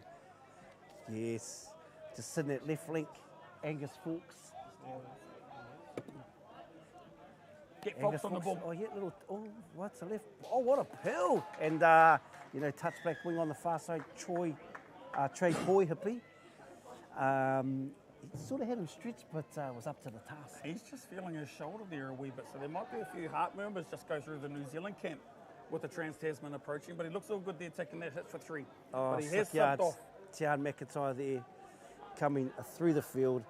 Tawhiri Mason, Tian again. Yes, that household, when you took Afion, here goes Legion Hotham. How many caps has he got up his sleeve, did you say there? 1,242. Wow, that's a lot that is a way to pick him up. And that's great work there, Angus Cameron. Yeah, no, great work there. Just a nice, clean set for the Steelers to get into their rhythm, and the Royals will be looking to do the same. I'll tell you what, if the Steelers take this team for granted, they've got every chance of rolling through them here, so let's hope that it's a great game here. Yes. Transition here, 3-3 Chain platform, scoop in the corner, looking to go back to the strong side. Great defence, Tawhiri Mason, and possibly the brightest blue socks here at the Trident Homes touch tournament. Nice. And Tain Hand, good to see him on the ball there. They're just going to get their slick operators on the ball. Coming through the field here, a little bit of downtime at that ruck. There goes Afion, head up, straight ahead, nice and slick. Here he comes, E4 Jones, MVP of the World Cup 2024, Edinburgh. I think that's Ollie. Ollie's on the ball there, and a bit of an error there. A little bit of a bubble off last touch, but I'm pretty sure that they'll be happy with the side. Just the complete sets early on in the game, and once they get a recount, Royals are going to have to be literally on their toes. Nice work. There we've got Te Tuhi working in tandem with Finn. A lot of these players come through just some great schools, come out of beautiful clubs. That's a nice part. Oh, yes, Trey. Yeah, those are moments you just can't afford. Oh, that speed. Through he goes, just trying to find a man that's open. Oh, and Angus Fawkes. And we're going to give it to him. Jackson Boyd didn't he put down the afterburners, smoked through, and Angus Fawkes had a nice block play from the winger. And there we have it. First touchdown of the game. The Royals go 1-0 up. Obviously, a go-to player in this Royals, Angus Fawkes, been in the team and in the environment in Otago, touch for a long time now, very experienced player, and obviously a New Zealand player as well, Hick. Yes. Just checking this combination here. Tian on. Oh, yes. Oh. Yeah, unlucky there. Yeah, it's the right play there to attack the short side there, but just a little bit of skill set at the end there.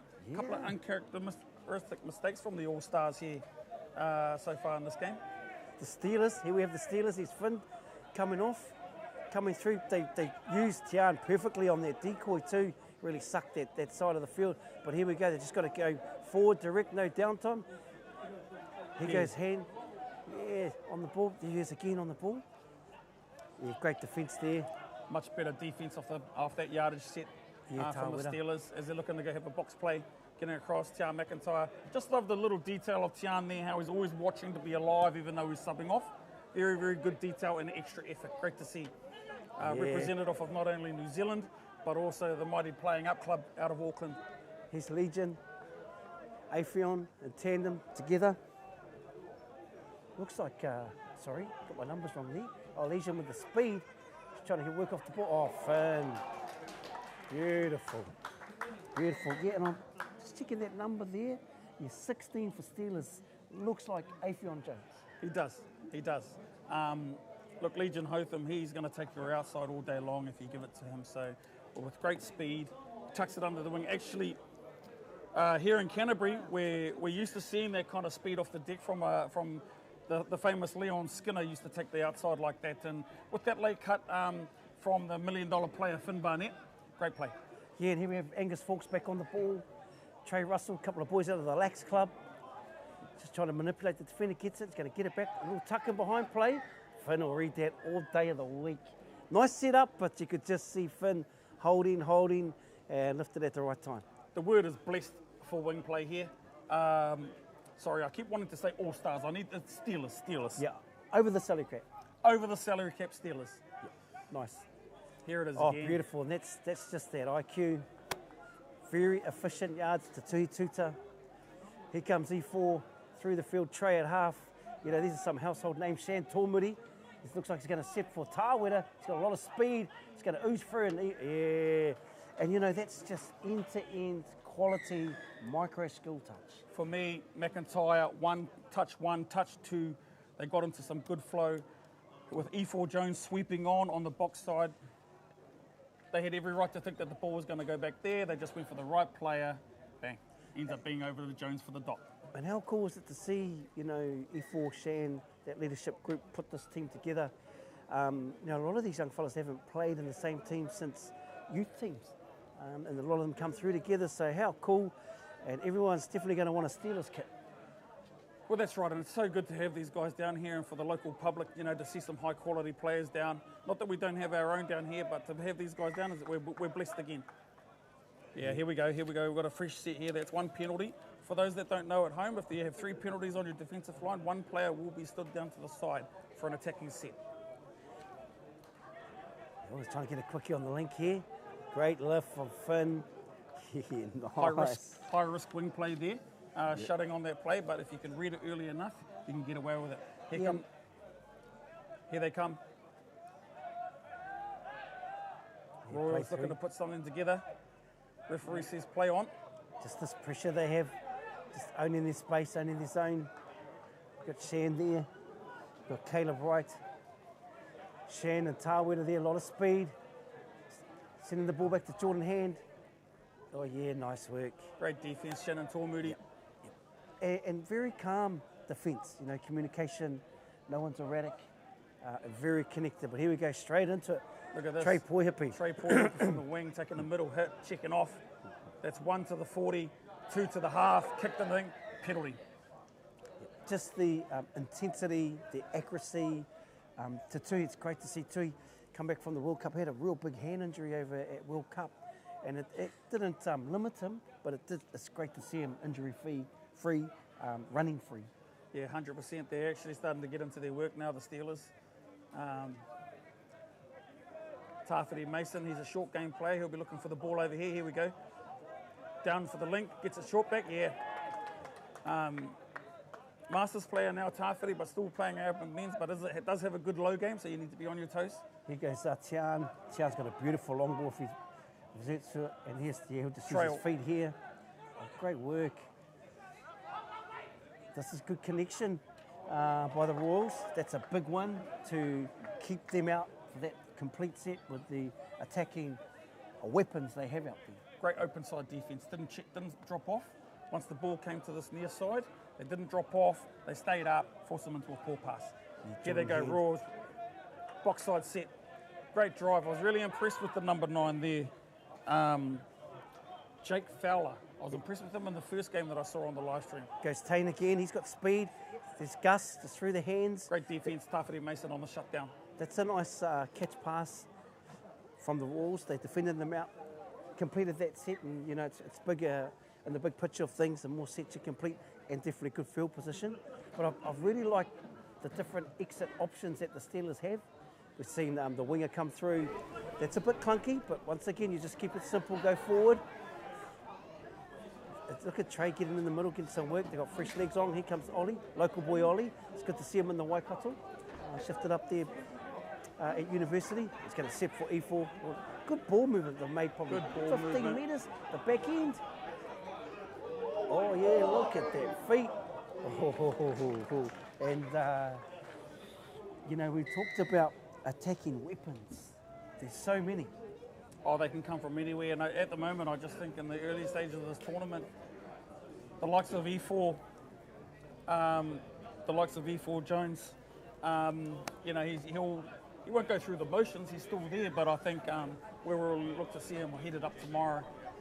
But yeah, the over the salary cap Steelers starting to kick away a bit here on the Roars. The Roars are going to need to get one out. That was Mania King. Mania King with the speed there. Yeah, there he is on defence. They just need to get the hole running right here. Oh, that's those micro skills, those real clinical micro skills. Just as we have a turnover here, the cloud is starting to part, and Tamanui Te Rā is starting to beam in, and it's a beautiful day down here in Christchurch. If you're not blessed to be able to watch on Evil Stream, come on down. Even if you are on the stream, it's beautiful down here. We'd appreciate all the support we can. And here come the Steelers on a 3-3 platform.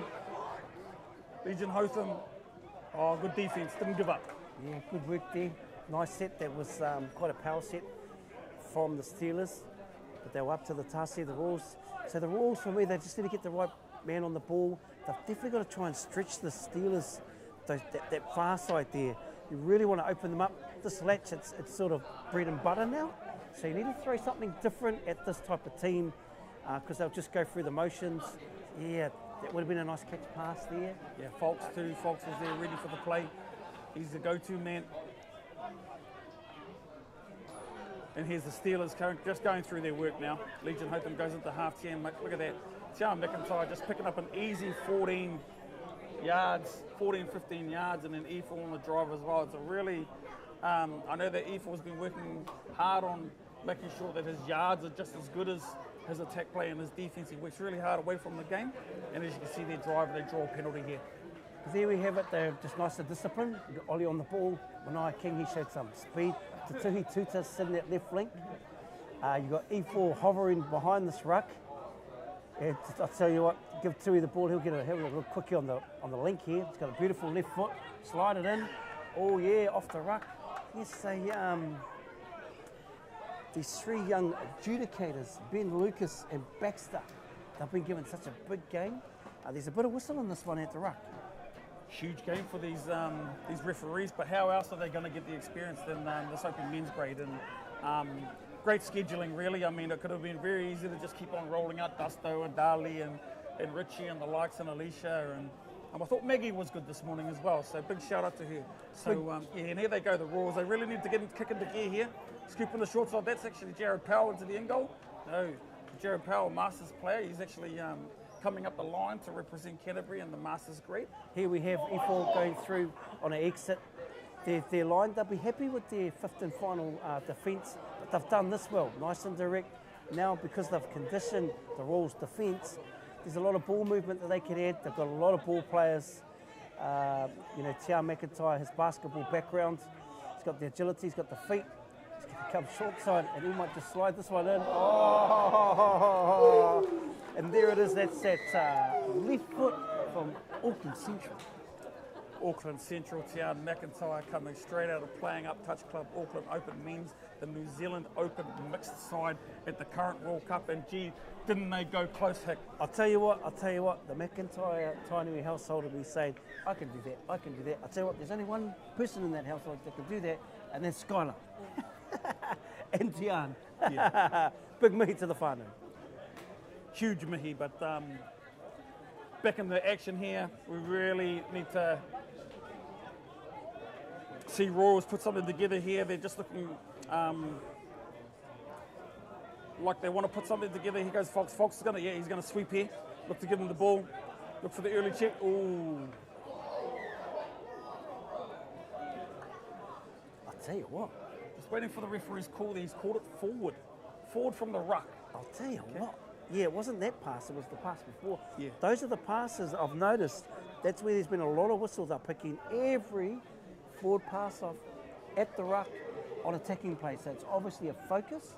And those, like you said earlier, that's how you get the experience, and they're probably just fine-tuning for the finals. 14 minutes has taken for the over the salary cap Steelers to make a mistake on yards. Will it cost them in the end? It should have. It should have. A little bit of skill set just missing there, but once again, no surprise, Fox on the ball. And the Chow, he won't be happy with that one. The Chow, he's got great hands. Just that one opportunity, and these are the moments, when they come, you've got to make the most of them. You're getting close to probably wondering why there is quick ball movement. We're coming towards the end of the first half. Steelers there, they just do this well. If nothing's on, they continue to go forward. Tia McIntyre's controlled the tempo when he's been out there, and we've got a bit of brains and a bit of ball there. He's always off his legion. Afion, look at him use his speed. Probably had too many options. Good defence there from the near side link. I believe that's Fowler again.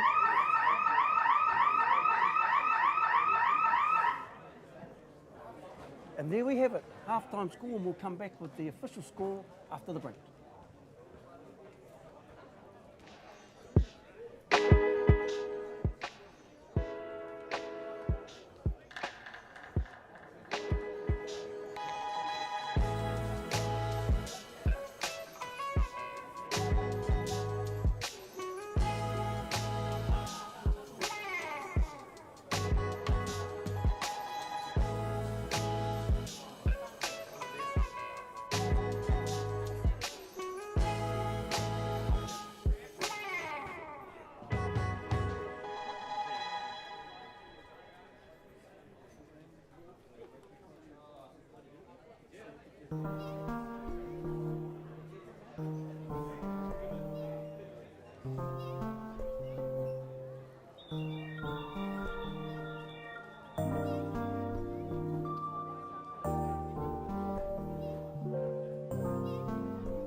Tēnā anō hoki tātou. Score here, Steelers, is 4-1. And we just wanted to share some mātāpono, some uaratanga, some of the values from Kaiawa. Ko te aronga kia taunaki ia kai tākoro ki te whakatinana I tōna ake pitomata. The purpose of Kaiawa is to assist all players to reach their full potential and given opportunities. And we're grateful to be here with this opportunity to be kai whakapāho commentators, aren't we, Nacho? Yeah, blessed, especially with the crew that we have here, Tiv, Kath, and the likes. Obviously with 7th touchdown here, Evil Streams, we know live backwards, but also the Kaiawa Trident Homes Touch tournament here, the 3rd year running. Been blessed to be involved in all 3, and a little bit of coaching here and there, and also commentating with such a established and quality commentary team. I'm really looking forward to a resurgence in the second half from the Royals. Nice, and we just want to give a big mihi to the Tūmaki, the president of Kaiawa, Nays, and also his fellow committee members, Donna and Nikki. And I know when you've got a good leader, you've got a great team. Yeah, Nasa Silbury, obviously one of very few that have captained New Zealand at the highest level, 50 test touch black in the elite company, NASA, and for him to put this on, 6 months I've spent preparing this ground, and for the Trident Homes touch tournament to be the first lot out here, beautiful. And here we have it, Steelers over the salary cap, tap off, going left to right. He fought, just playing his role. Manaya's played well, he's got some speed to burn. And we've got a tamariki on the, yes, check in there. Oh, nice skills. Good patience there. Way to react. Got Ollie McKenzie, defence handling, coming through. You know, when you're on, you're on. And they were definitely on there. Good ball movement. It all started from the ball movement, created a collapse, and then Ollie won. And local boy, now at Waikato University, studying Te Reo Māori. Proud history down here, will also represent Canterbury. Lovely little tip on. Referees can't give that a touch pass. And just a bit more trivia, Central Stingray, Petia. Central Stingray, they have their dibs on a few of our players from down here, so well recruited. Yeah, Te Waipuna, we didn't have a team, so we opened up the koha. No mai. Back at the Royals, and we got Gus, Jordan, it's sitting at left link here. We've got Joel Cook. Gus on the little sweep, just trying to fire that through. Timing, timing's got to be bang on, doesn't it, on that sweep? Yeah, just his options on the open side there weren't deep enough. So he was waiting, and just didn't get his option he wanted. Didn't get the picture. Here we go, Steelers draw a penalty on touch 3, and here we go again. Now, there you have Trey in the middle.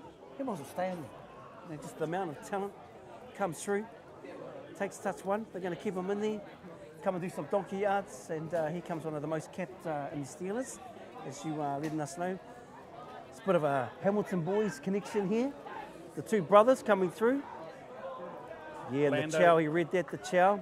Great read by this winger here out of Otago. Yeah, and just looking there at Lando on the wing, don't take him for granted as well. He's got a huge future in the game. Not only at his current club, but also he's going to be representing at Touch Nationals as well. I'm looking forward to seeing the kid develop. As here they go, the Royals get over halfway. Hick take us home here on some attack. Yeah, coming through the field. This is the intensity to keep at Trey Russell. Let's get a real power plant in. So we've got to keep the intensity up. Yeah, man, didn't need for win the space on that touch. He lost their way on the back end of that set. Yeah, he did. Could have gone. The Royals also could have done with the sideways plant there. The way that E4 defended so well. And here they go, Legion Hotham. He only knows one way, and that is forward. Legion the dentist. Oh, bring yes, on some fresh legs. Highly qualified. Yeah, those are just those little momentum of the micro skill. Ollie's going to get on the back end of this set. Going to use his speed, come short side. Yes, nice defence. And we saw the young man from Royals earlier on, Jackson Boyd, in the early game, and he snuffed that one out. Royals will look to complete this set. They need to get in the grind here a wee bit. Coming up on touch 3, that's a great hit there. Latch on for 4. Just those little timing things, finding the side of the body, managing to hold you up. Here he comes again, little leg cut there, handling, beautiful Pearl. That's a great ball, just needs to check. Yeah, what a play. Started with that speed, looked like Jordan Hand, nice leg cut with handling, and a beautiful left to right, threw it from the hip, touchdown in the far corner. Just a little detail around that, if the open side link hadn't have chopped after the late cut, Trey wouldn't have been so tight and could have recovered and made the touch on the corner. So big shout out to that link that chopped that hole after the late cut there. It's a little detail. And it looked like Jared back to the chopper, Powell touched that one down. Wow. Look forward to seeing you do that, Jared, for my 30s, my man.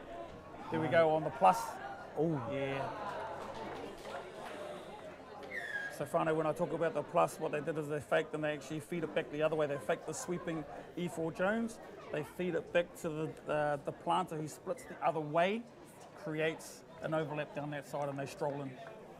Here in the Steelers, they've got multiple options in attack and very different setups with a lot of skill. They made that one look a little bit easy, but here's our man Trey Russell, club captain of the Lax Club. A bit more trivia for you. Coming through, here is at half.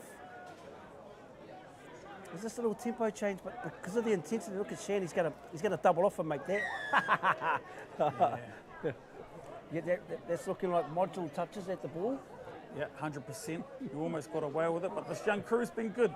This young referee crew.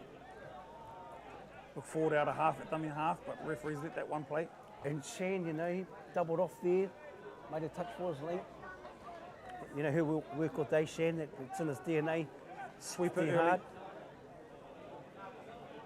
Oh yeah, beautiful. Just really, really connected. Tian owned this space, Trey held, and they're really taking care of business on that left flank. I've been impressed with Fowler, young Fowler. 0 touch here. Wouldn't surprise me if they go with an away set here. Yeah, Jake Fowler, 18 boys. No, they've gone open side back to the box. Shannon Tormoody just goes forward. Could have easily tipped that one off a 50-50, but just drove in. Now they've got their flow on. On come the subbers. Yeah, and that's Tapiri discipline. Mason on 4. That's discipline, eh? Unfortunately, that's been quite something that's always happening with Blue Sox not initiating and slowing off that flow. Here goes Legion. We'll check Beautiful over the top. movement.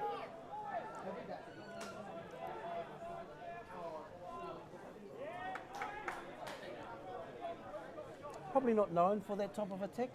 Avion, he's nice live round on the sweep, low game. Looks like to be sort of building a repertoire with that type of stuff. Yeah, and obviously with the current haircut, he's gone for a new cut. Sad to see the locks go, but looking forward to seeing how the haircut improves his game. It did take a little while to recognise him, but he's definitely got a very distinctive running style and an awesome style as a player. But here we go again. Here goes Ollie on the ball. Just moving it again. Angus Fawkes taking control. This is a pretty strike combo. Jordan Hand. Looks like Hanlon's going to come on a sweep. He's great on a sweep. Just got to get that timing right, Hanlon. Yeah, good touch, good touch. Really like that crush back with the tuck would probably be perfect on that play. Same Just one. seeing how tight that far link was conditioned to that play. Yeah. Great minds hit that tuck play off the sweep with the step back is definitely on. Here we go. Over the salary cap, Steelers just go into their work, driving the ball through the midfield. E4 Jones checking it back in. Trey Poihepi out to Fid Barnett, winger to winger. Play coming to the open side, looking to buy their middles. And then here they come. Here comes the strike power with the young lads. Yeah, back at it. They've just kept great tempo, great ball movement. And this is where you can afford to move the ball. Ollie on the ball again. He's going to pick it. Well, they got one up their sleeve. Look at the two. Just love his angles. Feed him. Step back. Check off. Oh, yeah. Ooh. Yeah, good penalty. Just seeing the angles that Tatuhi gets his body at, that really engages that defender. You know he's going to go off his left, but you just don't know when. A little crossover quickie. Oh, yes. That's always an interesting call, that one, isn't it? Oh yeah, it's the knockdown went forward first before the drop, so it does have to go back to the original infringement. Just talking about that sharpness here. Here he goes, his strike. Splits infield. Looking to use his feet, yeah. I tell you what, this guy's feet, we're blessed to be standing next to someone sitting down that used to use his feet like that as well.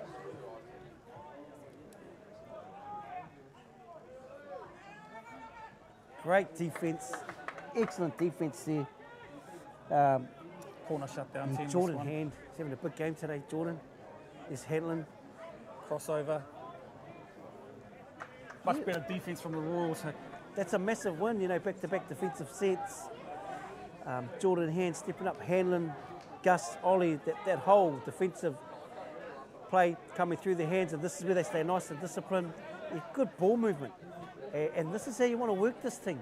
You want to get a bit of ball movement, really force them to double. Just sliding across the field now. This is good work from the Royals. Yeah, making them work here, Hick. Coming across the field now, looking for a 3-2 platform. Skips out. Went into the 7, so they weren't getting called rolling. Back to the 3-2 platform. Yep, totally.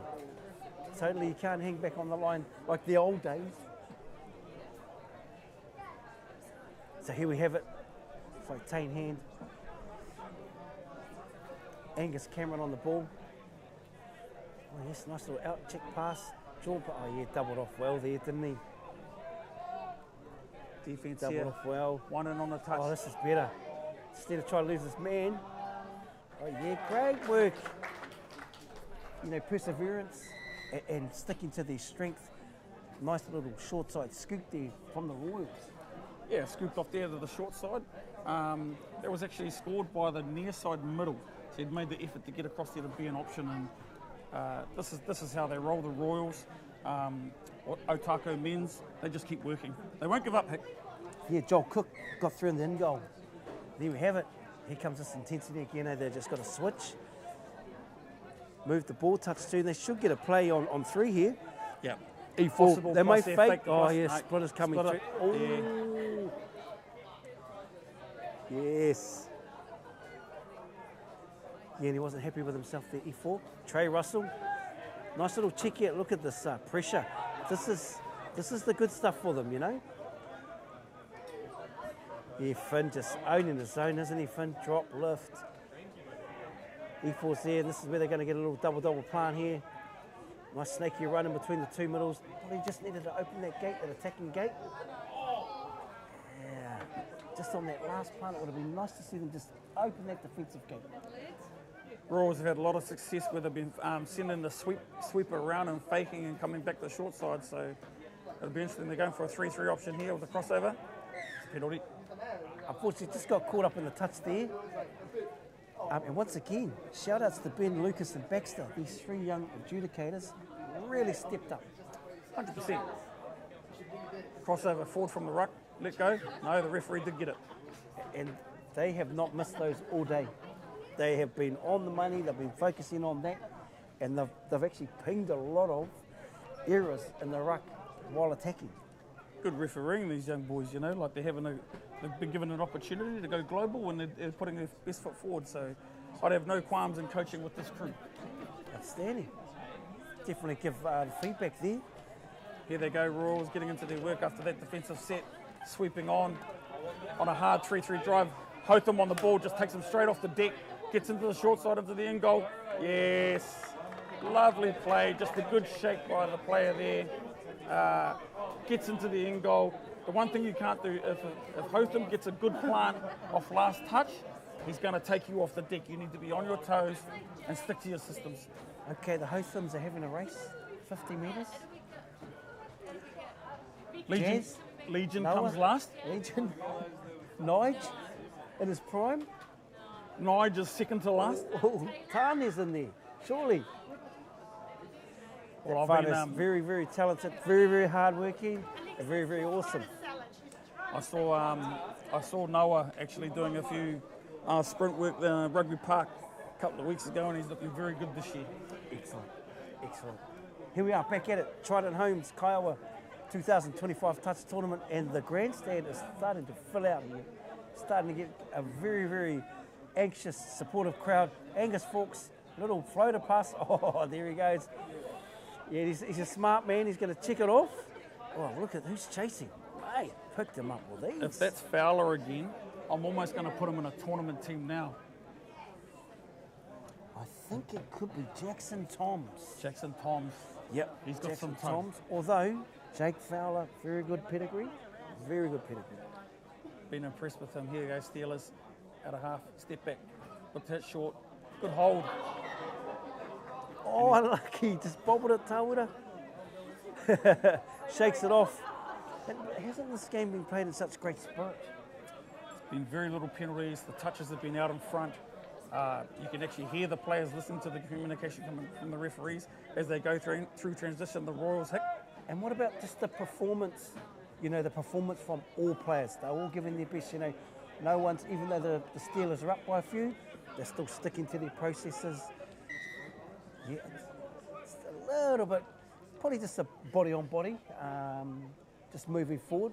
Sinclair definitely not known for, you know, being over vigorous. Caleb Wright. And here they go on attack, and our Royals got a recount here, looking for a quickie at the link. It's a good dive, but it's great defence. Love that profile touch by Caleb, out of the touch, low, arms up. It just defended that. It's almost like every second quickie play here today is going to be a forward pass out of the hands. So teams will just need to be aware of that. That's how the trend of the referees in this game. Look at Tian McIntyre just straight through the middle. Trey Poihipi coming off his wing, checking out. Yeah, a little bit of miscommunication there, but the quality of this side, they'll do their best to defend this set. I'll tell you what, though, they were definitely trying something there. Definitely trying something there. And there we have it. The over the salary cap Steelers take that one out over the Royals. What an excellent game to call. And we'll see you after the Koha messages.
Kia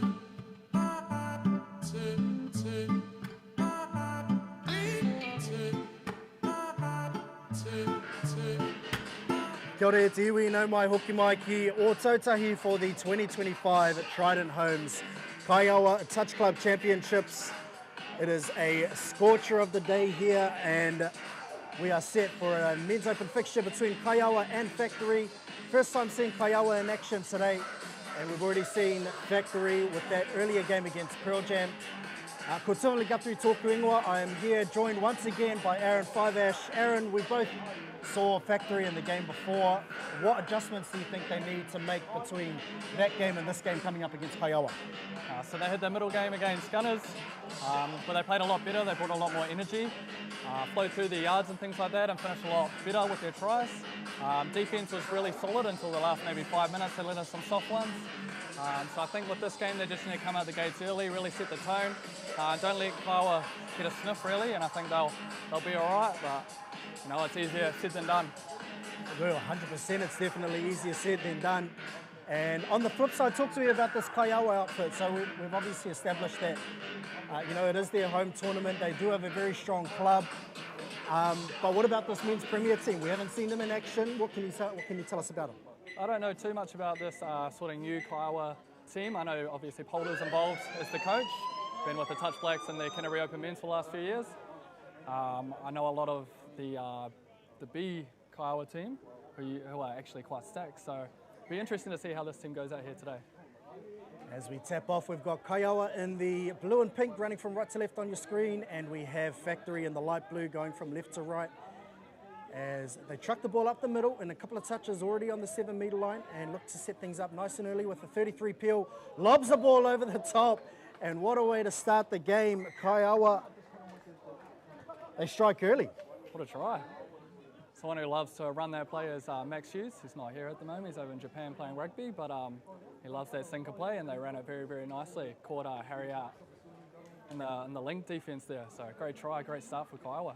And it's such a difficult ball to throw as well, isn't it? It's very hard to throw. You've got to take the heat off the ball and let it just lob over the top of the link defender, but it's a great ploy to employ when you've got those high channeling links. As we see, Maddox Wright, he had a whale of a game in that first outing.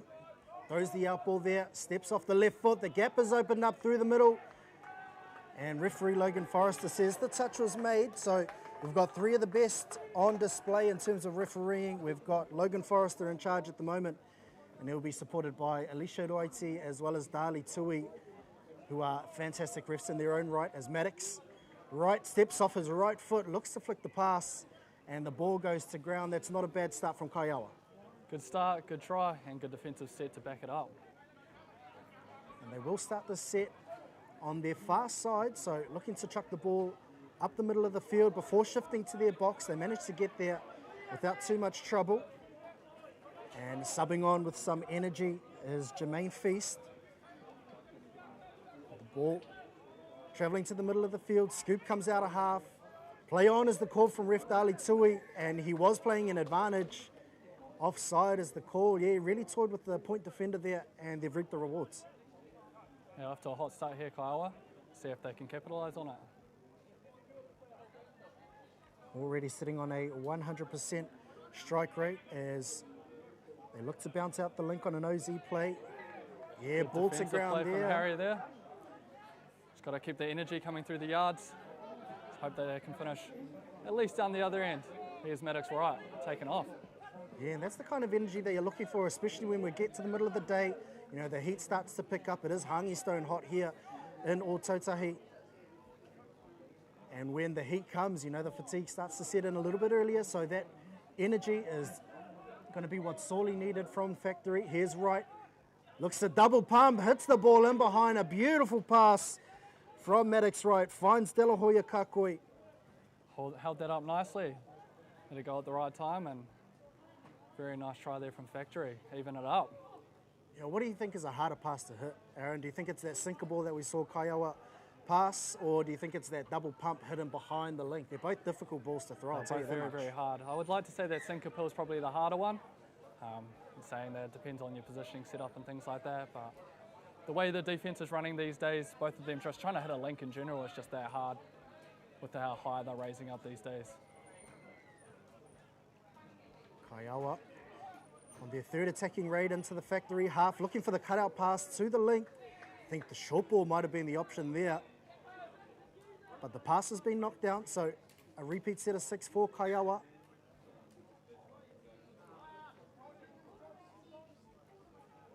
Fresh set of 6 on the line. We'll see what they can come up with as they look for a traditional quickie in the middle. Lim lifts up hard off the line. Yeah, good lift from Lim on the outside there. Good cover from Lance on that step back. And here we go, 33 peel down the lane. They hit the passive and it would have been on. A 2-on-1 gone begging on the left-hand side. Yeah, good setup. If only their pass was a little bit more accurate, they probably would have scored on that one. And Monks just couldn't quite get 2 mitts to it. He got the one, and the ball bobbled and went to ground, and now Factory. I'll tell you what, they're looking pretty energetic coming out of the box. This is better from them as that strike dump comes in. Here's Kirk on the pick. Was he onside? Yeah, Alicia Roiti says yes, he was. And Harris comes up with the touch there. Great set coming out of the box there. Just unfortunate to get that touch. And maybe a fumble here. Yeah, border ground there. You can see the Ball don't lie. communication. What a call is that? Yeah, ball don't lie. You can see the communication between Dali Tui and Logan Forrester, 2 of our most experienced referees down here at the Trident Homes Kaiawa Club Championships. As the ball goes out to the left, play through is the call. He has been caught offside, and Maddox Wright, he set one up, and now he scored one for himself. Maddox Wright's got that hot hand coming off that first game. Played very well in that second game as well, so carrying it on, having a great day so far.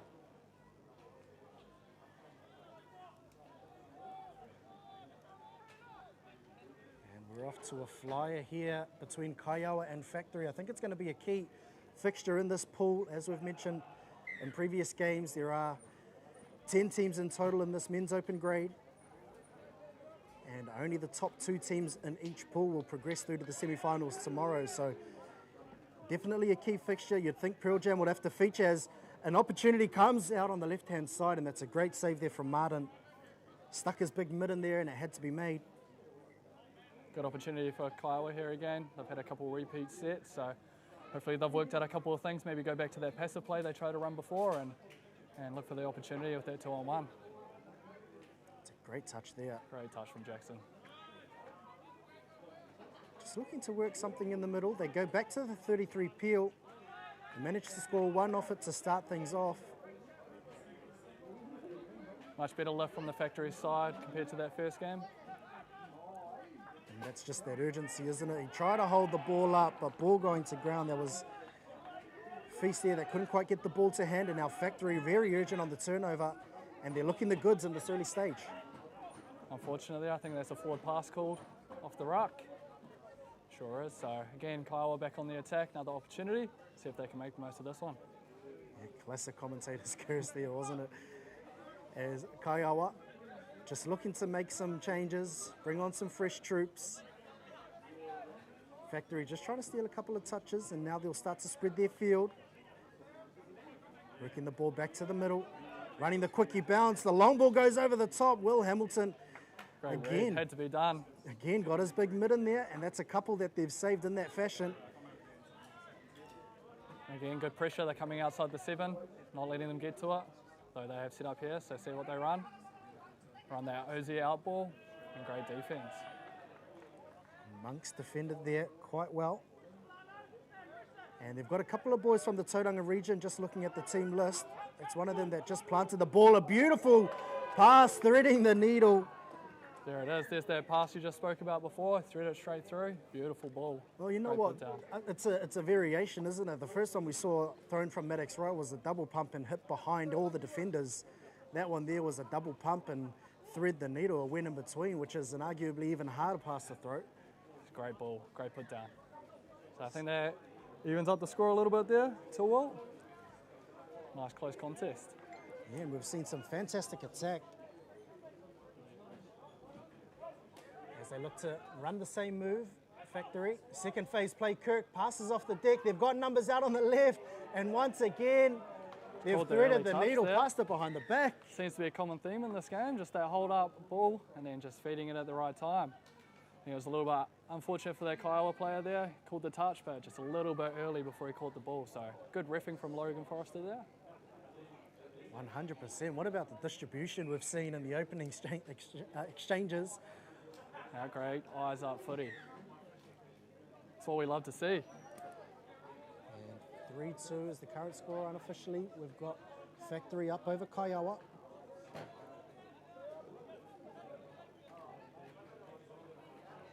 Just looking to set the ball up in the middle of the field. Scooping out a half, taking them onto the short side. Well defended though from Factory. It was Edwards looking to scoot out a dummy half. And now he'll look to get his link involved. A big heavy contact there in the middle of the field. But he's managed to hold on to the ball there. As Ahuriri Budgeon. Good touch on the middle there, shut that play down and turn over. Big rocking set coming up from Factory. Keep that momentum in their favour. Yeah, I think Factories have sort of the slight upper hand in the first sort of 5-10 minutes of this one. And they've subbed on with a little bit of purpose here. That's a great touch. That's a great touch. Got the body involved, got in front. Good turnover.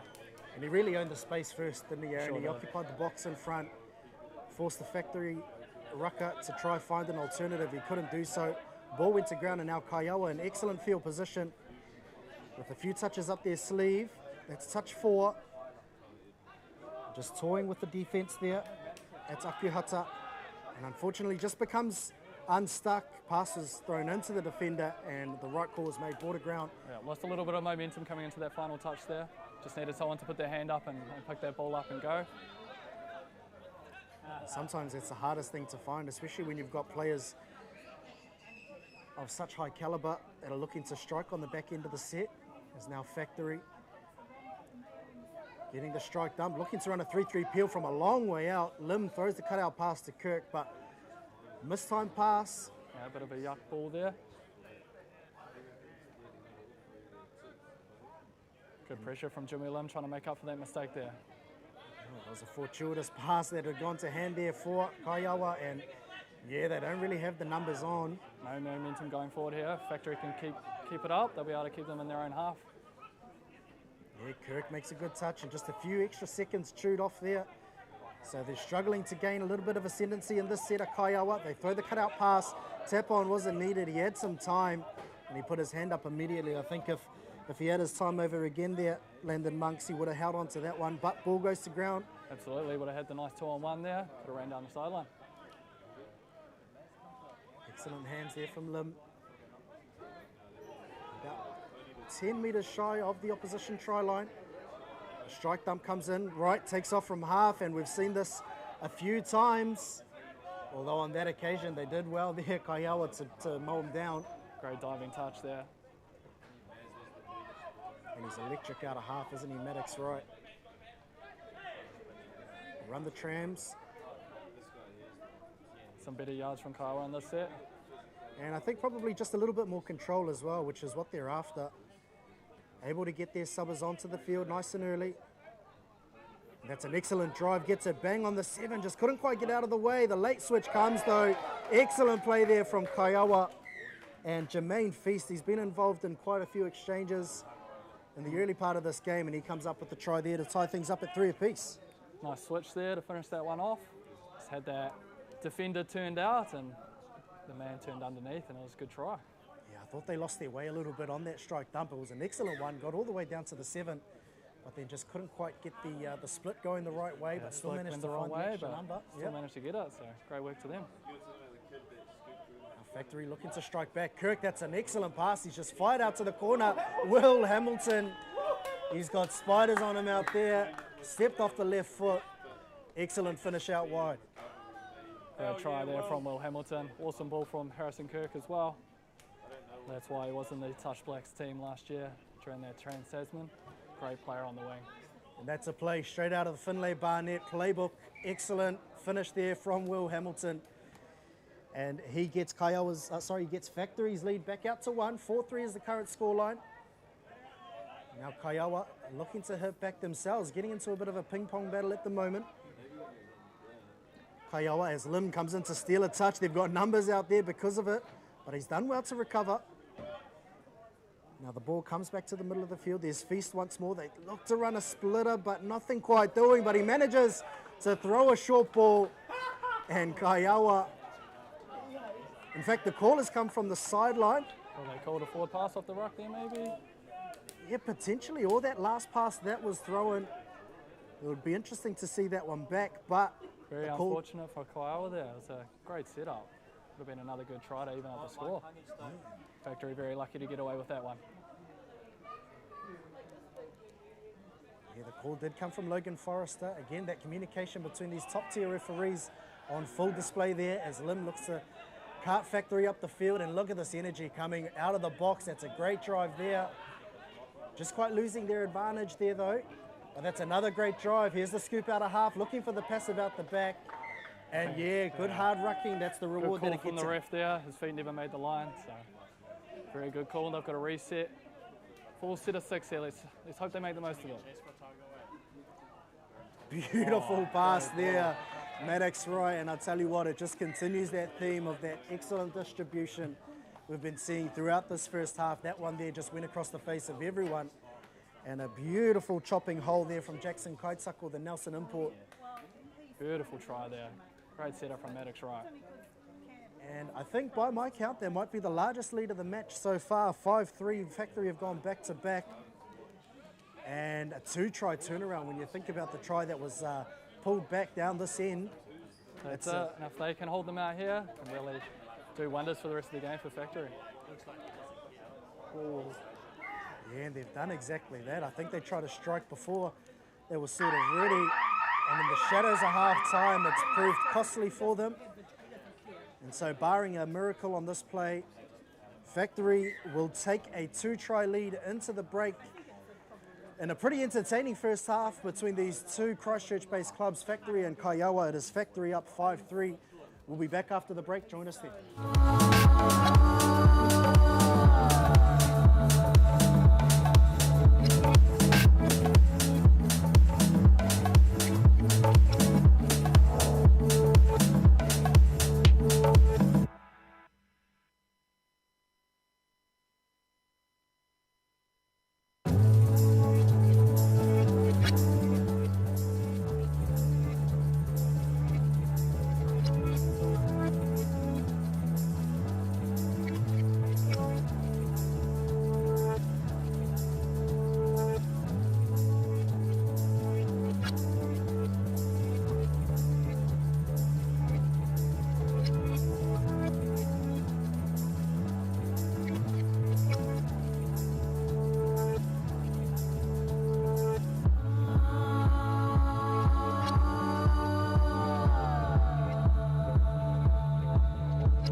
Second half action of this Open Men's fixture between Factory and Kaiawa at the 2025 Trident Homes Kaiawa Invitational, Kaiawa Touch Club champs.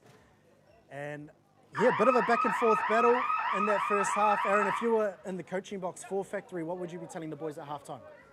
I think their processes have been pretty good, especially compared to their first game. You know, they've actually used the full set of 6 when they've had the opportunities or converted on them. So I wouldn't be too upset with how that first half went, other than probably the defensive side of things. You know, a couple of soft tries, just not helping each other out enough, especially on those step backs, all those pumps and things like that. As you can see there, they've got a repeat set, so they might be able to start nice and hot in the second half and carry it on. Yeah, I think he was quite lucky with that one too, wasn't he, Jimmy Lim? And Maddox on the ball here. He's definitely the danger man, although, yeah, referees pulled up a forward pass. They ran a fine line, they were very flat. So just after I say that they did well with their set of 6, they throw it away on their first touch. It's that classic commentator's curse. I've already put 1 on them in the first half. So we're at 1 apiece in that aspect. But Kaiawa now, moving the ball up the field, just approaching halfway. And there's the 5th and final touch. And then an early ball goes to the middle. They've got numbers here. And that's an excellent recovery there. Jackson Taikato, I'll tell you what, he's had a few good defensive efforts in that first half. He's just come up with another one there. Great hustle.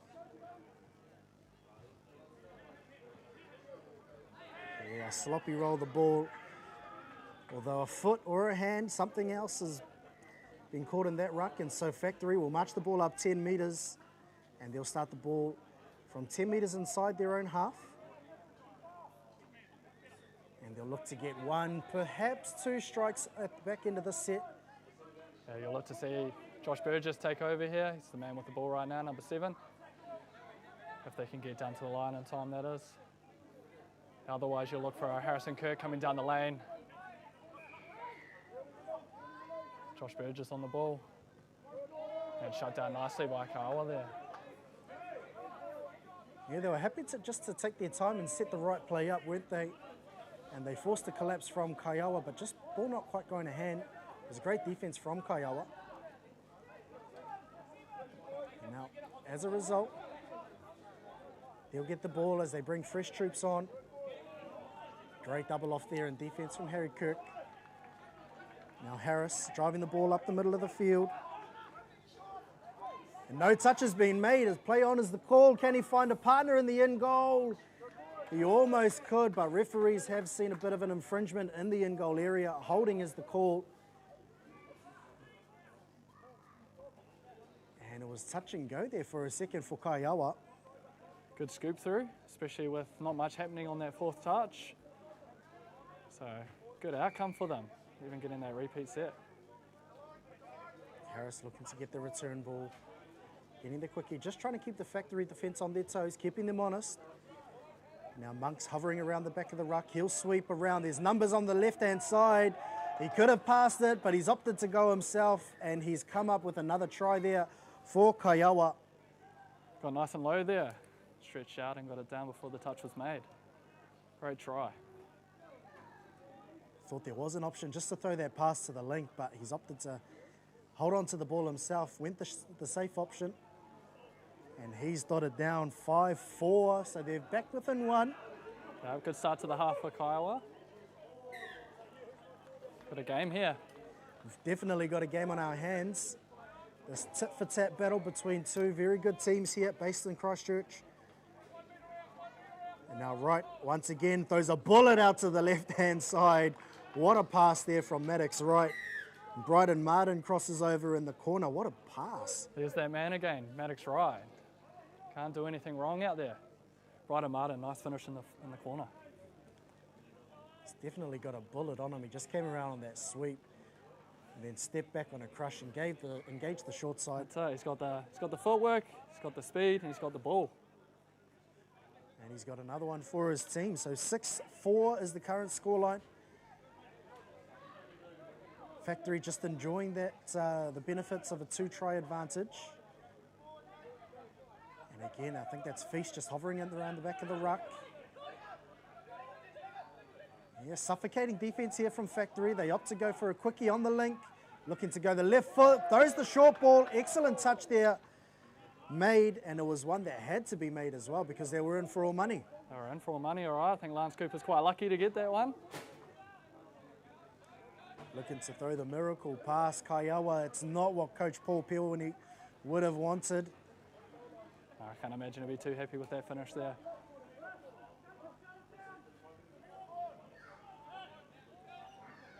And you'll know him quite well, Aaron, from all of your time playing for Canterbury men's. What kind of message do you think he would have sent to his Kaiawa boys at halftime to get them reared for the second half? I think he definitely want that structure brought back into the team.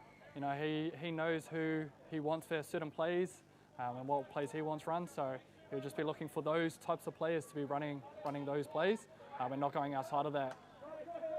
And they're pretty fortunate here. They've got a lot of opportunity to get back in this game. There's plenty of time. So it's all that, you know, keeping the calm head and sticking to your structures, and you never know, you can come out on top. So they're fortunate here. They're going to get that momentum swing. It always comes. Yeah, that was a great ruck there from Aotearoa Budge, and he sold the dummy to Kirk. And then gained the penalty at the ruck as well. So Kaiawa, within a couple of touches, already into the factory half. Now looking to check back on the inside. There's Maui Black, one of the Tauranga imports for this Kaiawa outfit. As they just look to draw the right defenders out, making sure factory stay up and on their toes. And as a result, they've drawn the penalty. Great work there from Kaiawa. Yeah, big opportunity to get back in the game here. It's Maui Black and Akuhata, the two Tauranga boys, working the middle of the field. Ball comes out to Monks. He gets a quickie splitting infield, a 4-on-3, and he throws the wrong ball.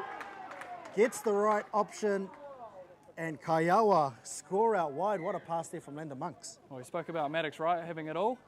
I mean, this man's got low and he's throwing a beautiful ball as well. So great setup, great try in the corner. Yeah, and they were nice and patient on that one as well, weren't they, Aaron? And then just that long ball out to the left was able to beat Will Hamilton, which isn't an easy thing to do. It's definitely not. We're right back in this game. 1 point separating it. Deficit is back down to 1, and they'll want to defend this one here as Lim throws a bullet pass and catches a ricochet off Jermaine Feast. Back to 1 is the call from the referee. Just got to stay calm here, make the most of their plays. And I think that's it. We saw in their first game. There we go. Yeah, I was just about to say. I need to keep my mouth shut, I think. Well, you're up in the commentator's curse ledger there. But I was just about to say, we saw in the earlier game against Pearl Jam, just guilty of throwing the ball away too early in their set, not really using all 6 touches. That's and just too eager. Once again, they were guilty of it there. As they look to run the numbers on the outside, there's the try scorer, Kaya Luke. And on a static 5th and final, they'll look to just throw the ball around. Bit of a random play. They've got nothing doing, and so they'll kill the ball out on the right-hand side as far away from the factory box as they can, but that's not a bad effort from factory to keep them that far off the line. Some good footwork there from Hoya. Good yards to the start of the set. Good play, keeping that ball alive. We've got Harrison Kirk and Maddox Wright on the field. If I was factory, I'd be looking to get Maddox Wright on that ball again. Yeah, well, we saw him on a sweep a couple of times within the second half, so we'll see what I can come up with here. Sets the platform for Kirk. Out. Just a little bit close to the line there with that setup. Didn't give Harry much opportunity. Fortunately, someone did touch the ball, so they got a repeat set. Not square. So it's just that start of each set. They're just giving away easy opportunities. Yeah, that's the second Putting the time, pressure back on. The second time in 2 sets, isn't it? Factory guilty of giving away a penalty or committing an error early in the count. So they can't get their full complement on that occasion.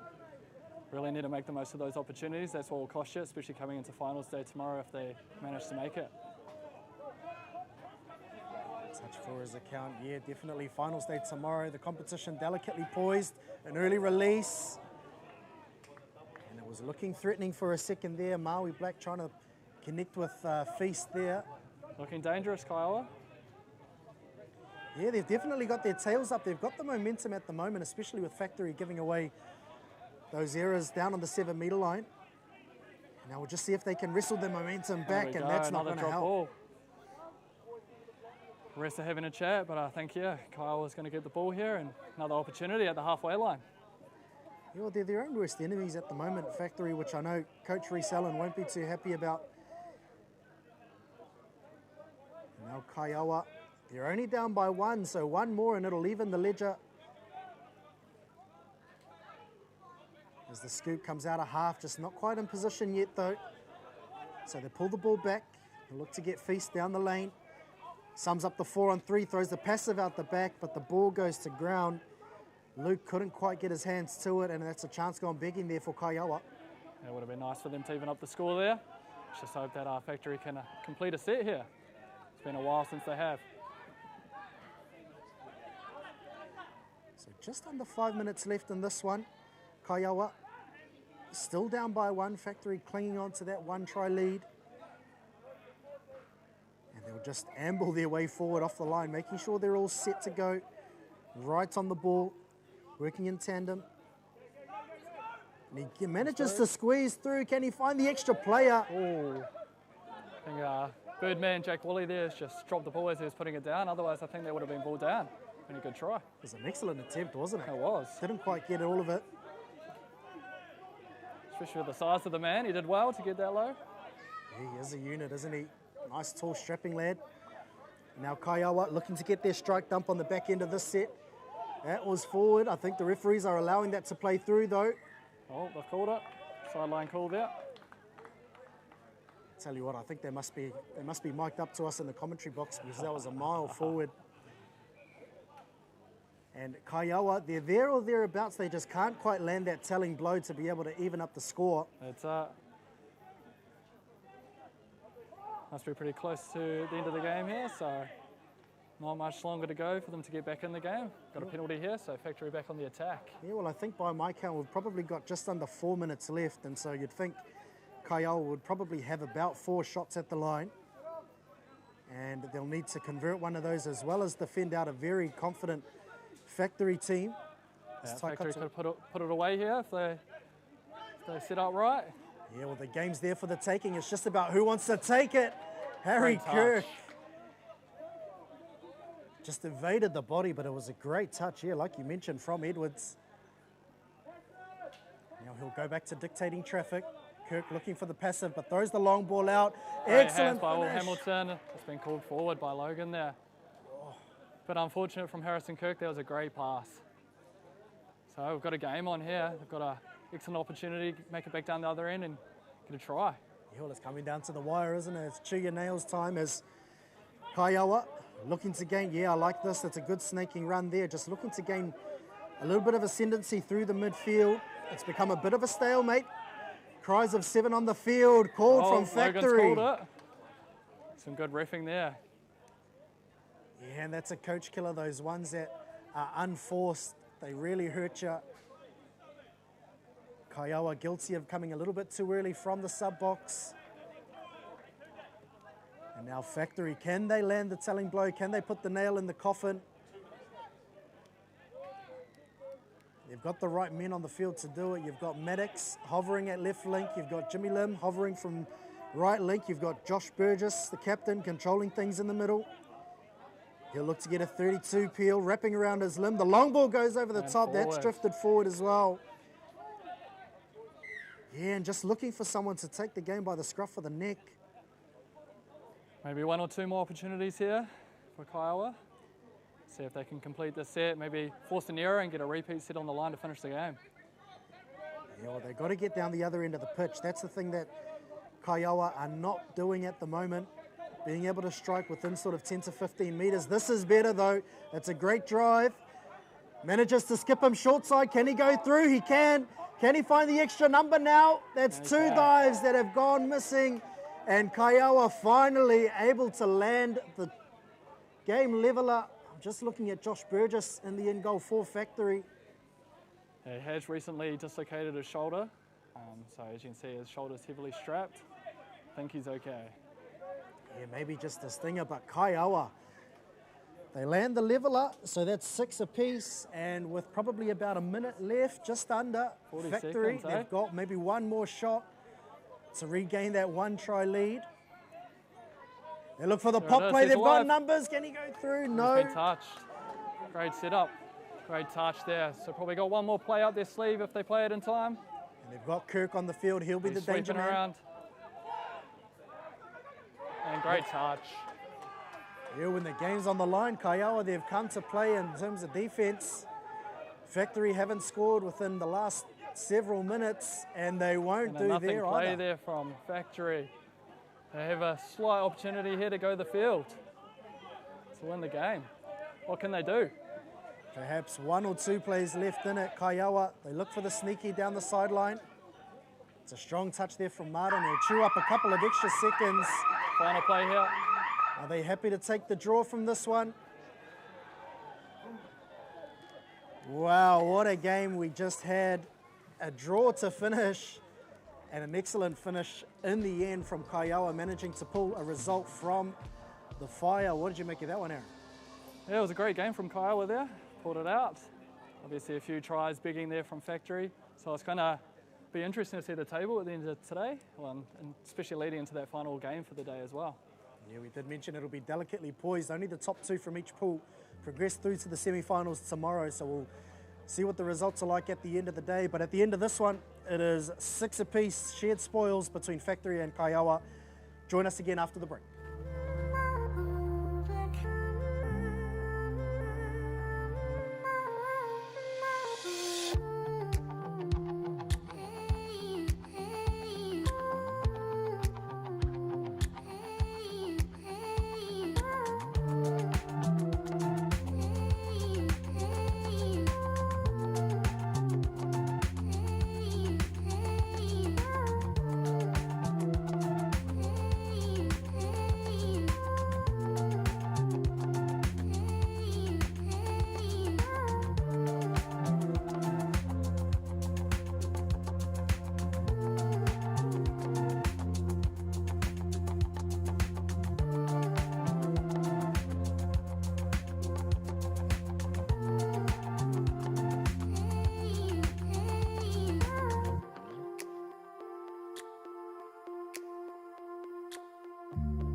Punui, kei Akurahi, kei konei māua, ko kahu, e whakapāhua te tere o ngā kēmu, he mihi nui, Trident Homes, Kaiawa Touch Tournament, and we'll just wait for that background music. We're up the back, pumping away. It must be party time because I've only just brought this music into the commentary. But while I've got you here, kahu tēnei te mihi nui kia koe. Kia ora. Paua Rangers from Kaikoura. Tell us a little bit about the club. Yeah, no, so this is actually the boys' first big tournament here, and so they are excited. Our first kind of intro into touch water game outside of Kaikoura. So no, they're excited to be here. I'm excited to watch them and to see them playing against some really top players in our Kaiawa team. Kāpai, so it's obviously a bit of a whānau club. Yep. So here we're going to tap this one off. We have Kaiawa taking on Kaikoura Paua Rangers coming through the field, and for those of us, this is the first time we've heard of this club, Paua Rangers, so we're pretty excited to just get a little bit of hitori behind the club. Yeah, so that's actually my husband there making the touch, Wiramu. So it was kind of him and I. Oh, nice touch there. It was kind of him and I that thought, oftentimes people think small towns, you don't really get many opportunities, especially for our rangatahi, and so we wanted to, hard luck. We've been working on that, the corners and saves, in our last little bit. So have you introduced touch to Kaikoura, or there was already a module there? No, so they've got a really nice module out there actually. They still play mixed 7-a-side. Yeah, I know. I know. So when we kind of said, hey, how about we try what 6-a-side looks like? There's quite a few actually that went down to Canterbury youth trials, age group trials, and so yeah. What would sort of be the population of touch players in Kaikoura? Sort of how many roughly teams are we talking? Oh, man, so I think I'd say that there's like a good maybe 12. Awesome. 12 in their module team, and it's a real cool community, cool touch community. Oh, beautiful. Yeah, ooh. Ryan right there actually, he moved to Kaikoura about 5 years ago. He's an Aussie, born and raised in Aussie. Yeah. Well, once you see the name Paua, we're quickly drawn to the kaimoana, and I have no doubt she's a sport with an abundance of kaimoana up there. We are actually, yeah. Just for the viewers, if you've just joined, this is Kaiawa taking on Kaikoura Paua Rangers. Kaiawa racking up the field. At the moment it's 1-0. And the young adjudicators picked that one up. We've got Dave Baxter and Kaylee, the three adjudicators for this one. But we are very, very excited about this Paua Rangers. And we've got whānau members in this team playing together. We do. So we've actually got two son and dad duos actually. We've got Louis Claridge with his son Connor, who's just started at St. Bede's. And then we've got Michael and his son Liam, who's also out there. Oh, no, sorry, 3. And Steve and also his son Winnie. Nice. There we go. Yeah. Well, they're definitely testing this Kaiawa team. Look like Jaden just trying to get through there on the 32 peel. So here we have it. Last touch, complete this set. They're going to get a power plant here. Looks like they're going to set up for 32 peel. Just using their skills. Nice skill set, and they just finished in their far corner. Is the Paua Rangers strictly men's club, all these other teams? No, so they started off with men's, and then obviously with my husband starting the crew and me being a touch player, I said, hey, what about the wahine? Tikatau. And so we've actually got a really good core, maybe I'd say 6 good women wahine that have just started training with them. And so the hopes is that we end up having a wahine team good enough to come and play in Kaiawa, but still developmental stages, And I did hear you talking to another kaimahi about having a run tomorrow. Yes. I'm playing in one of the Kaiawa wahine teams tomorrow, so I'm quite excited. It's actually been quite nice that I've been able to come and totoko and watch the boys, and then I get my playing tomorrow. Well, obviously your background come through counties. Yes, and they've been very successful on this ground actually. I'm not sure if it was the last time they won the women's title, but they definitely won here a few years ago. Yeah, no, I'm very proud of them actually. I was actually gutted to not see them here this year. But flights, all of that stuff. So many tournaments in the North Island, all around the place. So, Bullets and them have come and supported this tournament for the last couple of years. And you're right, been awesome. The lifestyle of the touch player today is unbelievable. Oh yeah. The amount of opportunities and tournaments you can play in. Obviously, you have a connection to some of the Kaiawa crew, Naser, and those type of people, and what amazing mahi, eh? Oh, no, yeah, no, you know, I played in the first tournament actually when Nay started this, and cool turnout, cool tourney. And then just every year I've been lucky to play in the women's, and then the third year this is, now the Power Rangers are here. So, oh man, the level of players here, experience, you know. Oh, Ryan, there we go. We're just talking about Ryan. Ryan Hay, yeah, that's Ryan it, Hay. number 9. Moved back home from over the ditch. Yes, yes, yes. Big play from Ryan. He'll have the Rangers. I'll tell you what, everyone will be hunting for one of those tops. So tell your team, don't leave them lying around. Oh, well, shout outs to their sponsors, Whale Watch, actually. I Whale did Watch, see that on the back. Yes, that's it. So they played a big part in getting those uniforms. Beautiful. And also Hāpai Te Hauora was another Oh, big, Hāpai Te was Hauora. another sponsor for Power Rangers and getting them here. Yeah, well, me hauora te haere. Ai, taka I tēnā. just attended a conference actually, Hāpai Te Hauora, up in Puneke. Oh, And yeah, they're very generous, which is awesome. And tautoko ngā kaupapa pēnei ana, Ai. whakakotahi te iwi. Ai, taka tēnā. And one of like the big things of Power Rangers is that, you know, hauora, whānau, and so yeah, it's been awesome to have them here. Oh, Oh, I tell you what, they're just a step off. And from the tap off, I think they've seen some really good improvement. But yeah, they're definitely asking some questions from Kaiawa. Just going through the team and speaking of the man. Nay's there rucking it up the field. Gee, some of them still got some nippy feet, haven't they, out there? yeah, watch them. It's like, I just get caught off just watching them, and then I'm like, oh, hang on a second, I've got to talk about them as well. Yeah, and in there that we far go. right corner, none other than 50 Test touch black Michael Kavanagh, local boy. that's it. Awesome to see him back home. He's doing it all this weekend, coaching one of the women's teams, commentating, playing. Holy. Touch Black's open men's assistant, so he's moved out of the plane. Been coaching a long time, and it's awesome to see our good mate here doing what he loves playing. But here we go, Power Rangers on a. I like the setup. They're definitely pulling in Kaiawa, and I think just that they should just persist with that sort of setup. Yeah, that's actually what they've been grinding, I think, over the last little bit, is just that 32 platform. And you know, for a lot of them, structured play is a brand new thing, and so I'm really impressed to see them set up that platform. Actually, they're doing that really well. And you know, it's not every day. Oh, there he goes, whipping through. Woo! Oh yes, nice work, great work. I'm That- pretty sure that was Alex. That one there, actually, Taylor Enright, number 1. He's actually a farmer from Kaikoura, and so he was up this morning milking cows, and then he rushed down here to catch the second and the third game. So.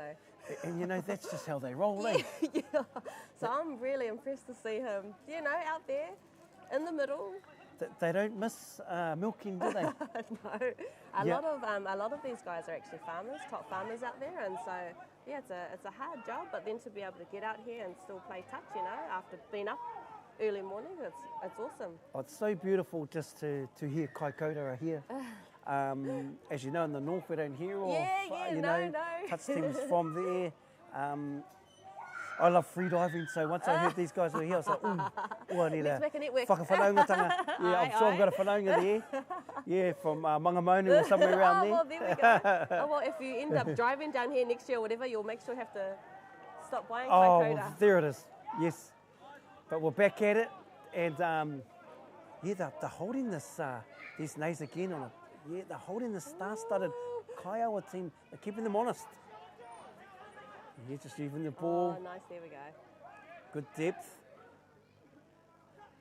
Yes, nice. They're holding their own.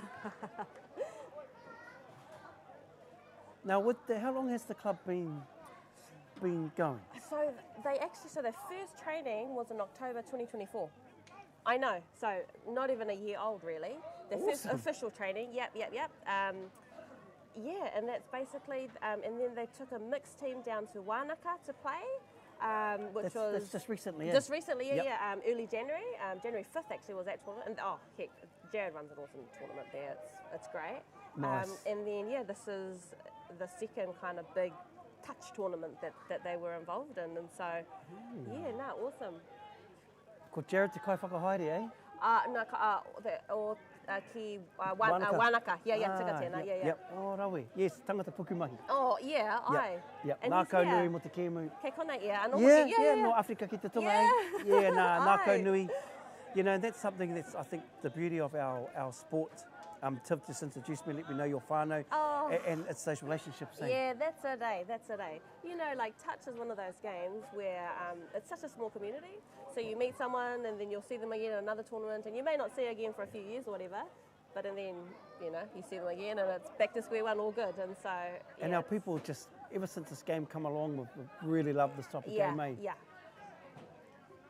Oh, yeah, look at the feet here. Oh, beautiful, hard luck. You just gotta finish. That was nice. Yes. And we'll just get bucket hat, white boots, sort of come on and injected a bit of pace. But just see, grab the hammy there. There we go. They've had to fight really hard for that. I think that was their second touchdown. Unofficial score 2-0 to Kaiawa. Paua Rangers, a freshly formed club out of Kaikoura. Out of Kaikoura, aye. Bit of a father-son mixture along with it too. Here we have coming through Stephen. Yep. Stephen Curtis, and his son is actually one of the water boys on the sun there.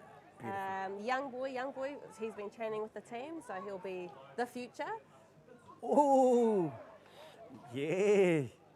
Good work. There's yeah, they're keeping Kaiawa honest on the scoreline, aren't they? There's Connor Clara down in the wing. He's just started at St. Beans and just started playing one of the age group Canterbury teams. And so, you know, he'll be the next ones coming through for them. Yeah, and St. Beans with all the success coming home as secondary school champs. That's it. So join this talent, eh? And that's quite common for the tamariki from Kaikoura to head down here for schooling. I think so. There is a really good school in Kaikoura, a local school, and then there is also a big community that also comes to Nelson and to Christchurch for high school. Nice. So it's awesome being able to have a team like this, Kaikoura Rangers, that they can also tautoko that. Yeah. Oh, Naze is looking like a beautiful young... Naze. He is. There he Look is. at him. Jeez. The president, call him the Prez. Nathan, nice touchdown. I seen him running a big chili bin over to the far field about 20 minutes ago. And then he's back out here and scoring tries. He's got so much energy, and it was awesome to be at Whakato this morning Yeah, that was beautiful, with his eh? kapa, who are preparing for Te Matatini, ki te kāhui maunga. Aye, So tēnā. when you've got that much energy, I guess you can spread it everywhere, eh? There's a red hat up there, Marino Huriwai. He whakapapasu Kaikoura, but born and raised here in Canterbury. And he's been awesome just helping to develop that team as well. And he's also brought in a few of his boys from Canterbury here. Jaden, Tateira, and so they've been awesome just to tautoko the team. Ooh, Oh, yeah. Marino Huriwai. Huriwai, aye. Ah, that's the name. There's a whānau back home, that a Huriwai. Ah, geez. Nice, you can definitely see sort of, oh yes, nice quickie, little follow play. Oh, yeah, oh. Hard luck. That was a good setup, and that was your, Yes, sorry, Was your yeah, husband? that was Widemu Stone. Yes. Yeah, number 10. nice. Obviously you taught him that move. Obviously, yes. that's one of my moves. Don't tell him that. No. Jaden there, Jack Shepherd, number 8. He's actually born over in the UK, he said. Yeah. Nice. Oh, great nice. touch. Great touch. Oh, nice. Yeah, born over in the UK, grew up in Wanganui and moved to Kaikoura. So tēnei kapa no ngā haue whātāhua nei. Ai, Aida. Ngā tāhua tēnā, eh? Ai, tika.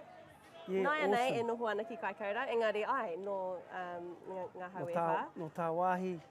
You know, these are the type of tira type of groups Yeah. that really give people just opportunities, eh? Yeah, that's it.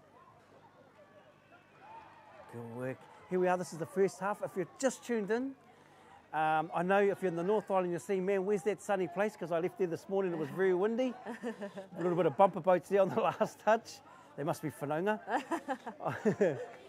We are in Waitaha, these beautiful Ngaitahu lands, Tahu Pōtiki, and this is the Kaiawa Trident Homes 2025 Touch Tournament.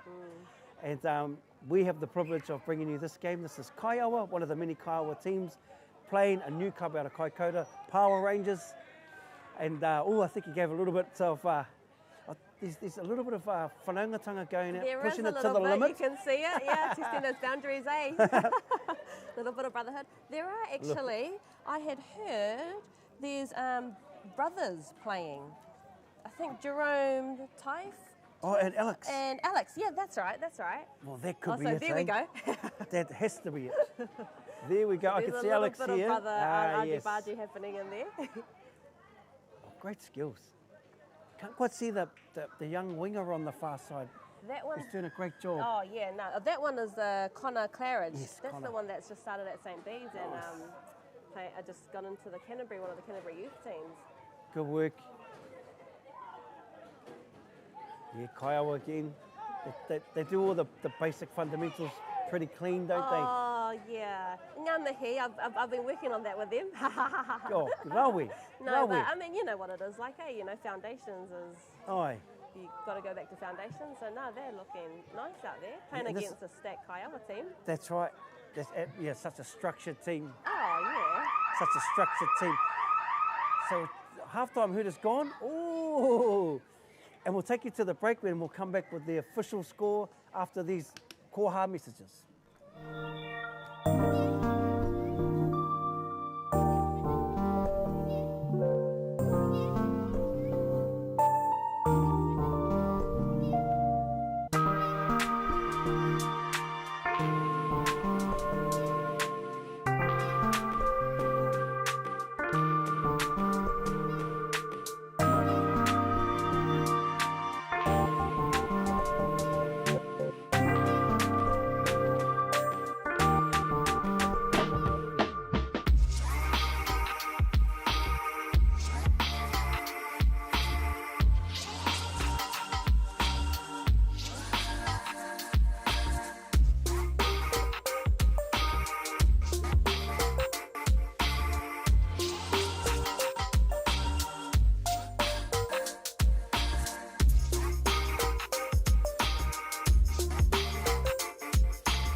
te iwi te tūmata tini nau mai hoki mai ki tēnei o ngā whakataitai, tēnei huinga. And I'm joined by none other than Kahu Stone, who is here on behalf of the Kaikoura Paua Rangers. Hi, With one of the beautifulest kits that we have here. Anyone that knows me, I like getting the old touch kit. But just with the design, have you got any kōrero behind the design and who put their time into it? Yeah, no, so basically it's just about representing the whenua, you know? So we are obviously from Kaikoura, obviously it's known for its seafood, paua, kina, crayfish, and so that's kind of the whakaaro around it. And to look a little bit deeper, you know, just about te tai ao, how that nourishes, us and then the whole whānautahi and what this team made up of. And so that's kind of the summary of the design and stuff. And you can definitely see it in the different people that are in this group, fathers, Yeah, sons. that's it. Taking on, you know, like you said, there's a player that's grew up in England and has just showed up in Kaikoura, found the team. And those are very, very special puking, for clubs to have. Yeah. And, you know, all about relationships, you know, I guess that's really what it comes down to. So here we have it, the Kaiawa team just coming through the field. Nays is sitting at left flank. See Michael Kavanagh's on the left wing. Gonna run a little 32 up, right to left over the top to Cav. Oh no, good defence there. We just try to run them in that left edge, but there's a tidy young wing out on their far side. Nays is going to come to half. Well, that's a good touch. Nays is going to scoot through over to Cav in the corner, and these two have done this many, many times. So Nays goes through, ball in two hands, Yeah, easy as. And nice meat pie for none other than Michael Kava. As we were saying earlier, doing so much in our beautiful game. It's awesome to see him back home running around with a lot of his mates and this Kaiawa team. But here we have it, on the ball here, the Paua Rangers. Yeah, this is Jimmy Wihongi here making, Jess Wihongi here making that tap. Yeah, it looks like they've Jess and Jimmy's out there. Yeah, that's it, the brothers. Yes. Oh, nice sweet play. Coming around. Oh, yes. And that there is Jerome. He's, you know, they call him the import from Christchurch. Nice. Alex's older brother. He had a total for Kaiawa. And I think he had a little look at his brother as he's running off. He probably did. But I'll tell you, man, just a beautiful sweep and such a quick low dive. Yeah. And it kind of looked a little bit effortless, you know, beautiful. It did look effortless. But he's on the ball now. He wants a piece of it. He wants to get his and here's back. Alex. Oh, there we go. It's the two brothers against the two brothers. Yeah, Jimmy's going to... Oh, Alex is going to get the ball here. Man, and just... yeah. Oh, got him. Oh, yeah. Shut him down there. Oh, no. Unfortunately, I think something might have been picked up. Definitely for fun. I'm pretty sure our man was just saying some funny words. It's, then there's a turnover, a bit of a bobble. And that's 5 sets. So you get a sin bin. You So sit how does down that work there these and days, though? you're up for 5 sets. So here we go. 5 plays 6. A little bit of a momentum shift to the Paua Rangers. Hopefully they can make the most of it, huh? Yeah, I think he's just saying, unfortunately, it was just 1 step offside. The rule's 2 feet behind the line. And I must give it to the referee, he was right in front, wasn't he? Yeah, he was. And that's experience, you know? That's experience. Totally. That's experience. And speaking of experience, this is such a great experience for the crew, eh? Oh, 100%. I mean, yeah, 100%. Not everybody can say you've played against the likes of someone like Nays or, you know, That's right. Kev out there. So, Yeah. no, what an awesome opportunity for them. Nice. So you've done a little bit of work in the backgrounds. I think you've been a lot more humble than you're speaking. So a couple of plays that you've taught them here, sis?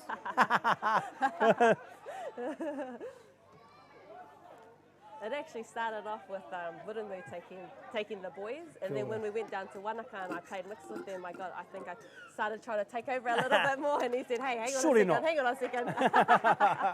Surely not. Hang on, this is my project." And then I started bringing the wahine in, and now all of a sudden the wahine are taking over. You know, it's all about balance. And, Exactly. can't be too much of the yin and not the yang. Yes. Oh, that was a good touch. Yes, that was a great Good touch. handover. Yeah. You know, 5, Stephen, he won that touch. He did. Big time.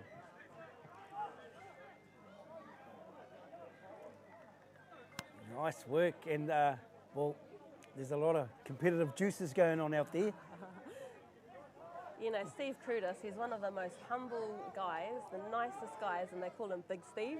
You know, he's the nicest guy out there, eh? Yep. He definitely looks like he can throw a few quota away.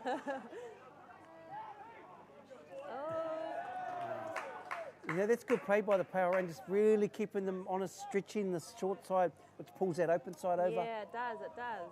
1, 2, 3, 4, 5. Oh, they're back to 6 on 6 now.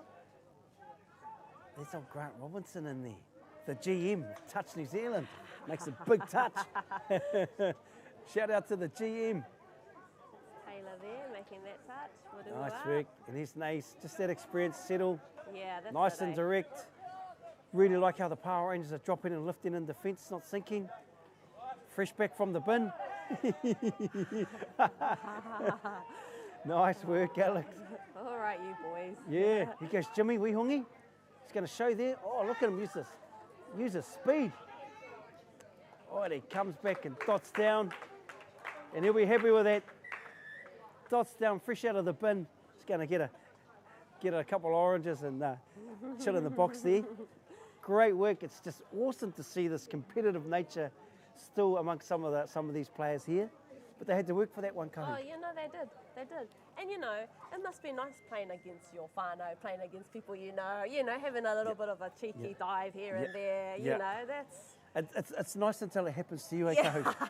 Actually, that's that's true. It's easy for me to say that sitting over here. And so I have to play against my sister. That's right, yes. Just changing the tempo here, the Power Rangers. I think that's Jessie. 12, was it Jessie? Jessie Wihongi, yeah, that's Jessie. it. I like this, they're just making sure they're setting up properly, getting the right player. Oh, yes, they'll split in between. Oh, way to keep them honest. Geez. Nice. I'd like to claim that move, but no, I Nice. can't. But they've just grown through the They game. have. Oh, look at the feet. Oh, yeah, there's Kev. Oh, he tried to check it off there. And that's it, eh? Like, you can get as much experience or learn a lot from training, but there's just something about playing in a tournament like this that Totally agree. you just learn so much. Grateful to have you here today, Kahu. Kath has been the other wahine that we've had Oh, yes. on the comms. It is a bit dominated by the males today. So it's always, there goes Alex. He's been doing this his whole career. Oh, yeah. Oh, yeah. Yep. I still remember a highlight. It might have been down here actually at the Nationals that he stepped the first saver, steps the second saver, and just geez. sort of makes it look all so easy. But it was wonderful, walking. as we talked about those connections earlier, to see players we haven't seen in a long time. Yeah, that's it. So you must have been bumping into a lot that you haven't seen since you've been based down here. I have actually, and it's actually been quite nice, you know. And I guess also not playing, it gives me a little bit more of an opportunity to see other games, catch up with people. So yeah, that's actually been quite a nice day of whakawhanaungatanga for me, if I don't say. Have you had the itch to try and play Masters? There's obviously coming up in March. Have you, someone been giving you a bit of a text? Oh, hang on a second, I'm not Masters yet. Nah. No, I am. No, actually, I am playing Masters, and Nice. so our wahine team is playing Pōpō. So yeah, no, so... What about Nationals? Yeah, no, because it's in Christchurch this That's year, right. Yeah. Canterbury? No, Canterbury, yes. Oh, I know. I'm still sticking with the red. Yeah, it is still Still red and black. Yeah, Okay. it's all the same. Okay. So your county's whānau will let you have that. Yeah. No, I'm very grateful that my county's whānau are supportive. And what team are you playing for, Kahu? So I'm playing 27s. I'm playing 25th. Just make it, eh? Yeah, that's it. I only just turned 27 this year, plus a few years. I tell you what, I followed some of that grade last year, and Oh no, awesome, eh? yeah, Waikato, geez. Hawke's Bay. Yeah, no, it's an awesome grade. You'll enjoy that grade. Yeah. No, so I actually played for Canterbury. I played for them. Oh, this is maybe my 3rd year playing with them. Oh, nice. Yeah. So you were in Palmerston last year? Yes, that's it. I actually wasn't supposed to play last year. I kind of only just had baby, and but you know when you want to play tar, you know what it's like. Yeah. You might as well do it while you can still do it. Exactly. Yeah. And then we have another touchdown by Kaiawa. Yeah. Kaue pāpuri mai kia māua. Right. Yes, we've got a lovely game going on here, but as we do, once we catch up with an old touch friendship, it's good to rekindle that. We've got a few minutes left in this half. How's the day gone for the crew? First time playing in a tournament, obviously, of this level? Yeah, you know, me personally, I'm actually very, very proud of them. Our first game, they went down by 1, 4-5. And, you know, playing against young guys, Kaiawa next gen, they're swift, clean, you Yep. know. So, but it was a good game. And then the second game, they already had a game under their belt, and so they came out with the win, and it was just nice. You know, it was a good playing for them. And then now this is their third game. A little bit more tired, playing against a little bit more experience, you know. So no, I'm very proud of them. Good work. Yeah, definitely. You mentioned Red Hat earlier for the Paua Rangers.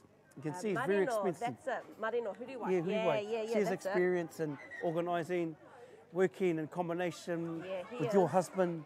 You can see the difference of experience, hey? it. Yeah, that's it. And sharing their experience. Yeah. There's a few guys in this team. Marino, Jerome, number 20. Jerome's back out there. He's Yeah. already dotted one. Jess Wihongi. There's a few out there who are Jaden, McHern, number 2, who are touchies, you know. Yeah.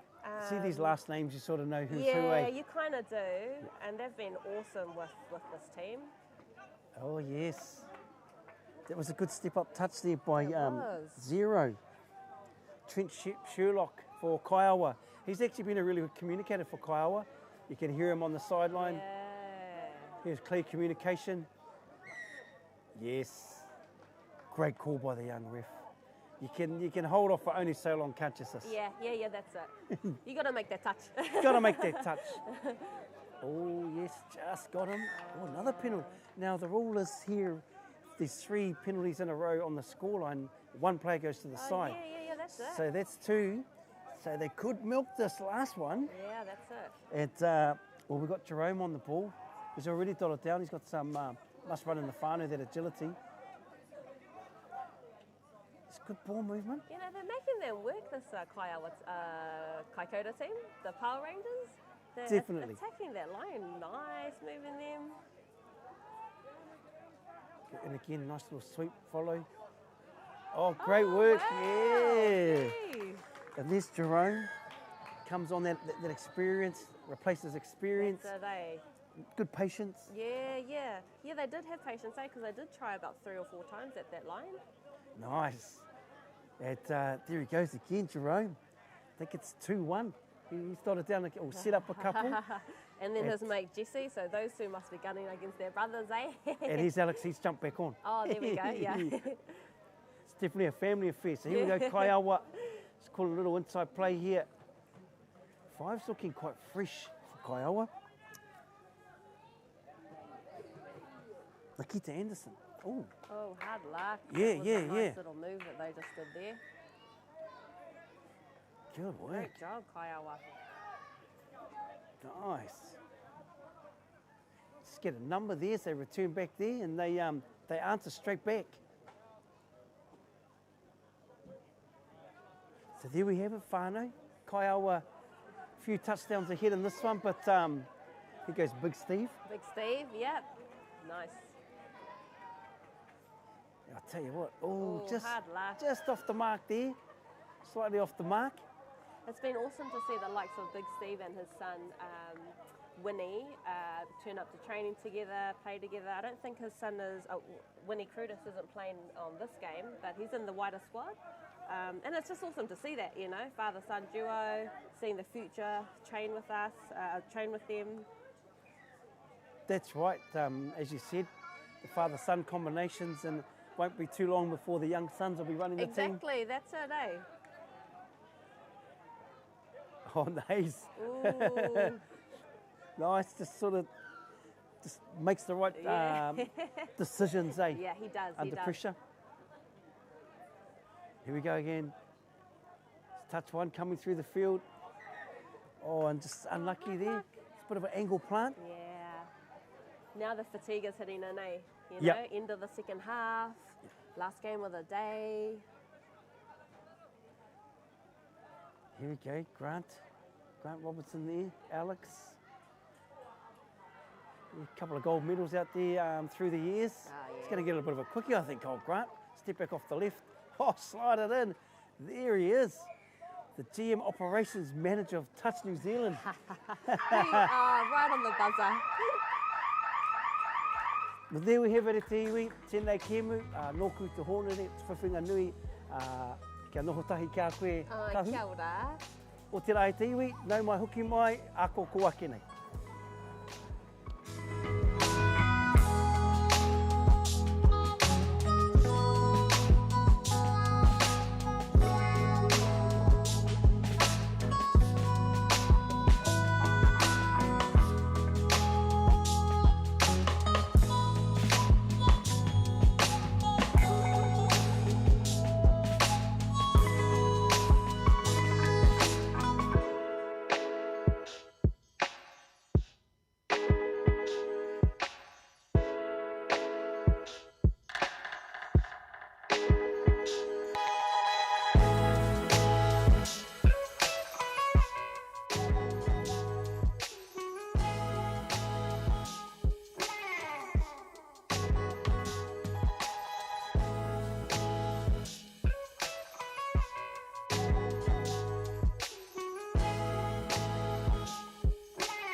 Kia ora e tiwi, no mai hoki mai ki Christchurch or Otautahi for the 2025 Trident Homes Kaiawa Touch Club Championships.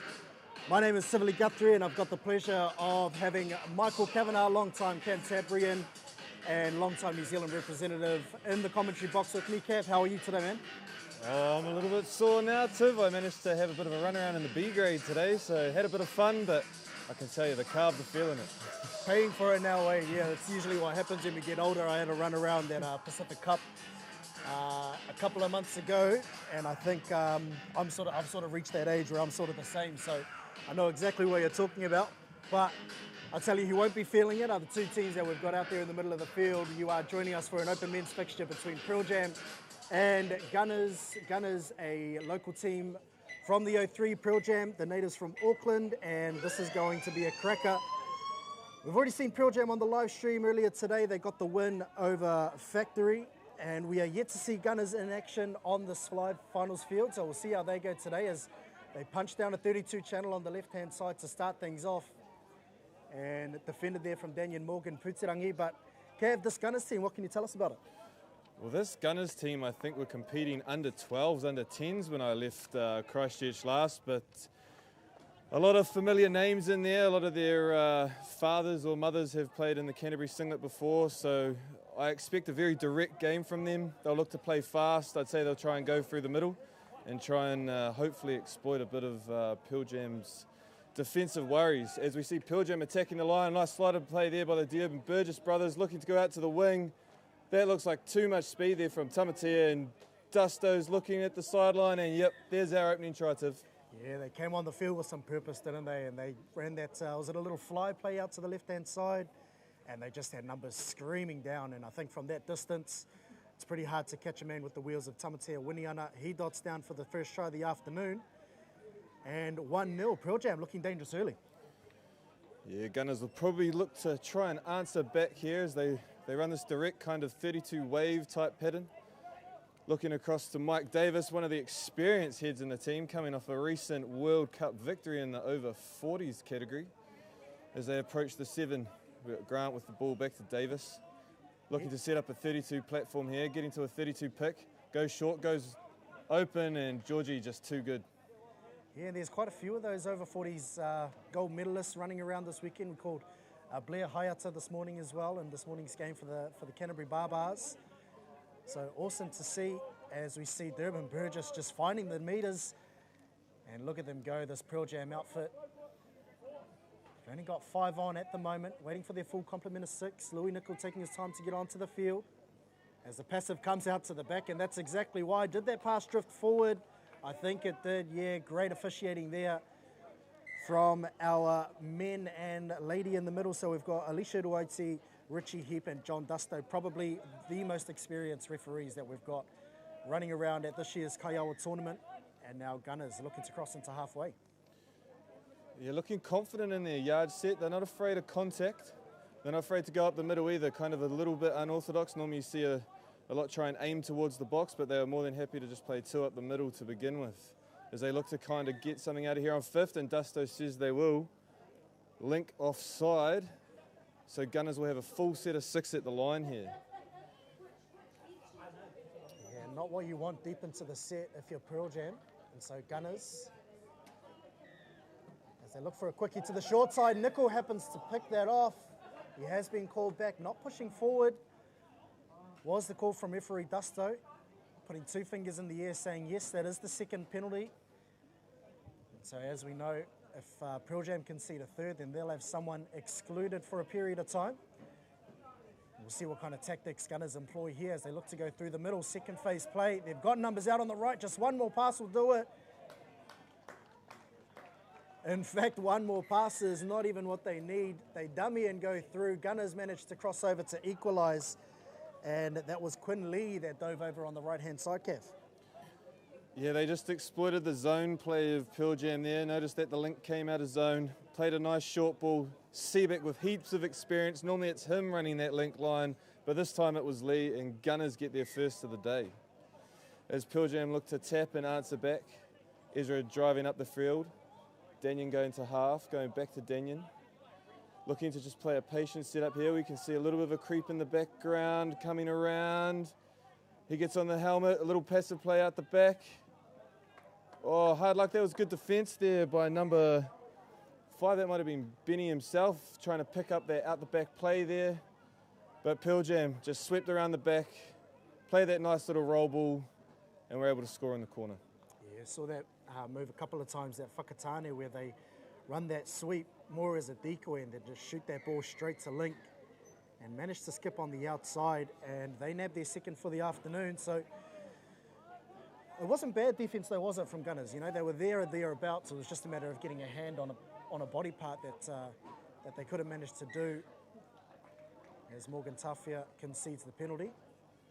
Yeah, for those at home that don't know, we call that a feeler in the game of touch. Everything was there except to the body as they run that splitter play, something that's been quite prominent this season, a new move where the player comes between the splitter and then looks to look at, Mikey there looked to look at the outside foot. Tiv, you've done a bit of commentary this season. You've seen a lot of Pearl Jam. What's separating them this season from the rest? Yeah, that's a hard question to ask. One thing that I have enjoyed about their play is how aggressive they are on defence, and then that translates to the rest of the field as well. As we see TJ Folau, he didn't want to play at it, but it was too enticing, that ball coming straight at his arm, and Gunners will get a repeat set of 6 on the line. But as you can see, especially through the middle, they are very aggressive through the middle defensively, and you'll see that when they tap off as well. If Gunners get an opportunity to tap off, you'll see how aggressive they are and keeping them off the 7-metre line. But I suppose as well, they've just got that familiarity. It helps when you've got players that have played together for a very long time. They just have that connection and are able to feed off each other, and you know that culture is pretty strong in the Pearl Jam boys. Good feet by Kneebone there. He's just coming off a recent secondary school championship with St. Bede's. As we see an intercept, this is what everyone at home likes to see. Can we see a chase down, a bit of a dummy? He's pulling it up. Good control there, finds Folau out on the other wing. They'll just look to control this set now as we see the subbers coming on. The Durban Burgess brothers. Tamatea looking to probably get on the back end of something here. Goes back to George. Good patient play. He's got a good left to right. Looks to play the quickie, and just a great outside foot dive there by Tamatea Winiana. Yeah, they've got a pretty good combo, these two, Winiana and George Durban Burgess. And they held the ball up in the middle there. And a little wrinkle that I've seen when they were playing in the Whakatane tournament is just adding that little follow play in as well. When you've got a player the calibre of Tamatea Winiana, especially how dangerous he is on a quickie, as we saw there, they're able to run that follow play, you know, once they've set up the quickie a couple of times in the first half. So watch for them to break that out towards the back end of this first half.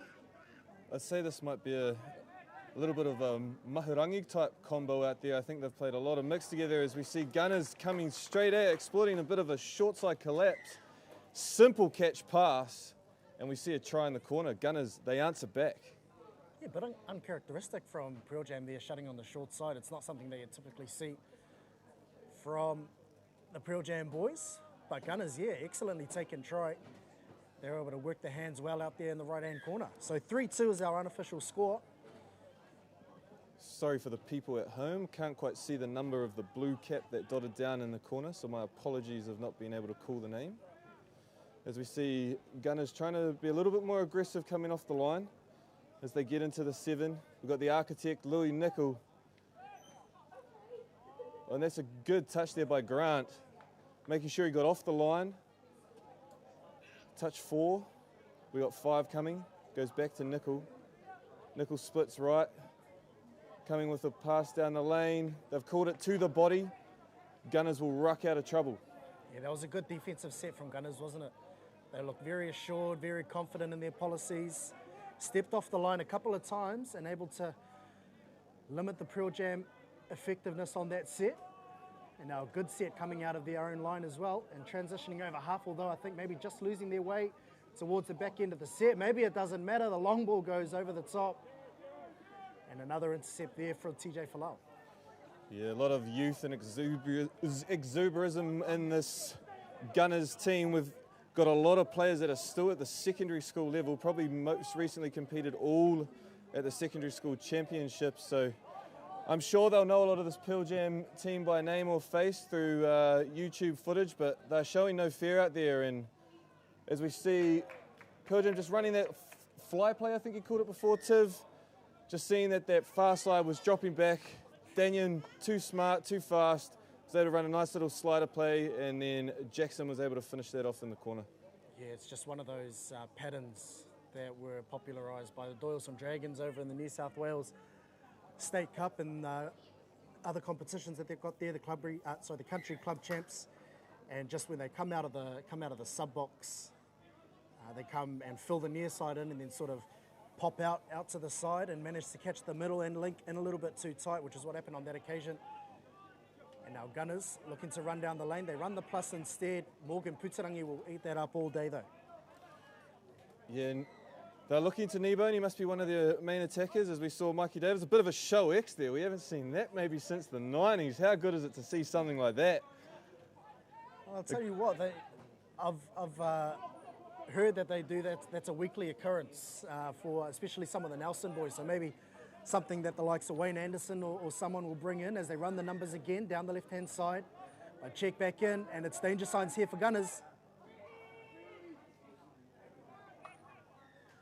That was an excellent defensive read there from Caden Fetties.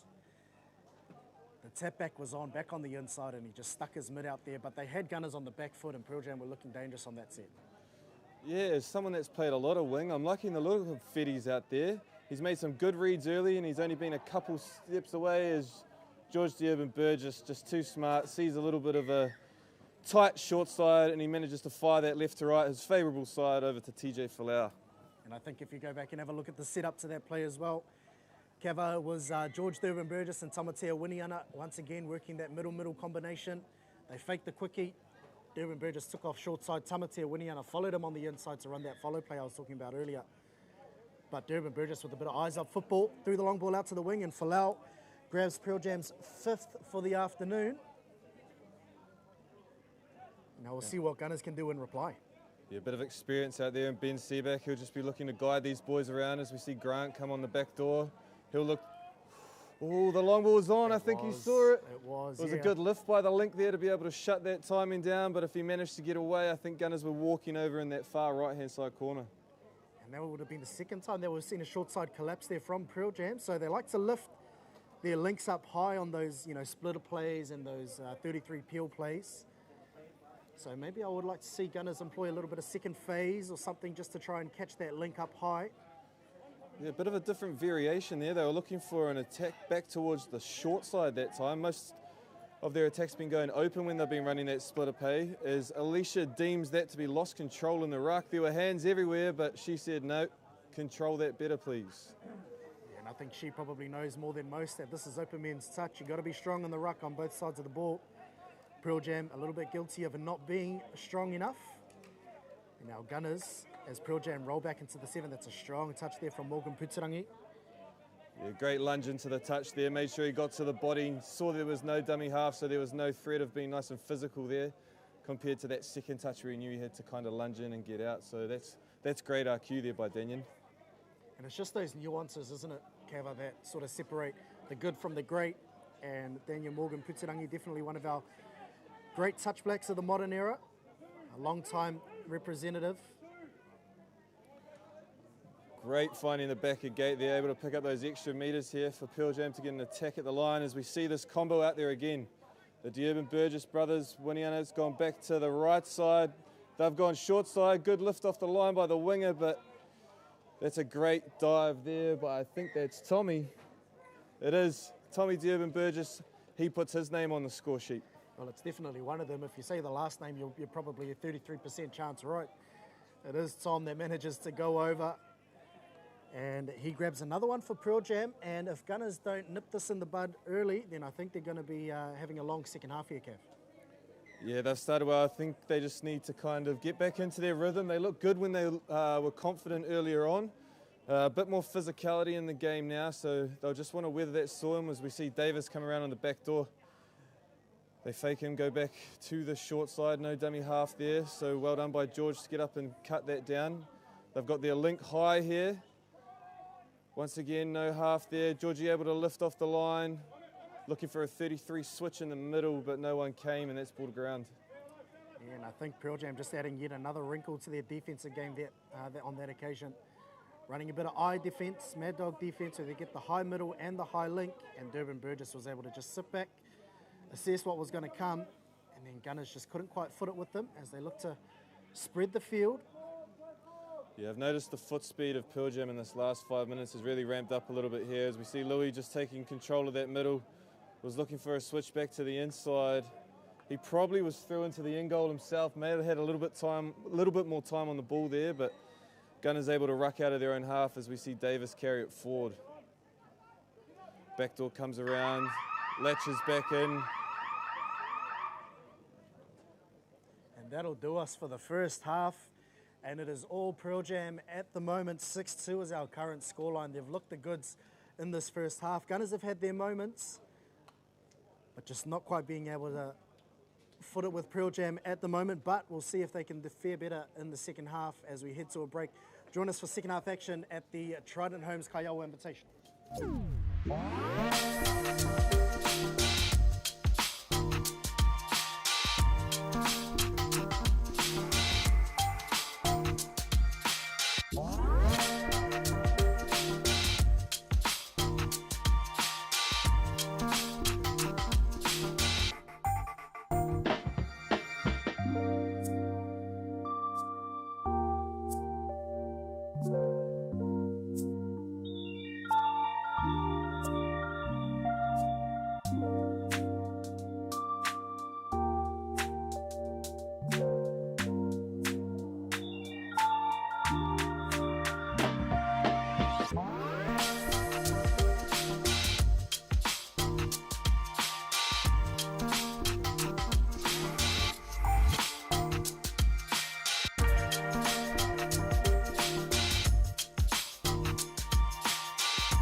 Kia ora e te iwi, nau mai hoki mai ki Otautahi for the 2025 Trident Homes Kaiawa Touch Club Championships.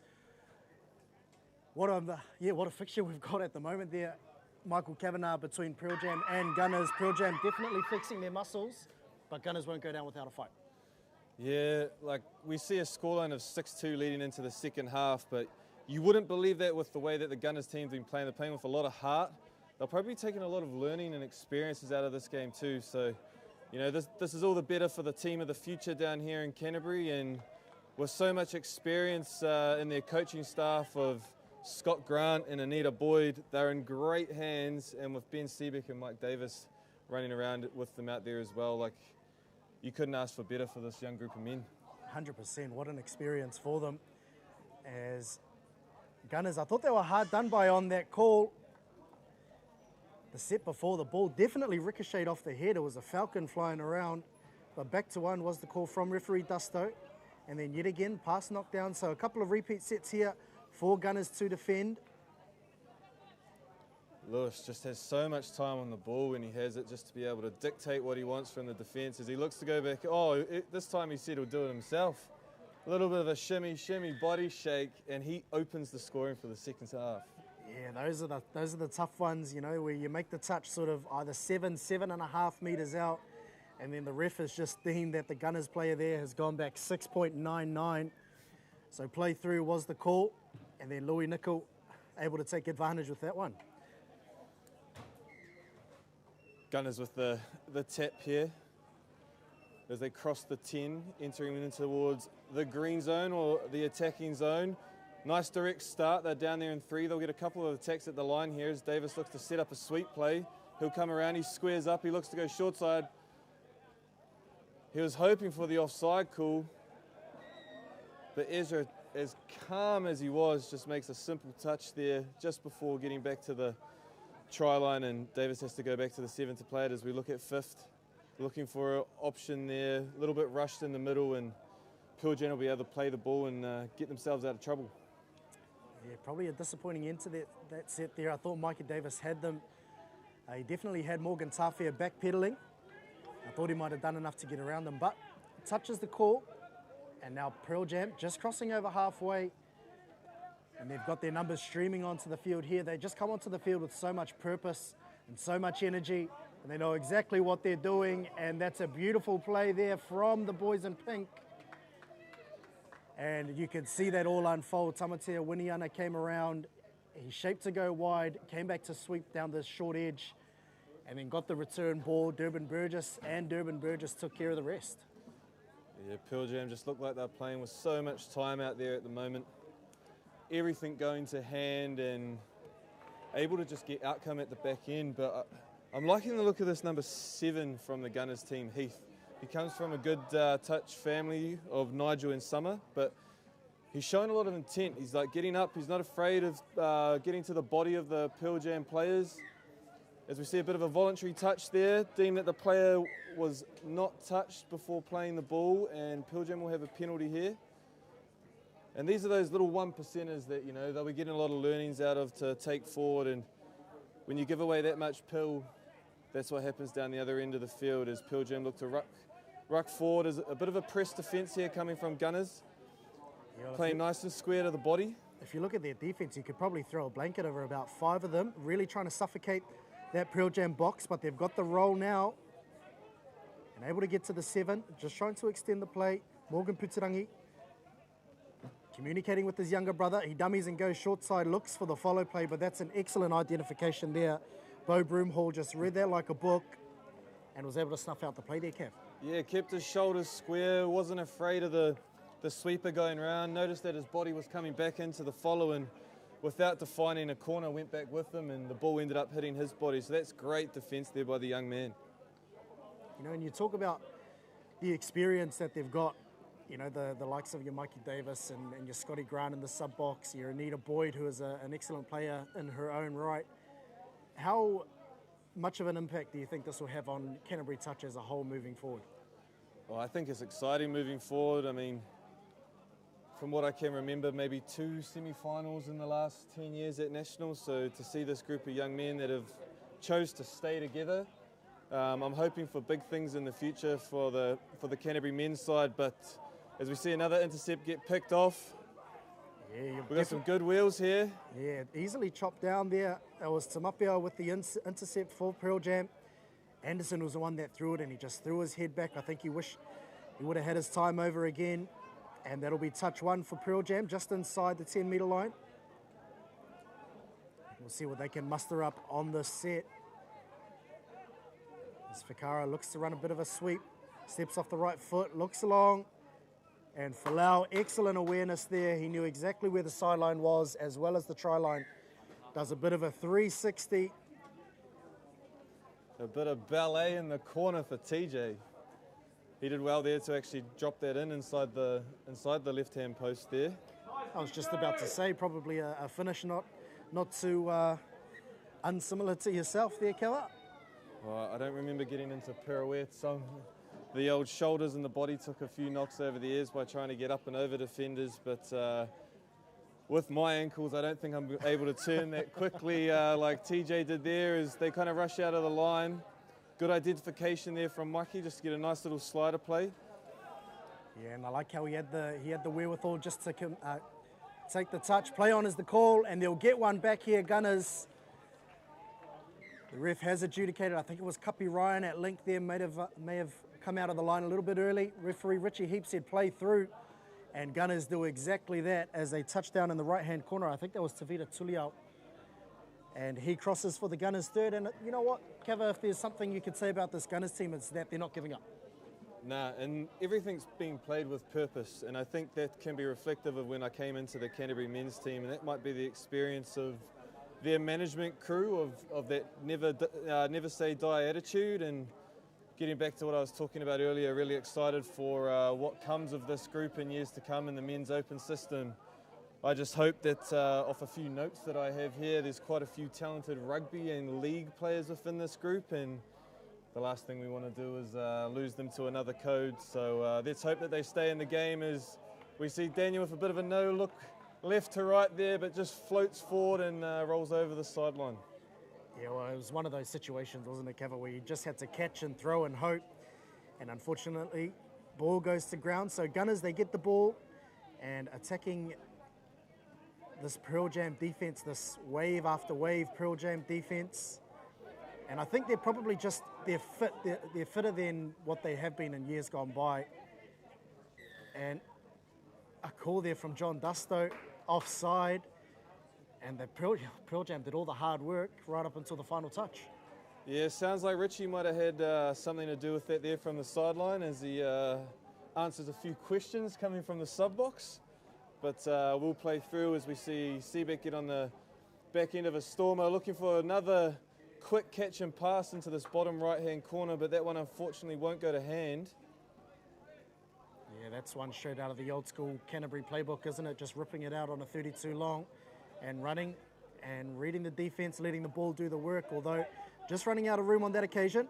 And now Pearl Jam looking to make some inroads. Winiana with the snaking run, Falau at half, Fikara on the ball, Durban Burgess. And they do this well as well, where they just are able to manipulate defenses. The long ball goes out to the right. Ephraim's with a beautiful line. That was a J-line run to perfection there from Pearl Jam. Yeah, and Feats there just got caught a little bit too far infield, and ball able to beat the man into the corner. But I thought they actually established some good space there on the short side, but just maybe a little bit of mistrust there, and we can see Seabeck there just explaining to the players as they're walking off, just probably giving a bit of experience there of what needs to happen in that scenario, and that's the coaching you need as you're entering into the box. 100%. And what an experience for this bunch of young men to be able to play a team that's at the top of their game in Pearl Jam, as they look for a dive through the middle.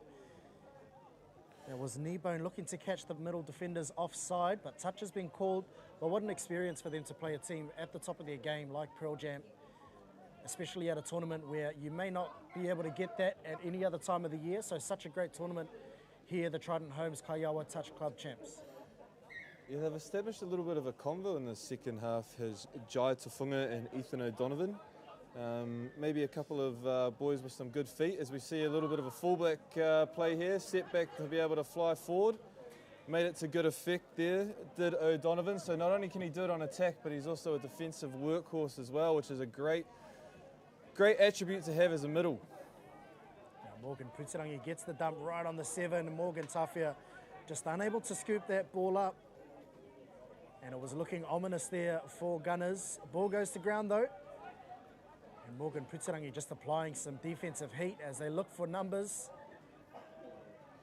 There was O'Donovan there. He needed to find someone, otherwise he would have been caught as a dummy half. But play on is the call. Now here's Davis checking back on the inside. He'll look to scoop out a half. He's got some wheels, Mikey Davis. Runs the footwork as well. Morgan Tafia able to foot it with him, and he makes an important touch.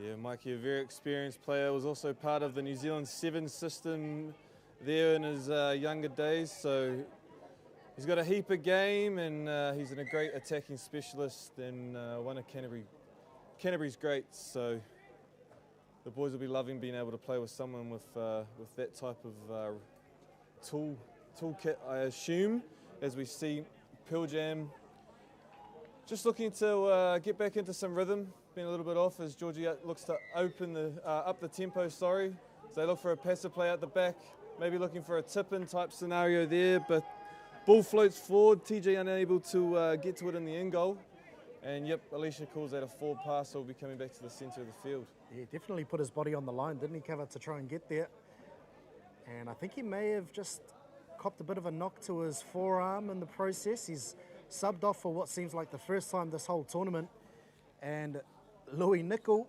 is his able replacement out on the wing. He's run a bit of wing actually in tournaments past, so we'll see how he fares up against this Gunners team. Yeah, looking confident. You can hear the comms out there from him as he stands in the channel. Good scoop there by number 15 from Gunners. That's Broomhall.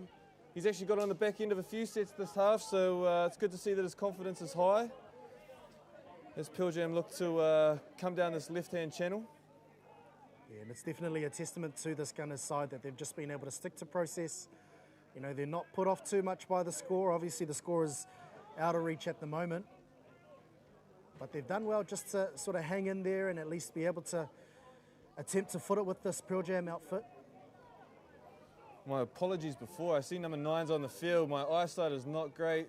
It was number 0 and 8 that were creating that pairing for Gunners. As we see a great catch out on the left-hand side. TJ reaching really hard for that. And he's able to extend this lead. He manages to shake off the quick knock that he took before to nab another one. And that is Pearl Jam's 11th. They are running amok here in the second half. And the sting well and truly taken out of this contest as Gunners take the tap from halfway. Pearl Jam not as aggressive as they have been in games gone by. As we see Seebeck working with Anderson. Gets the dump, bang on the 7 metre line. Thought there might have been an opportunity to try and take them to the short side there, but hovering around the back of the ruck is O'Donovan.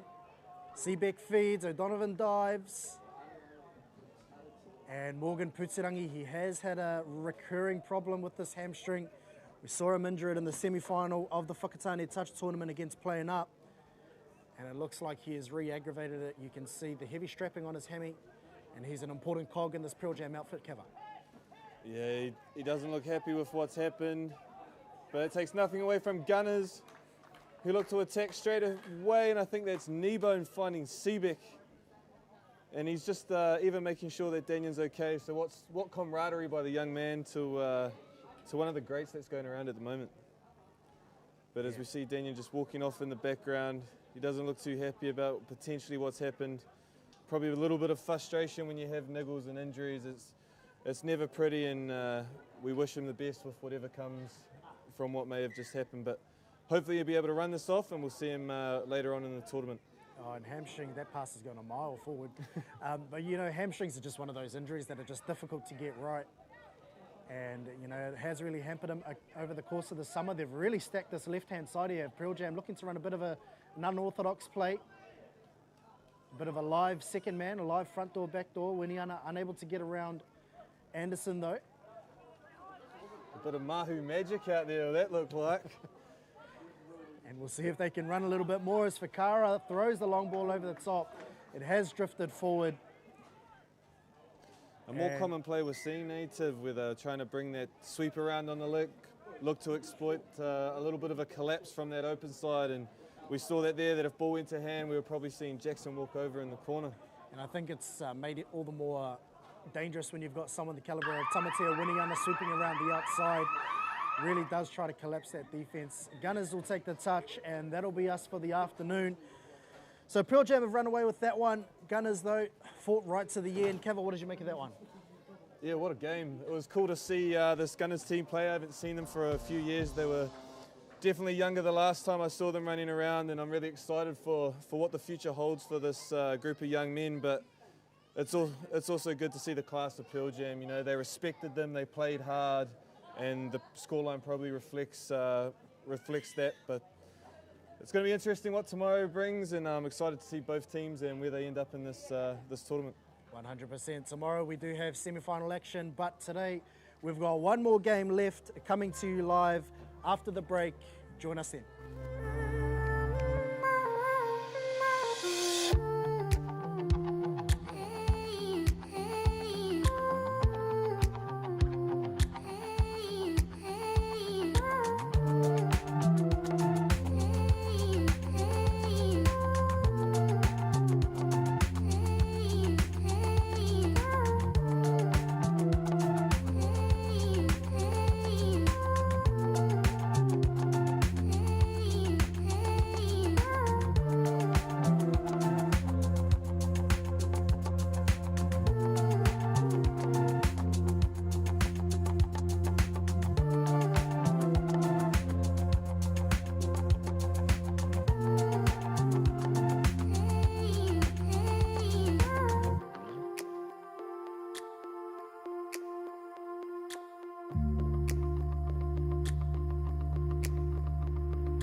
Tūpirahi, tēnei te mihi nui kia koutou, and welcome back to the Kaiawa Trident Homes Touch Championship Touch Tournament here in Waitaha, Otautahi. And this is the last game of day one to wrap us up. And joining me on behalf of the Aoraki club is Huri. Kia ora, bro. Kia ora, brother. How's it going? Good man. Now, for those of us in the north that don't know a lot of the southern teams and southern clubs, can you talk a little bit about the club, where you're from and how long you've been around? Yeah, well, the club's recently formed back up since the leader, Aoraki Goldsmith, moved back to town. So he's a big driver of the club. And yeah, we've been going for 2 years. This will be our second proper tournament we've been at. And yeah, the boys are just learning, predominantly come from rugby backgrounds. And you mentioned the name Aorangi, and I see he's just about to get the ball now, 12 for Aoraki. Yep. They're going to this 32 platform, going up the field. A couple of 14-year-olds also in the team that were mentioned. Good ball movement, and they've been unbeaten today, Steelers, the team they're up against. So are up against a pretty tough outfit, the Huri. Yeah, it's a game, every game's been a challenge for us. Yes! Yes. What a way to start. What a way to start. Yeah, that was nice.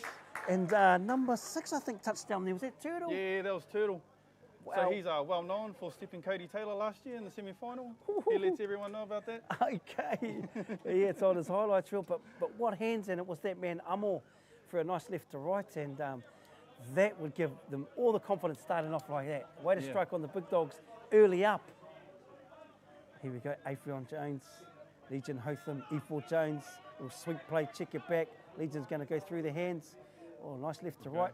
Oh, yeah. And that's really good defence by Aoraki. Started the game well, Huri. Yeah, that was nice. That was nice from our winger Bolt. Staying up there, getting wide, getting early. Nice. And you say predominantly rugby players, but obviously some skills you can transfer from rugby to touch. Yeah, exactly. And like I say, we're still learning the game, but we're learning quite fast, and it's good progress from all the boys. Nice. And I see we've got the orange ball out there. A bit of a... Yeah, that's a bit of a change for today. Yeah, it is. Bit of a metro ball there. Here's E4. Oh, nice for Legion. He's going to use his speed. Oh, great work there. That was a good shot from Benji on our wing there. Yeah, nice, Benji. Nice. Boys are definitely, I did see them have in a huddle before the game, mate. Nice little tuning before they kick off, Woody. Yeah. Yeah, well, the captain, Buster, he likes to bring us in, have a few words in that. Oh, yeah, they pulled one out there, the winger, Finn Barnett. Nice little splitter play. Good to see this stuff happening. Sending the ball back to the middle, and Aoraki working hard on defence. Nice touch there. He's going to use the speed and come through. Oh, yeah. Oh, still just got it down. Just got it down. But I tell you what, Steelers had to work for that one, Huri. Yeah, I'm pretty happy with our defence there. We held them out for a while, and that's all we're asking for, just asking for small improvements every game. Nice. But then, as you can see, number 2 walking out now, that's Boston. He's one of our young fellas, he's only 14. Nice, Boston. We'll keep an eye out on So yeah, Boston. keep an eye out for him. Got a bit of height there, Boston. Yeah, he's a man-child. But a southern, it must be of that southern climb one, eh? Yeah. So here we go. Coming through the field on the ball, Boston 2. Huri's representing here on behalf of the Aoraki club, coming into the commentary team, giving up his time and his knowledge to share with you. But here we go, Aoraki. Although he said that the rugby players, they definitely know a little bit about the game. Oh, yes, just got caught there. Replayed. And sort of back-to-back heroes there by the Steelers. And I know they won't like this back-to-back defence, but here's Tian McIntyre. Might double off on this touch. Got Ollie. Looks like Manai making that touch. Good ball movement. Yeah. 17 on the ball, Huri. Yeah, 17, that's Jared Mannix. He's one of the local rugby players. He's played a few games for South Canterbury. Nice. South Canterbury Rugby, so yeah. He's another talent. Yeah, Mannix, quite a well-known name up in Wellington Rugby also. Oh, yeah. Here we go. Yeah, nice and clean through the field. Definitely added some intensity, the Steelers team. Chantal Moody, little out ball check, drop here. E4 Jones on the ball. Just going to go through the hands there, left to right over the top. Finish in the right-hand corner. They definitely added a lot of intensity as they come onto the field there, Huri. Yeah, that's one thing they yarded us down there too easy, I reckon. Yeah, nice and direct. And as I said earlier on, they've gone through today unbeaten, the Steelers. And they dot down, they lead Aoraki 2-1. It looks like we have this combination, Amorangi 12 and what's who's on the ball there, Hori? That's Turtle. Turtle. Turtle, yeah. And Amorangi, the repeat offender, well known in New Zealand touch by that name. This is a combination that set up the first touchdown. Yeah. He's also got Jay Rayhunter out there with him, number 6, or number 9 I mean. He's another strike player. Nice, Jay. We'll keep an eye on number 9, Jay. Aoraki. Oh, yeah, just a little bit of communication breakdown there. 5 on the ball, Hoodie. 5 on the ball, that's Jimmy. Beautiful ball. Yeah, nice pill. Oh, what a touch. The attack was beautiful and so was the defence. Yeah. That was good play there. Definitely love the intent of the Aoraki boys. They're not going to lay down, are they, Hoodie? No, they're not. And like the coach has said, just go out there and give it a jam. And speaking of coach, you got a coach originally from out of South Auckland? Yeah, Arnhem Mana, originally from South Auckland. Lets everyone know about that too. Good to see nice and calm in the sub box too, Arnhem. Yeah. He's a good calm voice. Yeah, nice. Yeah, there's Afion. Just using the speed. Oh, yeah, Finn in the corner there. And just got the shoulder there, Finn. But a lovely finish and a little bit of eyes up touch footy there by Afion. To see the Aoraki players just pushing off and use the speed. Took a little while for us to recognise him today. He's chopped the locks. And it looks like the speed's come back. But he on the ball, number 10. Number 10, Mannix. that's Buster. That's our captain. And we got our other young fella out there, Taimana. Taimana. He's Jay's little brother, but he's probably the better one. Okay. Looks like he might get the ball back here, Taimana. Yeah. Yeah, he will. Little nippy feet by the looks of it. Oh, yeah. 14. How awesome would it be to be a 14-year-old playing against Touch Blacks, on the other side? Yeah. Like Amul said, he's like, I don't know if you get an opportunity to play against some of these boys. There's the young fella. Got him down. What do you call it? Taimana. You said he's probably the better out of the two. And what a lovely setup there. And it's great to see the older players just nurturing that new talent. Yeah. Now you mentioned a lot of rugby boys, Aoraki Rugby Club. That's the team. These are the club colours. Yeah. These are the club colours. So it just represents Aoraki Mount Cook and the 4 brothers. So we've got that represented on our leg on the shorts and through the front there, as you can see. Oh dear, Tian, he's having a cup of tea in the end goal. He had a lot of options. Looked to run that sweep with the fake in between, but the timing wasn't quite there, so Tian just cruised to the end goal. Here we go though, Amor's back out there. He looks like he's back out there with 6 again, Turtle. It take a lead of 4-2 to the Steelers. A little bit of ping pong early on in this one, Puri. Yeah, it was quite impressive from the boys. We're staying in the game here. A few little errors and getting driven back a bit too easy, letting us down, but overall, so we can't be too sad about our game at the moment. And I see Ramrod's here to support the boys, to the club team there. Good to see some support from the southern teams. Oh yeah, unlucky there. Touch black winger there, Trey, Poi Hippie. Yeah, I'm just trying to G the boys up, working hard on defence. Check ball there, cruising up the sideline there. Here comes these fresh legs, and they go very direct, nice and straight. Ball's not on the ground too long. Tāwera, kicking over for the young pup. Shantomiri, yeah, out ball on the link. It's going to use the speed. Yeah, good hands for a finish. At very classy outfit, Hoodie. Yeah. You know, they're smooth with what they do, eh? Here's this combination again. We're just waiting for time on it to go back out. They're just holding on to him a little bit longer. Yeah. Recharging the batteries, I think they are. Nice, but Buster's back out there on the ball. Buster's back out there with Jay. So they'll work the middle for us. And we got Josh Sullivan out there in the bright boots. He'll work the link. Buster on the ball, Josh at half. Straight up the field. And just want to pay a big mihi to Michaela, Quinn and Ben, the 3 adjudicators out there. They've kept this game really flowing there, Hoodie. Yeah. The refs all day have been real good. Great Nice, feedback. keeping flow. Yeah. And also, really nice colour that the refs are wearing. We're used to the normal white, and they look very comfortable in these Kaiawa referee colours. Oh yeah. Just keeping them honest there, Buster. Moving the ball back to the middle. We've got 9 and 8 on the ball here. Looks like he's got some good feet. Yes. It's good to see them testing the Steelers defence, hoodie. Yeah, it's good to see them pushing them. Not just sitting back, actually digging in and having a go. Yeah. A bit of a touch that recount. Oh, yep, unlucky there. There we go. We've just had about 10 minutes in the first half. This is the last round game. If you just tuned in, Trident Home's Kaiawa Touch Tournament here in the beautiful Waitaha, Christchurch. This is the Steelers in the black and Aoraki, all the way from Timaru, just 2 hours south of Waitaha. Yes, and that was a great touch by number 9 again. Number 9, Jay Rayhana. Jay. Yeah, Jay's looking handy out there. Yeah, Josh there was probably just trying to push the meters a little bit too much. Here comes our man Taimana, number 3, 14-year-old, already touched down early. So yeah, we got the youngest and the oldest out there. The oldest being number 7, Blair B-grade killer Hannafin. Nice. Just using the hands there. Keeping them honest.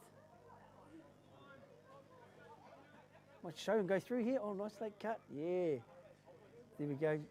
Waikato combination there. Hamilton boys, Legion. It's got a winger here, Finn. Finn's moved to the right wing. Legion's coming through. Finn back on the ball. Just look at the sub box coming on. We've got Ollie, Tian. I think our Manai is coming on there. Here's Tian. Yeah, one of the best tempo players in our game, can change it up. Got one more touch, so they might just go through the hands here. Oh, catch and pass, and it's always good watching really good micro skills, isn't it, Woody? Yeah, they're sharp with their hands, the Steelers. Just all their basics, they got them going good well today. Now, I have no doubt there's some whānau down in Timaru that might be watching. Any shout-outs to the whānau that's tuned in here, Woody, that support the Aoraki club? Oh, we'll give a shout-out to Jay and Taimana's dad. He couldn't make it today, old Mikey. He's usually here doing the commentary, I'd say. So I'll Nice. full in. Ka pai, and doing an awesome job. Now, a bit of a module in Timaru, touch module we have down there? Yep, yeah, so we've got a Thursday night touch module down at Old Boys Rugby Club. And that's, yeah, we're getting more numbers and more numbers, so Cool. that's quite good. But like I say, even Old Boys down there, we're just emerging. Nice. It's been for a while, but the level of touch is starting to pick up now, and it's going good. That's good, that's good. Oh, unlucky Amo. And, you know, with that big moana out there, I dare say you've got a couple of nice X-spot fishing spots and all that all sorted, Hori? Yeah, I actually don't. Oh. There's a couple of little Paua spots. Oh, yep. But other than that, I haven't really done too much fishing down there yet. Bit of inland hunting? Yeah, we've gone out for a few shoots, just Yep. on mates' farms and stuff like that. Just go out there, get a couple of deer for a feed. Beautiful. So here we are back live, Steelers, Shad Tormuri, E4 Jones, teammates 2019 World Cup, and they're running this nice. Nice. They're running the splitter play from the wing.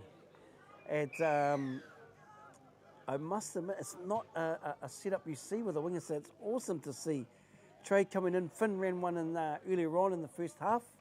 There's a Waikato Hamilton boys touch black combination there, and the Steelers hit up by about 3 or 4, but Buster's back out there. Yeah, Buster's out there. Him and Geordie are in the middle. Geordie's number 13. Geordie on the ball now. They do this really well on the tip-offs, keep the good flow. Yep. Key is just to keep going at them and not really give them an opportunity. Oh, unlucky. Bit messy there. Yeah, just a bit of timing there. Oh, there's Tawida, E4. Trey Poi Hippie Tawita's going to ruck up the field. And although they're not going at big speed, oh yes, and they found a sneaky little side plant. And I've been impressed. Well done, Michaela. Duaiti, you might recognise the name, Mum and Dad, pretty well known referees in Aotearoa, actually throughout the world, given a lot of time to help nurture a lot of referees. And 1 minute to go on the ball. Yeah, oh, well, on the ball now we got Flinny. Flinny's at the link at the moment. He will set up for Jay there. Oh. Yeah, unlucky there. Oh. Here goes Aphion. Probably about 30 odd seconds. Definitely time to get down the other end of the field. To Tuhi Tuta. Aphion again. Nice little sneaky check, and here's E4 Tian's on here. And they should set up for a plan. I dare say Tian might actually drop for E4. Oh no, he's Ollie. Ollie's going to come in. Little sweet play. Check back to Tian. You go play on. Oh. Got to keep the ref honest, eh, Hoodie? Yeah. Unlucky Bolt couldn't get away there. Yeah, and Hood is going to go any second. That's a nice lift. There it is. This is the... and that is the last touch of the half. Steelers play Aoraki, and we'll be back after these small images.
Kia ora te iwi, it's half time here, kicking off for the second half. This is Evil Stream, and you are watching the Trident Homes Kaiawa 2025 Touch Tournament here in Cheche, otherwise known as Christchurch, the 03. And I'm joined by Hori, who is a member of the Aoraki Club, and we were just talking about the opportunities for young fellas coming out of towns like this. They don't come around a lot, and it's really good to see young Boston and Taimana here, Hori. Yeah, that's good. And I dare say Taimana watched that replay a few times of that nice touchdown in the first half. But here we go, E4 Jones, Shantormuri. Oh, yes, just going through the hands. Oh, yeah, great touch there, 17. Jared Mannix. Jared, that's the Mannix, yes, speed. Some nice speed. Tawera Ohi, he's known for speed, so he picked him up. Amo with the touch there. Oh, yeah. Unlucky there. Fully half turn there, E4. Unlucky there, we just need to be a bit more quicker on our shot. Just a little bit laboured there. But otherwise, we're going good. No, the boys are going good. Definitely keeping the Steelers honest and actually making them play good touch. Forcing them to play some good plays. So it looks like Buster's back out there. Yep, Buster's out there with with Jimmy. Buster and Jimmy. Buster, Jimmy, and just sitting here at left flank with the bucket hat. Left flank, that's Alan. Alan. Alan Tuki, he's our coach's brother. Nice, Tuki. Younger brother, yeah, so another one out of South Auckland. Yeah. Loves a quickie. Nice. Here's a player out of here many years ago, Steve Tuki. Many years for Christchurch, residing in Tauranga now, up in Welcome Bay, the Wizard. Big shout out to the brother. Here we go. Steelers, and they've really controlled this part of the field. They've got a couple of sneaky little check plays, Woody, as they come out of the orange zone. Yeah, they're catching us on it. Gasoli kicking over. Oh, nice. Got a bit of speed here. Yeah. There's Jimmy. Jimmy got put in the washing machine there. But hey, unlucky brother. Good work, man. He's out there pushing hard. It's a nice touchdown there. We'll just get the numbers on the winger for Steelers. It's good the Steeler boys that they're moving the point of attack, getting different players on the board. A nice bit of speed there from the Steelers. But here we're back at it. Looks like we've got Boston on the ball, the other 14-year-old. Boston's back out there. Him and Flinny in the midfield there. Flinny, the accountant. Oh, the accountant. Nice. Oldest and the youngest again out there, I see. Yeah, again. Blair must be trying to catch on to a bit of youth, I think. Yeah. There's a nice ball there from Jay. Yeah, Jay Rehana. Get on the ball again. He's a big, strong athlete. Oh, yeah. Ooh. Good release. You good to see Jay on the ball. He's definitely got some good skills, Jay. Yeah, he's definitely got some good skills. He's real reactive and fast with his hands. Well, that wasn't good. Yeah. And as we know, the intercept rule, it's a 0 touch. It's touch 1 there. It's good discipline from Molly, not to push the pass. It's Tatuhi. Yeah, nice catch and pass here from... These are the skills we like to see in our game, just very, very sharp. It's a good touch and lift by number 1 there. Yeah. Aoraki. Oh, look at the feet. There goes E4 again. Shan. Oh, nice. He definitely sold that, didn't he? Yeah. Really sold that. That was a little cheeky play there from E4. Yeah, it was a cheeky play, and it's that, we call it that work off the ball, and definitely done his mahi there. But Aoraki, we're back at it, and Taimana is back on there. It's really exciting getting to see these young fellas, Boston, Taimana, see Turtle, leading this young crew. But and I see they're all just reflecting on that defense in the box. That's great stuff. Yeah, they've been real good in the box today. They've all been sticking with their pod when they come off and have a bit of a discussion on what they've been doing wrong and what's been going right. Yeah. It's Taimana coming around. He wants to have another crack on this right edge. Yeah. Oh, good work. Yeah, looks like Mannix is out there also. Yeah, Mannix is back out there. Him and Sully have been working as a good link combo for our middles. They're definitely trying to get... he come around on the sweep. Oh, no, come short side. Oh, look at that quick turnover, Hoodie. Yeah, they're turning. Oh, yeah, that was a nice touch there from Turtle. Yeah, it was, and Tui lost the ball. No complaints from Tui. Straight back in, here comes Amo. Here comes Amo, the repeat offender. Well, we got away with a bit of daylight robbery there. Yeah. Just testing the margins, as they say, Hoodie. No, we testing didn't. the margins. Yeah, nice way to test the margins. Good work. Tawera, catch a pass, ball out in front. Lovely skills to watch. Here goes Tawera. Amo's really working hard there for this Aoraki team. Another good touch. Afion. Yeah, a little check out there. Yes, nice setup here. Coming through. Oh, yes. There we have it. Ooh. It's hard to stop their flow. It's hard to stop their flow, it sure is. And man, that was a lovely setup, lovely platform. So you guys hanging around, or you head back to Timaru? No, we're staying up here for tonight. And quite a few of the boys are staying for tomorrow in the after party. Oh, as they do. Yeah. I think at this stage of the tournament, that's what we're looking forward to now.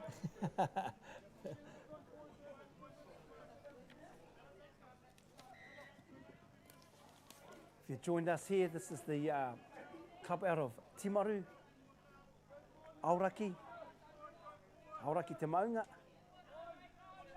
But someone, oh, you just caught him off. Yeah, good listening there, just definitely reacted. Aoraki on attack again.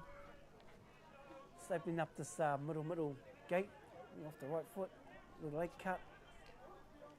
Check it over there and just slowing down the tempo now, which is a wise move from the Steelers. A few touchdowns ahead and just probably want to wrap the game up with no errors. Coming through the field. Tui's on at this right link. He's been playing a very selfless game today, Tui. Rugby and happy to play that. Looks like we've got a little tuck in behind here. Oh, you're coming through. He's just going to coast through. Yeah, nice. Looked like they were setting up for the passive, but the scooper had the eyes up and saw a big gaping hole, cruise for into the end goal, and another touchdown for the Steelers. I'm pretty sure they'd like to make sure that they don't let leak in another touchdown, especially if Taiman's back out there. But I see Boston's back out there, Hori. Yeah, Boston's back out there, and I think him and Flynn, the accountant, are going to work the middle, and Jay's out there on the link. So hopefully they set up for a good scoop for either Jay or Boston. Nice. Here we go again. Coming through this Olima on the defence. Here's this combination, young and old. Ka pū te ruha, ka hau te rangatahi. Boston here, just on the outside shoulder. Just running that splitter there. Reihana. Yeah, good work. Those are the sort of things, just keeping those middles honest, asking the question. Yeah. No, it's quite good, this rotation here. They're quite positive with their attack. Yeah, good. You're right there. Positive, all right. Reihana. Oh, yeah, ball away. Oh, so close. What do we go there? Yeah, touch and pass, but definitely had the right idea, Hori. Yep. Yeah, and they do this better than most. Nice and direct, no errors. E4 timing. Tāwira on the ball. Shantomiri. Yeah, beautiful. Tāwira's going to use his gas here. Got a lot of speed. Yeah. There was a good hand in the passing lane. The old fella reached up the mid there and got the ball. Nice. I had a quick little chat with the old fella before the warm-up. Just cleaning up around the tent with the kids' bikes. Yeah. Nice little sweep on the back door. Oh, pop-up Shan. Good face play. Just holds it up. Tāwira, Shan Tomiri. Back to Tāwira. Mason on the ball. E4's going to come here. Just use his feet. Good touch. Nice shot there from Benji. Yeah, on the good wing. shot. He's been solid today, Benji. Yeah, he's been solid. He's shot down a few tries in the same sort of fashion. Looks like he's had a good day too, at the office. Yeah, he has. That's a big set of 6 there. They kept them scoreless through the field. Got a recount and then they kept them out again. So great work for the Aoraki boys. Yeah, that was great work for the boys, and now we just need a good transition in our yards. Yep. Boston here. Yeah, Boston here should be coming off. Definitely doesn't. Definitely got a big motor, Boston. Yeah. No, he's real good. He stays in the game and he's quite creative in the scoop too. Nice. Good work, just cruising up the field. Almost just directing them just to go forward.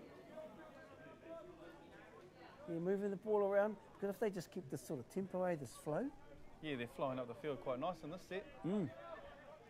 So Mannix. Oh yeah, good. That's a traitor Shans. He's really good at that double off. Yeah. Lifts into the space. Here's Amo on the ball. Oh, good work there. Nice. Here's Tāwira. Another good touch by that far winger. By Aoraki, he's played another good game too. Bolt. Yeah, he was a late coming. Yeah? Yeah, he said to the coach, I don't like training, but if you need me, I'll come. And that's what ended up happening. Gee, Sounds So like he a owes pretty the boys straight up few man. beers, I think. Pretty straight up Yeah, man. pretty straight up man he is. Well, someone that doesn't like training, he's playing some big minutes, so he's doing very well. Yeah. He hasn't subbed all day, neither of our wingers. Here's Afion, Legion Hotham. It all looks like he's coming around on a sweep here. Oh.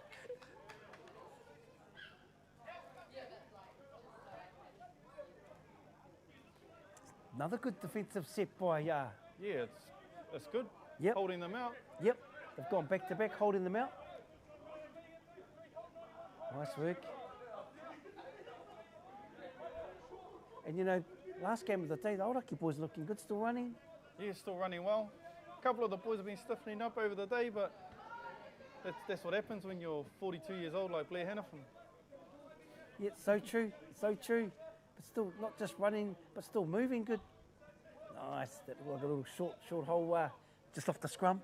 Just off the scrum, hitting the short ball. Nice. Great ball movement. Good lift here by Aoraki. That's good work late in the half. Lift, he's busted too. Nice. Oh, unlucky on the touch there. Still slowing that momentum. Efo's got really good timing on that fat ruck. Here goes Tian. They might bow him in here. Tui.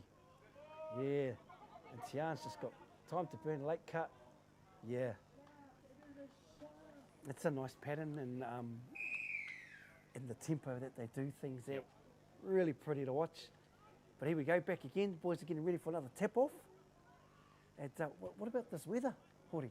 Yeah, this weather's been mean. Yeah. It was just like last year too, the weather was perfect as well. I left the North Island early this morning and it was raining and cloudy and come to the middle of the south and it's absolutely beautiful. It's a really, really chill vibe here, isn't it? Yeah, it's been nice today. It's all just chill and... Yeah. But I know tomorrow, it's another day and it's finals day and we also have our wahine, our 4 women's teams in the Opens kick off tomorrow, so that's going to definitely add some more flavour to the tournament. Tuta, good touch, protects us outside. Yeah, love that officiating by young Michaela. We can hear her from here, calling the numbers off, very clear. Yeah, she's very clear with all her calls that she's making. Yeah, and her mum's the #1 female ref in the country. Oh, me. And her dad's, he's a referee coach and refed at a high level for a long, long time. So, as they say, the apple doesn't fall too far from the tree. Exactly. But here we go, Aoraki. This has been a big positive for me for Aoraki. They've always been lifting on the fence. They haven't been dropping back through the field. They get on side and they'll move forward and they'll lift. Some teams we see just sink all the way through and don't put any effort into defence, but that's a good touch by Reihana. Yeah, good. It's that pressure, good one, yeah. It's that good pressure. They've done well on those sort of platforms. Here's Reihana. Big, strong athlete. Look at this energy. Cruising through, still got a bit of energy from the boys. Yeah. Oh, yeah, guys. Nice. Good work. Here's Amo, just keeping it alive. Keeping them honest. Shan Tormini with a roll ball. Nice. Caleb's played well today. Trey Poi Hippie. Oh, he got him with a no touch. Oh, Jared, that's a sneaky one. Nice. He tries to pull that out every Thursday too. He got one. He was stoked.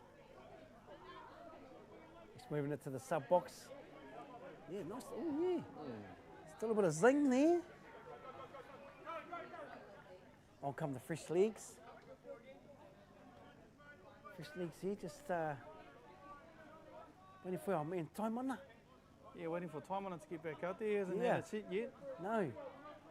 Looks like he's lining up. And there we have it, Etiwi. That is the last game of the day. Steelers take this one, and a gallant effort from the Aoraki boys. So on behalf of the Evil Stream, Kaiawa, everyone here today, we will see you Apopo for finals day at the Trident Homes Kaiawa Touch Tournament. Modi ora.